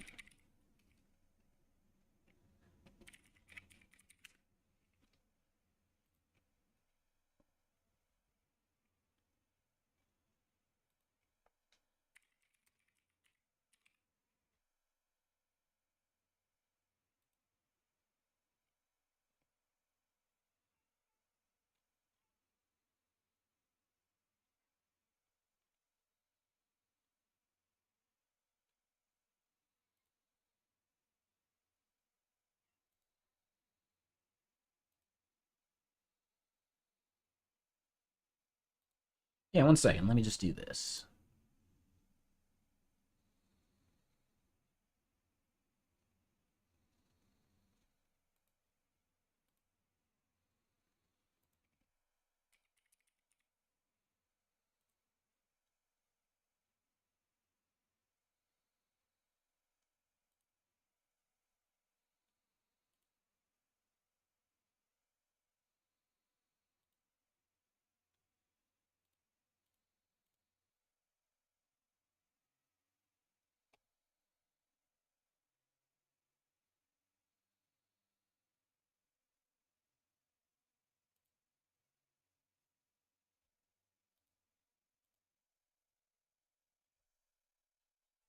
Yeah, there you go.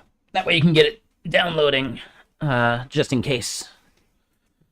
You know, not sure how big it is, so you can figure that part out. Yeah, no worries, man.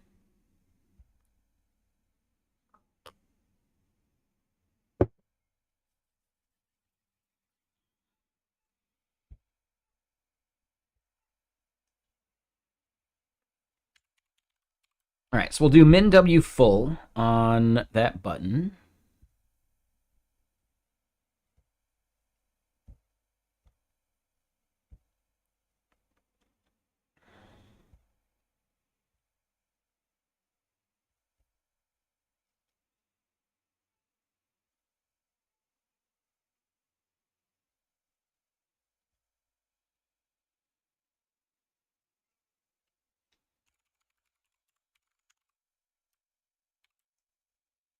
All right, so then as we start going through these, we see check icon.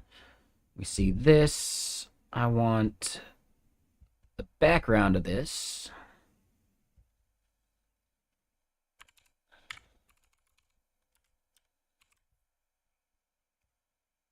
Perfect. So then the check icon is only if it's selected.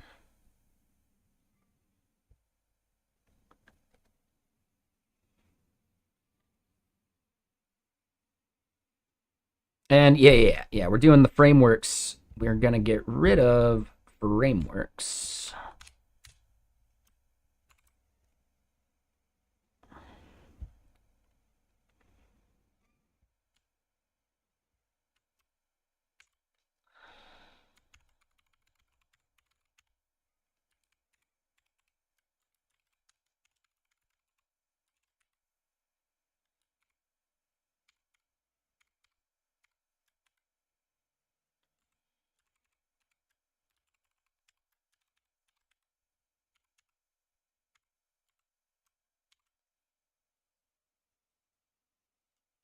All right, so we're not using any of those, but we'll fix that.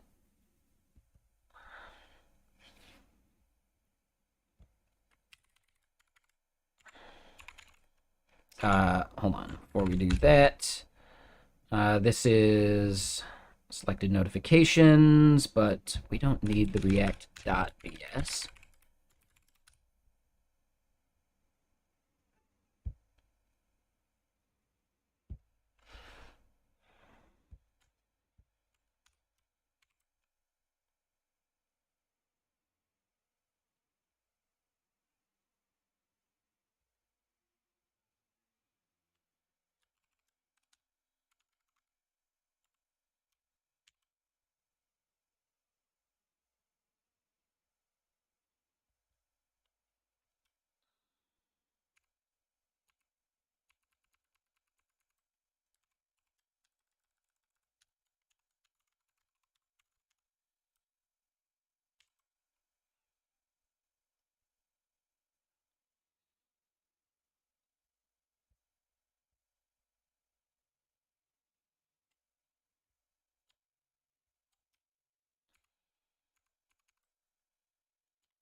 So we got notification name there.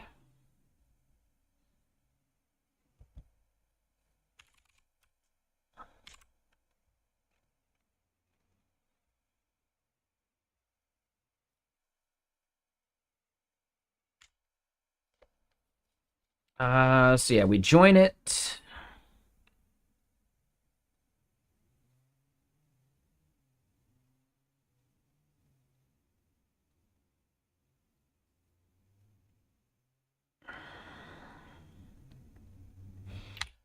And actually, yeah, we'll do this. But do a span around that.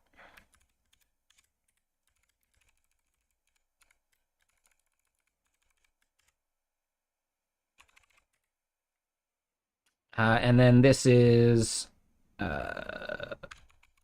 overflow. Yep. White space, no wrap. Right. No notifications found.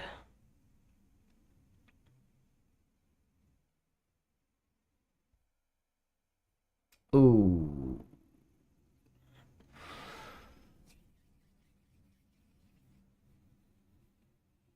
So hold on. How do we want to do this? If we do W full. Yeah, that's not it. So what we want to do is we're going to do a ref.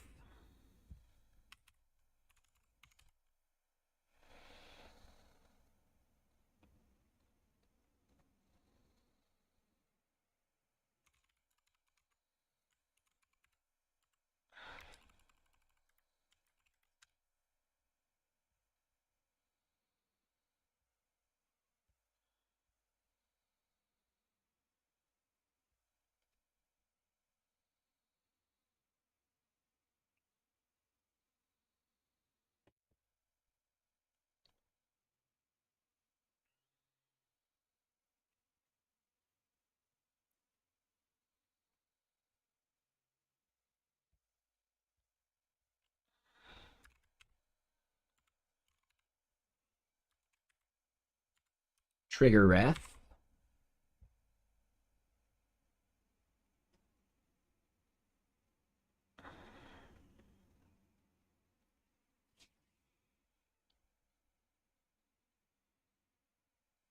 Okay, and then for this, we can do width full, but we're actually going to have to do something like style.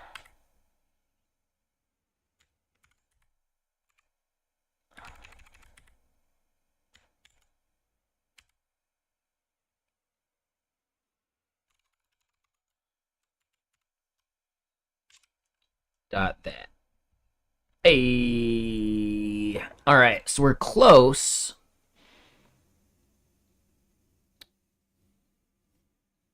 We can just fiddle with it.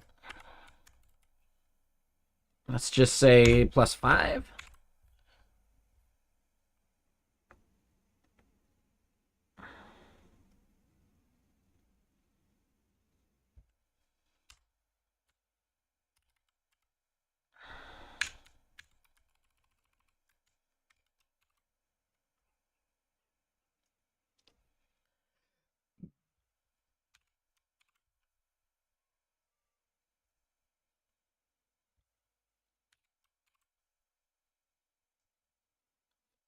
Like a glove?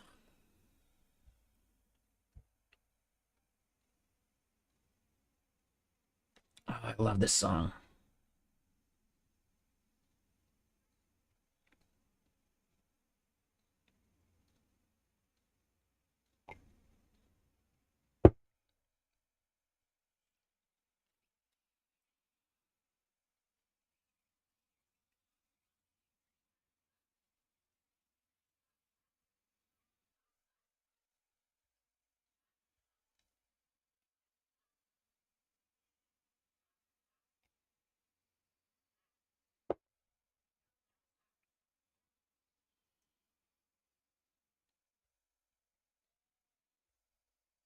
Okay, so now what we end up needing to do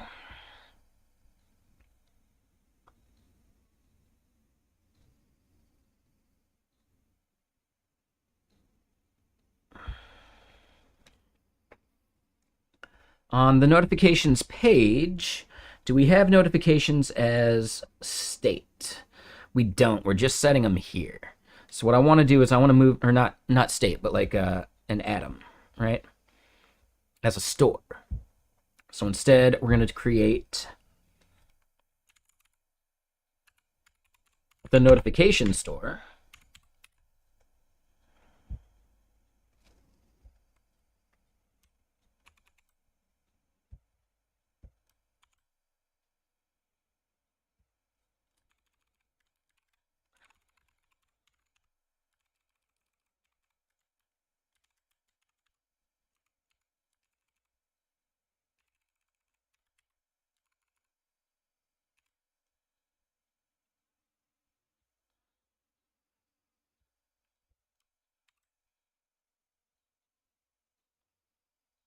Okay, so then over on this page, this is use atom instead.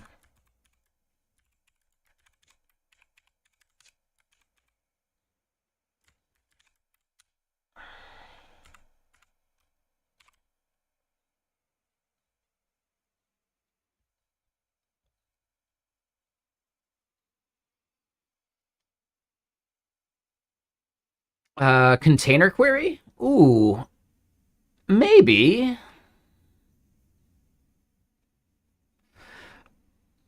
I haven't used container queries that much.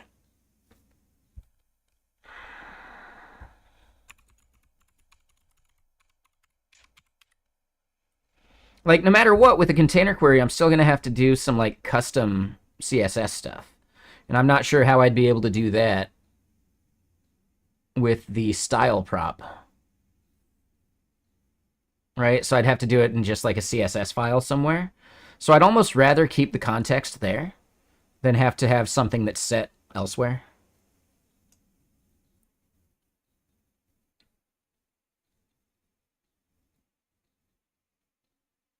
Like, I have no idea how I would set a container query via the style prop.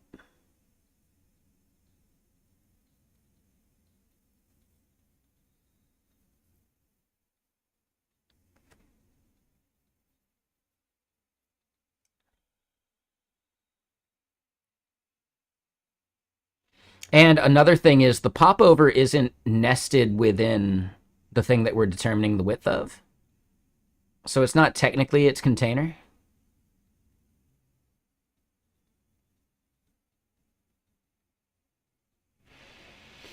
It would be the width of the content area, though. But again, because the popover isn't technically nested, right? It's using a portal. I don't think container queries would even apply. It was a good question, though. Like, yeah, definitely had to think about it. But yeah, because popovers are portaled out, their container is technically the whole page.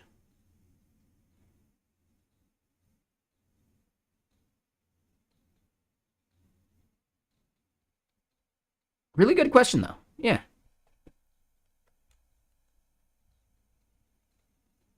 So can't use it in a style prop. That's problem number one. And number two, I don't think it's technically related to any of those containers. But yeah, still good to think about, though. I need to start thinking about container queries more for sure.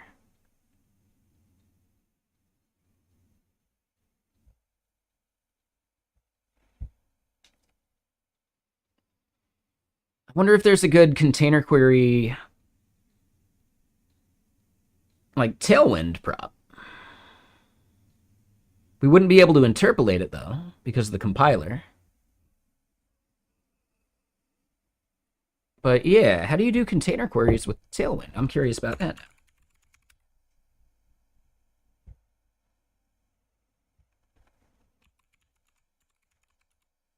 Oh, container queries. Oh, okay. So you'd put the container on the element that you're considering its container. Tailwind might be able to do it, actually.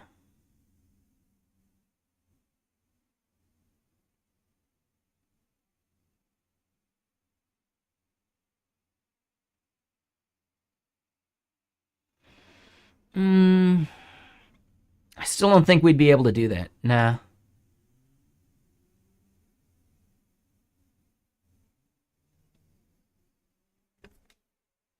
Because it would be more about like we would do it based upon a specific size, right?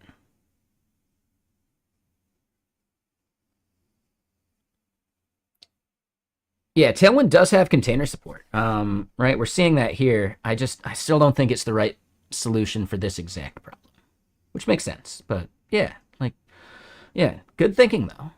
And yeah, I haven't used container queries at all myself. Like, they're still pretty new. Um, well, I'm curious now. Can I use container queries?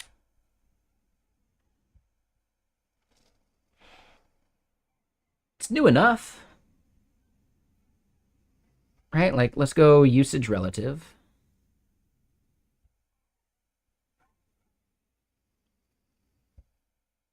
Yeah, 93% of all users. You're never going to satisfy that last, like, 5 to 8%. So, yeah. Yeah. Good thought, though. Yeah, thank you. So real quick, 5-9, you wanted to ask how to get started with Docker. You want to containerize your Next.js app. Should you just go straight to the docs to figure it out? You know a guy on Windows 8 still? Yeah. Are you that guy? You don't have to dox yourself, but you are, aren't you?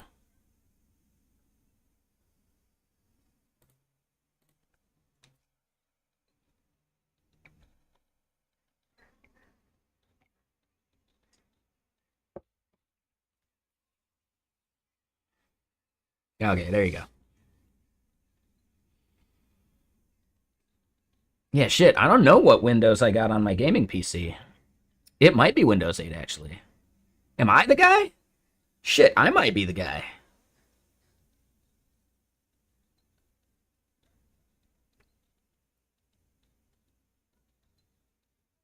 Now I'm really curious.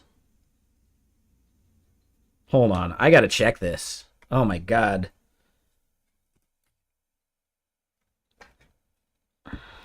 I think that's me. I'm so curious about this now. I gotta check. Oh.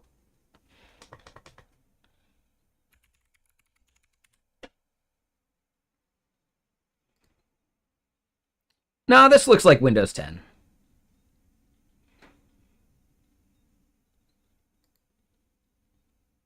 How do you check the Windows version? Is it system?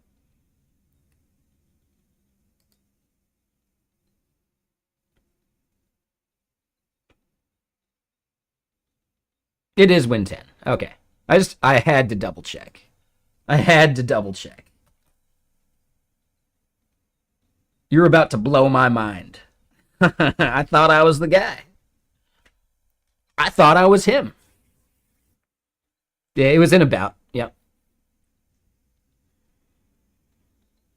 Win 10 already outdated? No, Win 10 is the current version. Whatever they got later than that doesn't count. Sorry, no thanks. Windows 11 is a psyop.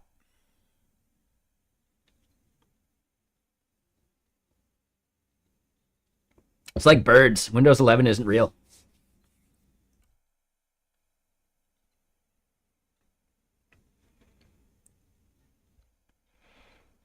They do have ads in the Windows menu, like the start menu. You know what those ads are built with? React Native.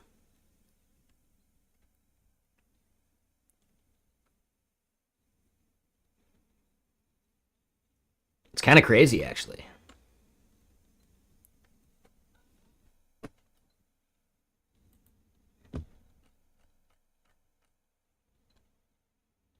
In Windows 11, Explorer is React? No way. Really? Huh.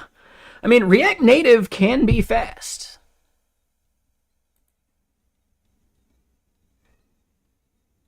You know, that's user error. Not user, but like dev error. And what's up, Amir? How you doing?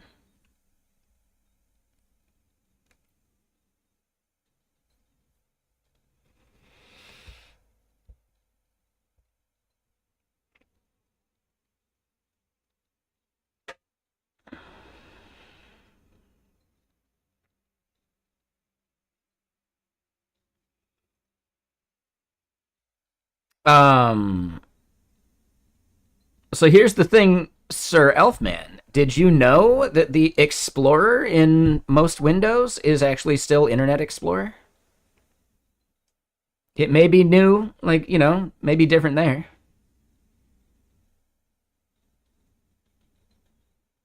But yeah, that's the reason that Windows forever was still shipping Internet Explorer, even after Edge was created.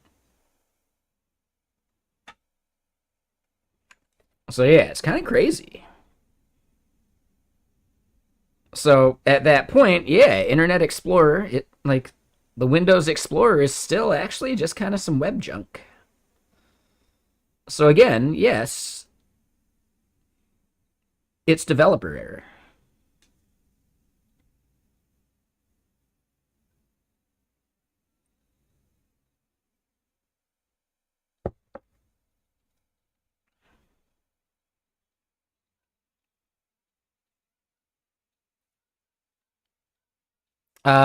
Wait, really, Amir? So yeah, you mentioned I Am a Strange Loop. I've never heard about that. And Half Store? Is that Hofstetter? Is that what you mean?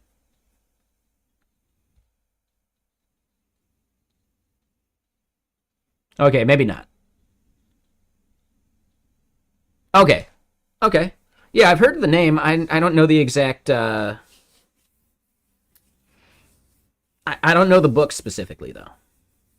But I'm guessing that's where the conference Strange Loop got its name from.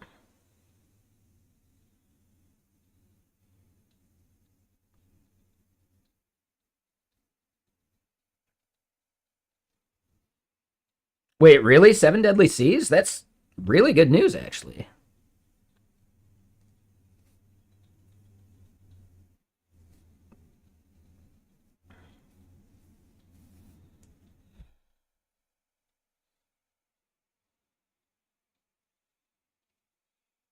Yeah, I mean, Safari blows it. Like, Safari continuously blows it for things like that. They claim they're the fastest browser, but in, like, very specific benchmarks. Technically, their JavaScript engine is one of the fastest. That's JavaScript Core. I believe Netflix is running JavaScript Core for like all of their like Node.js style like server side JSBS.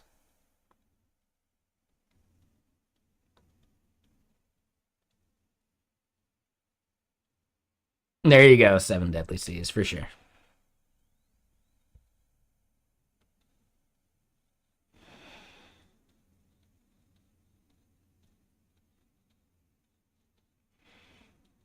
Is Bun built on top of JS Core? I think it is, right? That yeah, I'm pretty sure.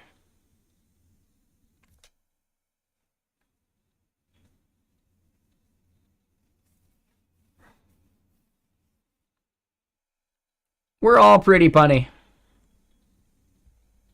I'm pretty sure, right?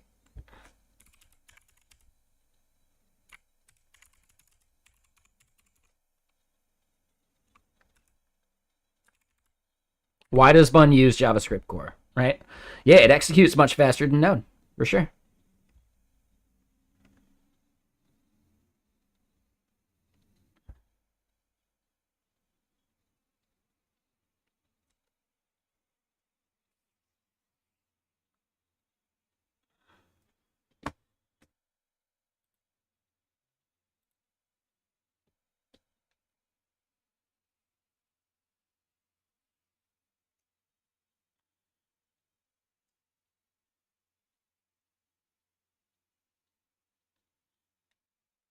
No, I'll check out the Strange Loop stuff. That's fine. Like, when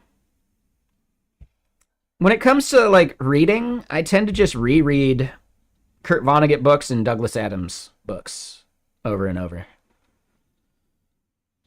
Those are basically my Bible. Welcome to the Monkey House is a perfect like you got a half hour to read something kind of thing. Slaughterhouse Five's all right. I think Welcome to the Monkey House, that collection of short stories, is my favorite Kurt Vonnegut. But yeah, I've read almost everything. I don't think I've read Jailbird yet. But Slapstick was my first Kurt Vonnegut. Technically, I had read like one of the short stories years before, Harrison Bergeron. I didn't realize that was Kurt Vonnegut until I went and reread it.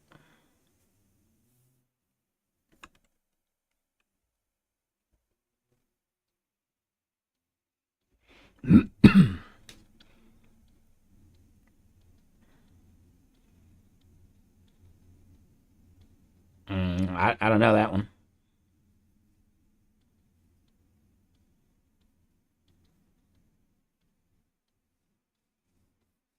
I'll have to check it out.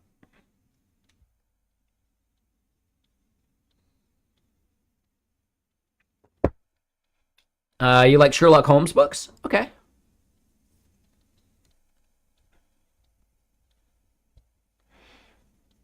I think I read Hound of the Baskervilles once.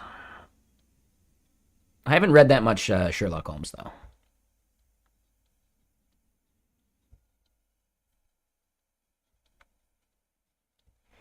All right, so back to what we're building.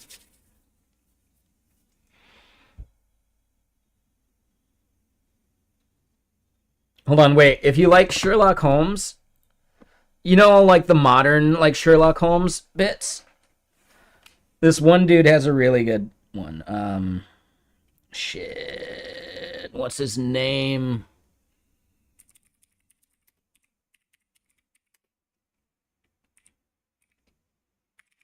It's like Pete something? Pete Holmes? Yeah.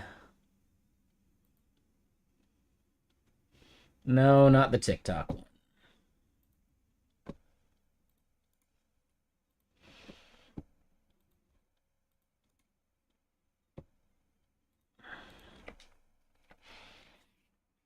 Right. If you like Sherlock Holmes, this one makes this is like a really good bit kind of making fun of like the modern Sherlock Holmes things.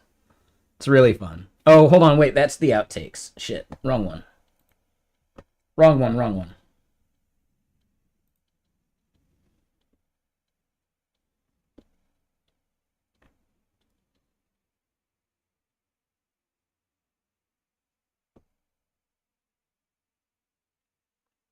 Dude, what the fuck?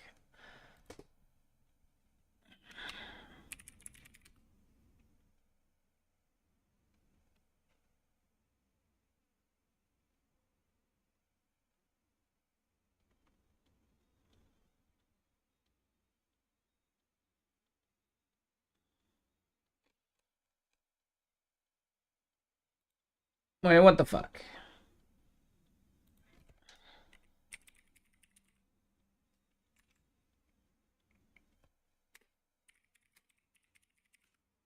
I'm wondering if that one...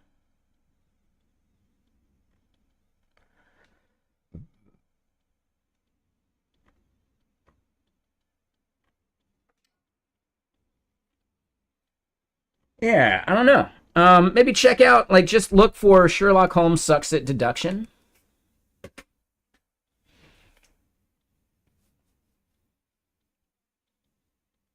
Pete Holmes? I know, yeah, dude. That is old.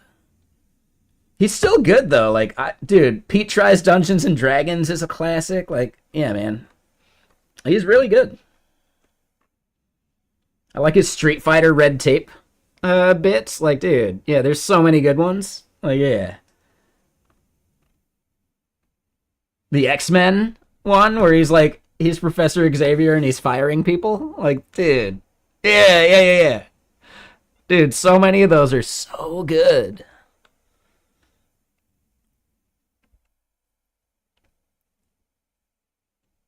Yep.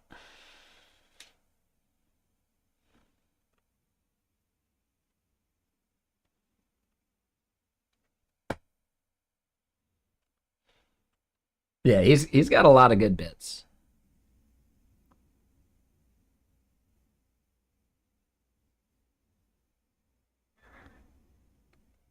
There you go. Nailed it. All right, so let's continue doing some of this.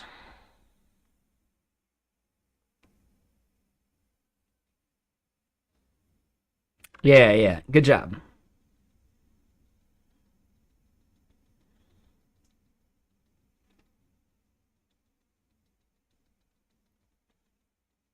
I will say, try and like, don't break up your messages quite so much. I forget what Adam Learns Live calls it, but yeah, like try not to do too many. Just like yeah, segmenting exactly. No, I get it. I totally understand.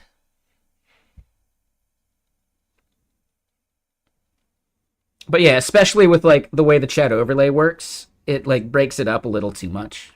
And just one of those things.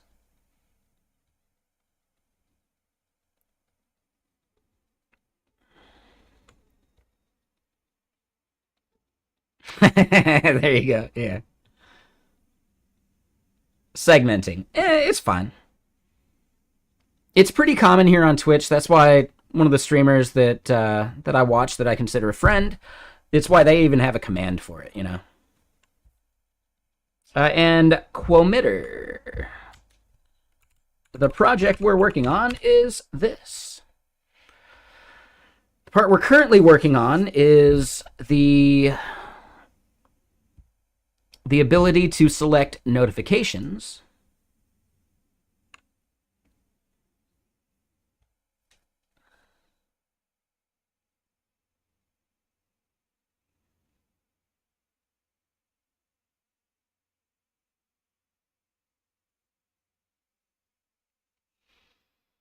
and what I think I want to do is we're going to do an initial fetch just like right when the page loads.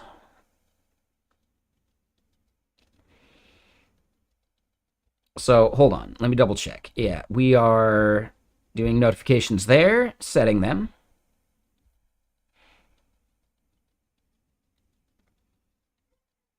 But on, what is it? We're not even using app.tsx. We could get rid of that. Let's do that. And let me fix my posture.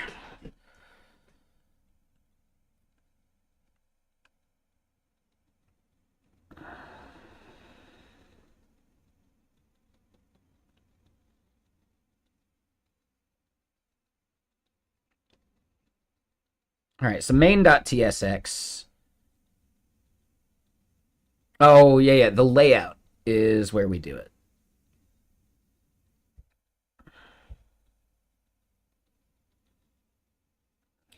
Well, okay, hold on.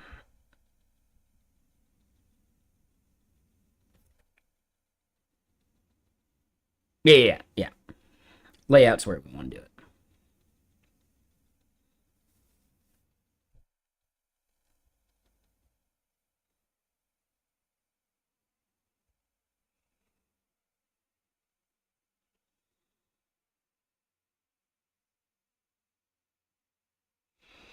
So we do a fetch for the current user, the orgs. I think we also maybe want to do a fetch for keywords and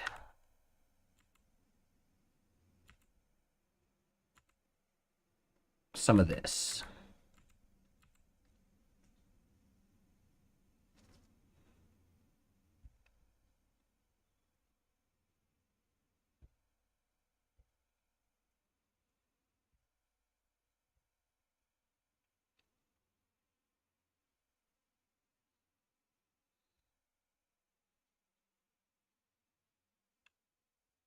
Oh, but we need selected org. So that's going to be a separate use effect.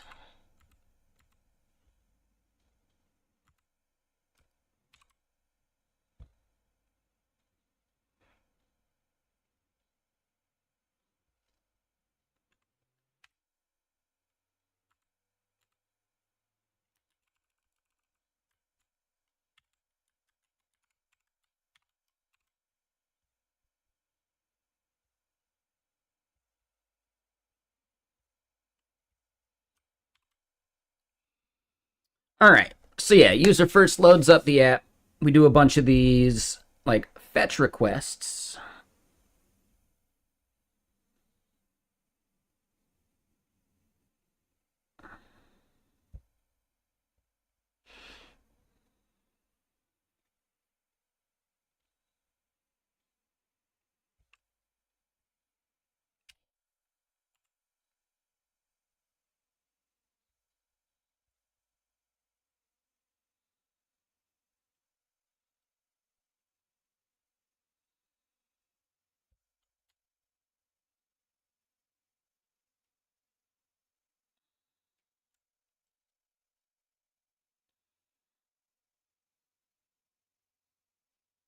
I'm going to comment this one for now, but we do want to do something like a use effect here.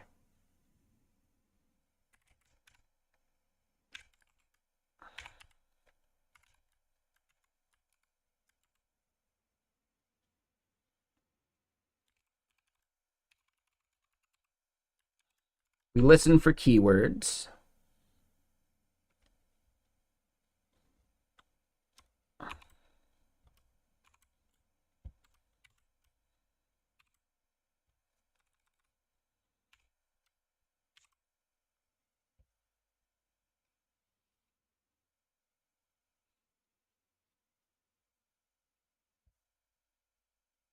And here we want to do something similar, right? Using the atom.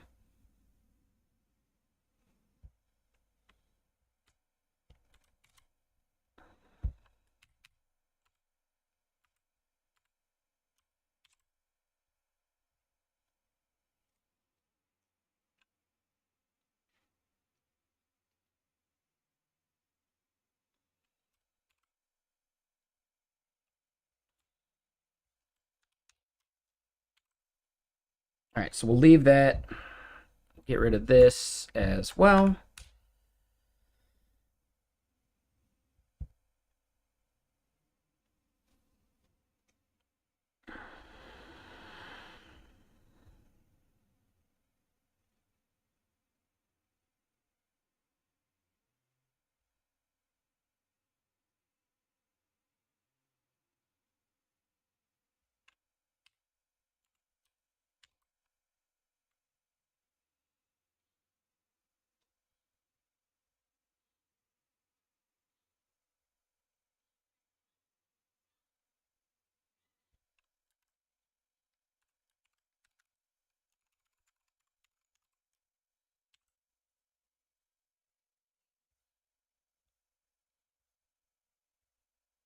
And hey, all right, so we get them there.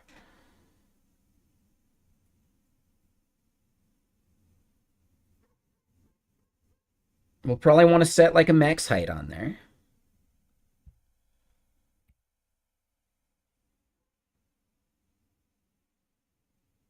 The selected notifications, we'll let that be empty for now.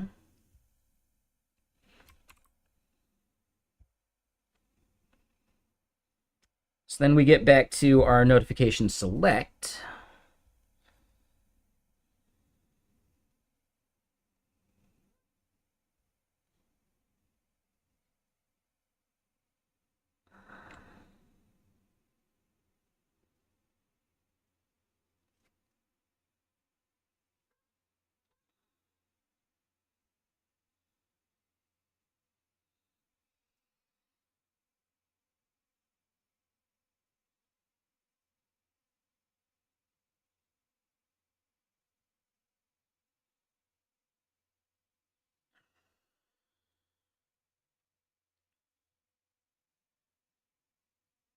I'm not so sure I like this.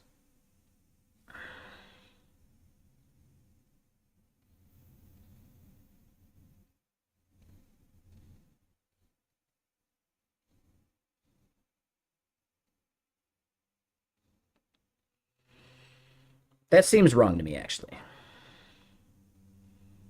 We'll leave it for now, but yeah, Super Maven blew it on that one. Ooh, that click we can get rid of, though.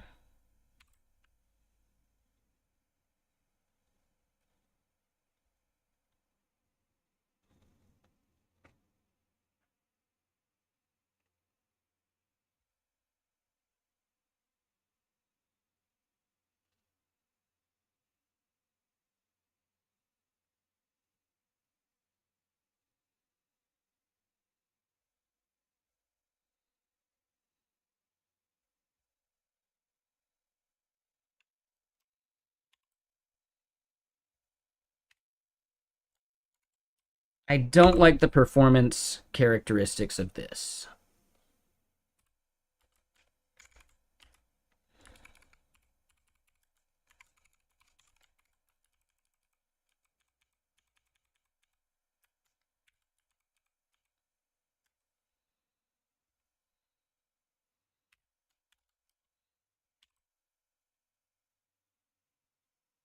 right? I don't like having to loop over the whole list for each one of these things.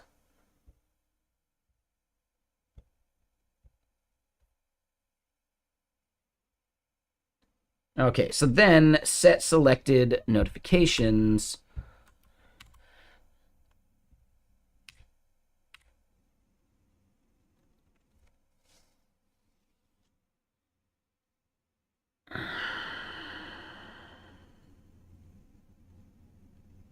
Okay, no, so that actually looks right.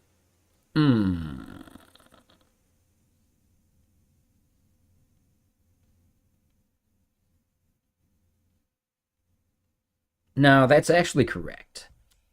I don't like the syntax of it. But yeah, this is basically just saying if the notification is being clicked, we toggle its presence within the thing.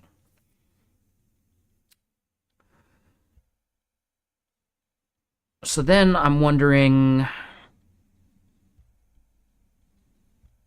why does that...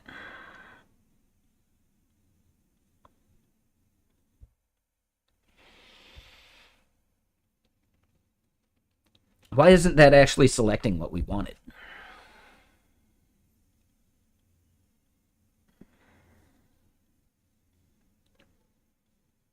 Hmm.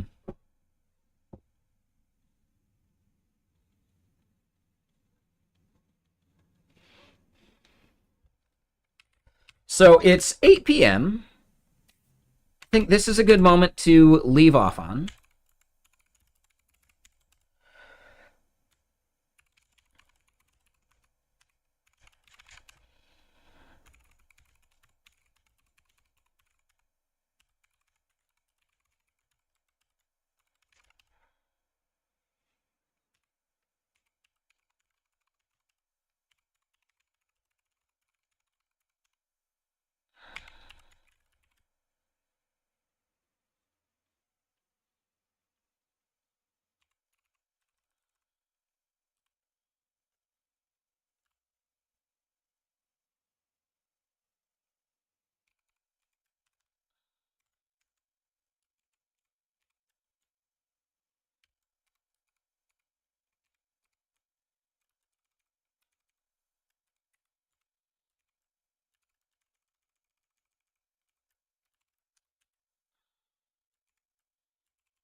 This is add notifications to keyword fetching.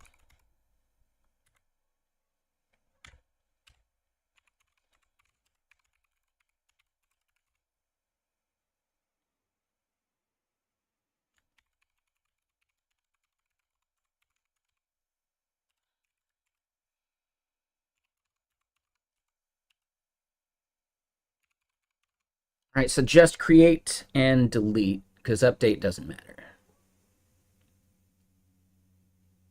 Yeah, all right. I think this is our good, like, what we're going to end up doing more for this feature tomorrow. But I am getting hungry, and I want to play some games here in a bit. Who is streaming right now? Who do we go raid? We see Odat Nerd.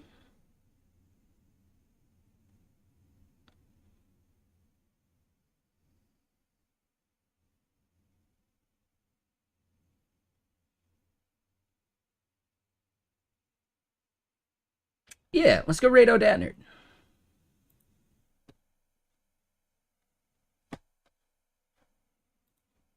It looks like he's working on some D1 query tests with the new ages. I don't know what that even means.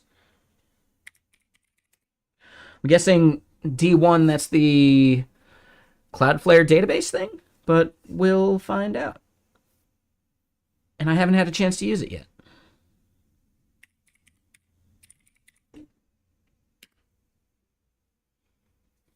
Anyone here actually used D1 yet? I believe it's just SQLite under the hood, right? But yeah, everyone on YouTube, thank you all for hanging out. I will see you guys again soon. We got our work cut out for us tomorrow, but I think we're getting there. Ooh, there's one more thing.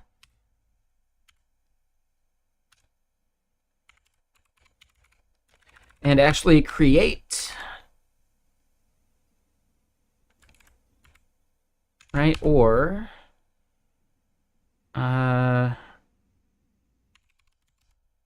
use a single endpoint for updating associations. I think that's the way we end up wanting to do that, because we're doing the checklist thing. So yeah, we'll do that. But thank you all for hanging out. I will see you guys again soon. YouTube.